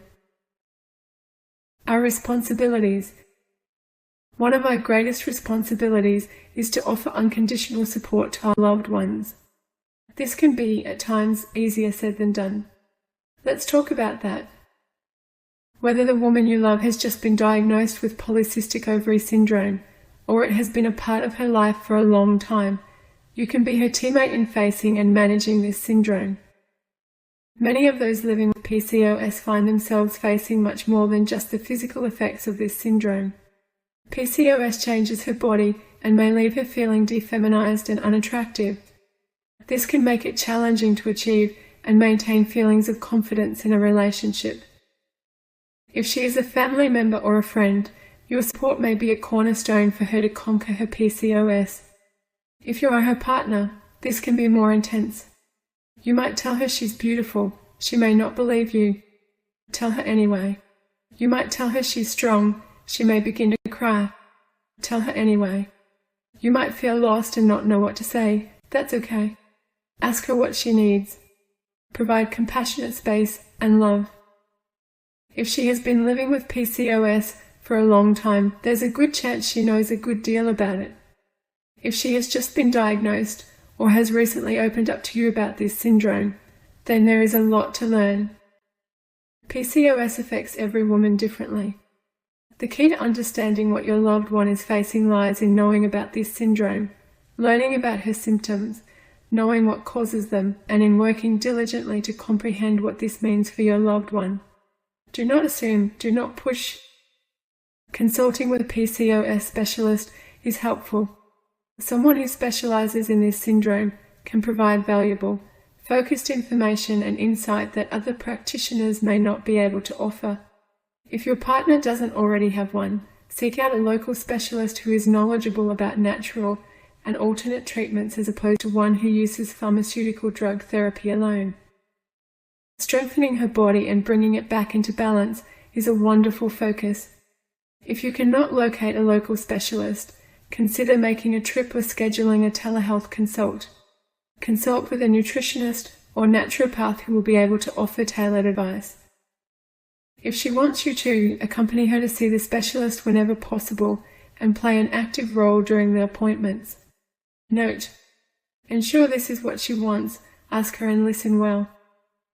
Remember, if you do not have PCOS and do not experience the symptoms for yourself, Educating yourself about PCOS is vital to have some understanding of what your partner is going through. While you can collect books, consult with appropriate specialists, and gather the right information, your prime source of information will most likely be your loved one. She may or may not know all the scientific details, but she lives with PCOS every day. Understanding what PCOS is to your loved one. While your loved one is part of a group of women who share the common reality of living with polycystic ovary syndrome, she is also an individual who lives with experiences and thoughts unique to her. Understanding what living with PCOS means for her will help you to gain greater insight and be more supportive on a daily basis, and when she feels particularly challenged by her symptoms. When was she diagnosed? Has PCOS been a part of her life for years, or is it something she is just discovering? A recently diagnosed woman is likely to be suddenly faced with all sorts of feelings and questions, starting with what exactly PCOS is, why does she have it, and what she needs to do from now on.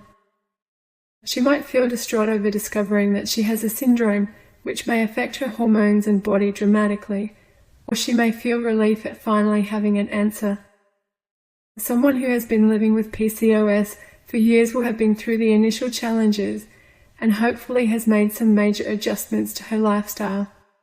However, she may feel hopeless after years of unsuccessfully trying to find a way forward. Much of the information available, and there is not a lot in mainstream channels, is incomplete or simply inaccurate. What are her unique symptoms? Some of those with PCOS have more severe health challenges, while other women experience milder symptoms. What you can see, however, may not be the same as what she feels. Gain insight into what symptoms your loved one experiences, how long she has lived with them, and how severe they are for her. She probably noticed symptoms long before she was diagnosed, and her symptoms may have developed or changed over time. What challenges has she or does she face? Find out what specific challenges she has faced. What does she currently handle? Does she experience a lot of physically painful symptoms? Does she struggle with her weight? Is she uncomfortable in her skin? Know what challenges she has faced in the past, what she faces in the present, and understand that new challenges may arise in the future. Once defined, you can work on these together. How has she managed PCOS thus far? Some women have made many positive changes in their lives after being diagnosed, but a great percentage, in my clinical experience and from the emails I receive, have been unable to find the right answers to manage their PCOS well. Have her tell you what she knows works and what doesn't. Know if she has specific eating habits, a particular workout routine, other lifestyle interventions, or if she relies on pharmacotherapy.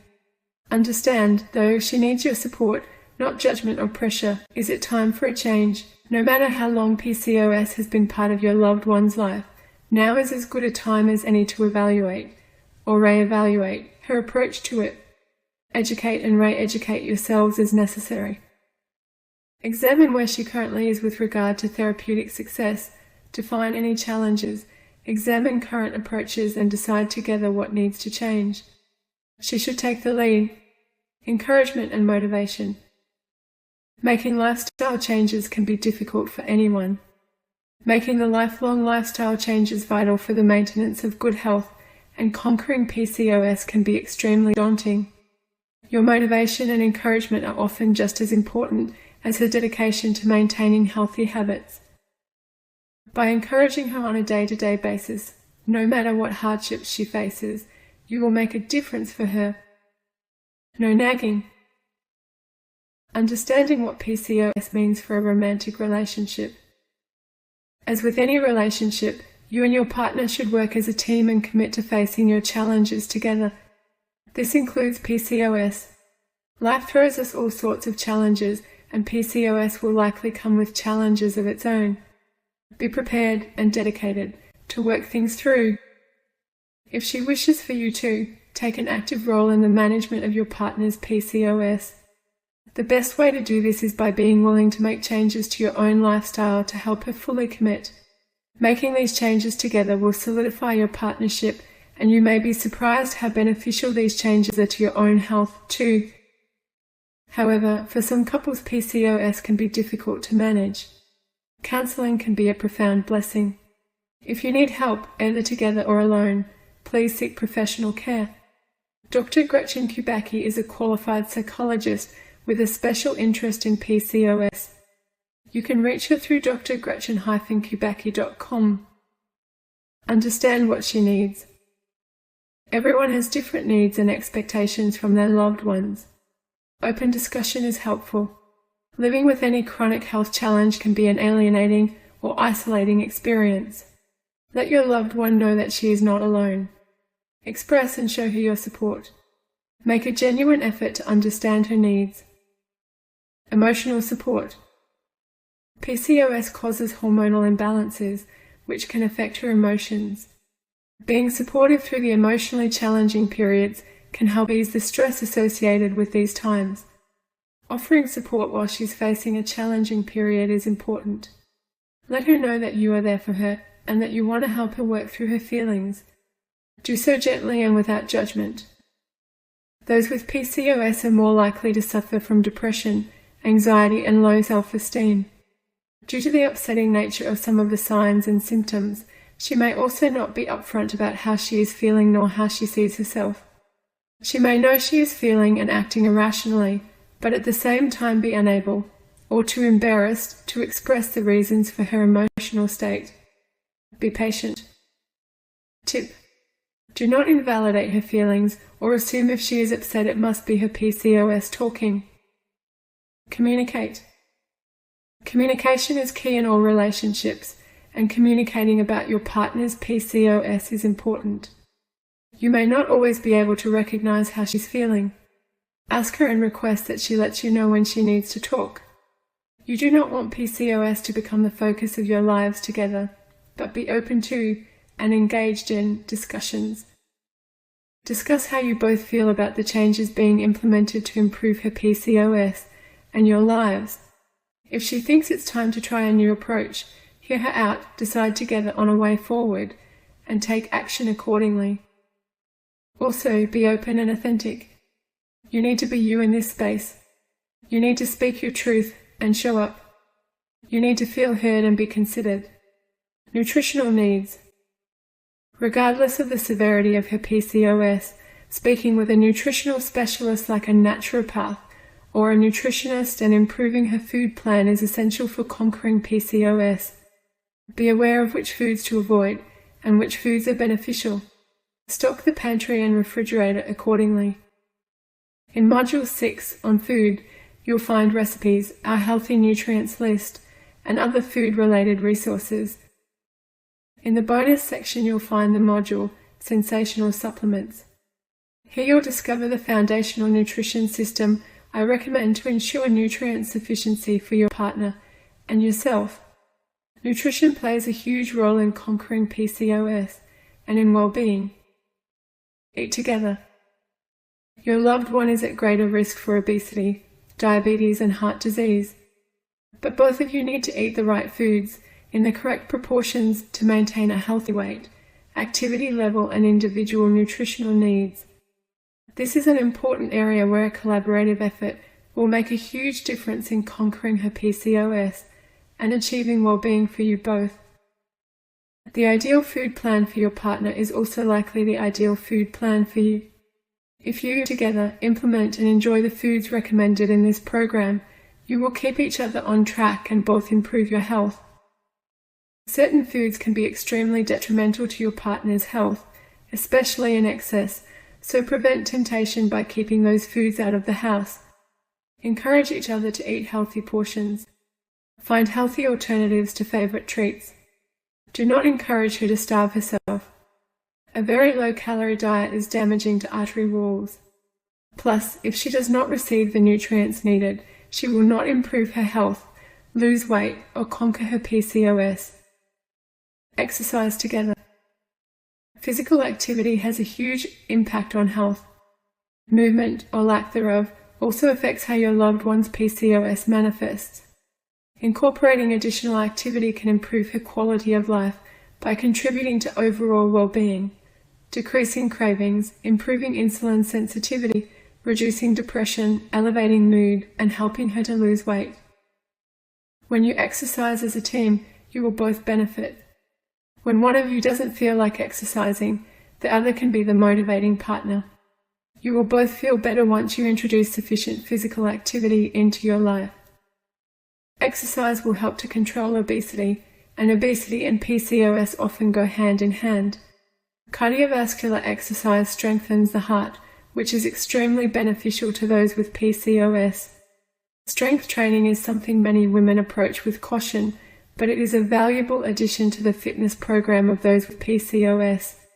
Strength training does not have the same effect as bodybuilding. Lean muscle burns fat, which helps fight obesity even when not exercising. Remember to warm up, cool down, and stretch every session. Stretching regularly will help the body to recover from exercise. Also remember that exercise doesn't have to take place in a gym. Consider all the activities that you both enjoy and any incidental activity you can incorporate, and you might be surprised how active your lifestyles can become. Support each other, regardless of what level each of you is at, and encourage one another to improve. If neither one of you is accustomed to exercising, start at a level you are comfortable with and slowly build to more strenuous routines. As your fitness improves, push yourself. If you do not feel comfortable exercising without the guidance of a professional, or you want to achieve greater results, seek out a personal trainer. A physician's care is also sensible and advised. You can learn more in Module 7, Make the Move to Health. Do you both want children? Children. Let's talk about the elephant often in the room. The ability to conceive may be a serious concern for a woman who lives with PCOS. Irregular or absent menstruation and ovulation often occurs as a result of the hormonal imbalances common in this syndrome. However, many of those with PCOS have no trouble becoming mums. Please know, I have helped many women to become pregnant and give birth to happy, healthy children. PCOS does not equal sterility. If you are both ready to create a family and are having trouble conceiving, there are a number of options available. This program has been designed to aid weight loss and improve health. Losing weight, where needed, tends to drastically improve a woman's ability to conceive. Maintaining a healthy lifestyle, addressing stress, and consuming healthy foods are great for improving fertility. If, after trying everything else, assisted fertility techniques are sought, the changes you both have made together will improve the chances of these techniques succeeding. If you are a heterosexual couple, remember, it takes two to tango. Do not assume that because your partner has PCOS, your fertility as a couple is all about her. Male infertility is common, too. The lifestyle changes suggested throughout this program will improve your fertility as a couple by improving the chances of becoming pregnant and maintaining a healthy pregnancy through to term. Be a team. You are who you hang out with. Pursuing a healthy lifestyle together is about more than just mutual support. People influence each other, and we have a tendency to become more like the people we spend time with. If you and your loved one are committed to one another, each of you being healthy will encourage and motivate the other to do the same. Eating well and exercising together gives you both a common goal to strive towards. You'll be helping yourselves just as much as you'll be helping each other. This is a great opportunity to turn a health challenge into something positive. Also, speak to your trusted health professional. Learn more about our PCOS pregnancy program. Or book a complimentary couples fertility session with natural fertility expert, Helen Z. She is an incredible woman, a passionate expert, and has helped many couples to become parents. She has also worked with Monash to successfully improve their IVF outcomes. The future. Facing polycystic ovary syndrome with your loved one begins with adjusting your lifestyles. Together, set short-term goals to begin on the right track. Seeing these through will allow the adjustments needed to cement sustainable lifestyle choices.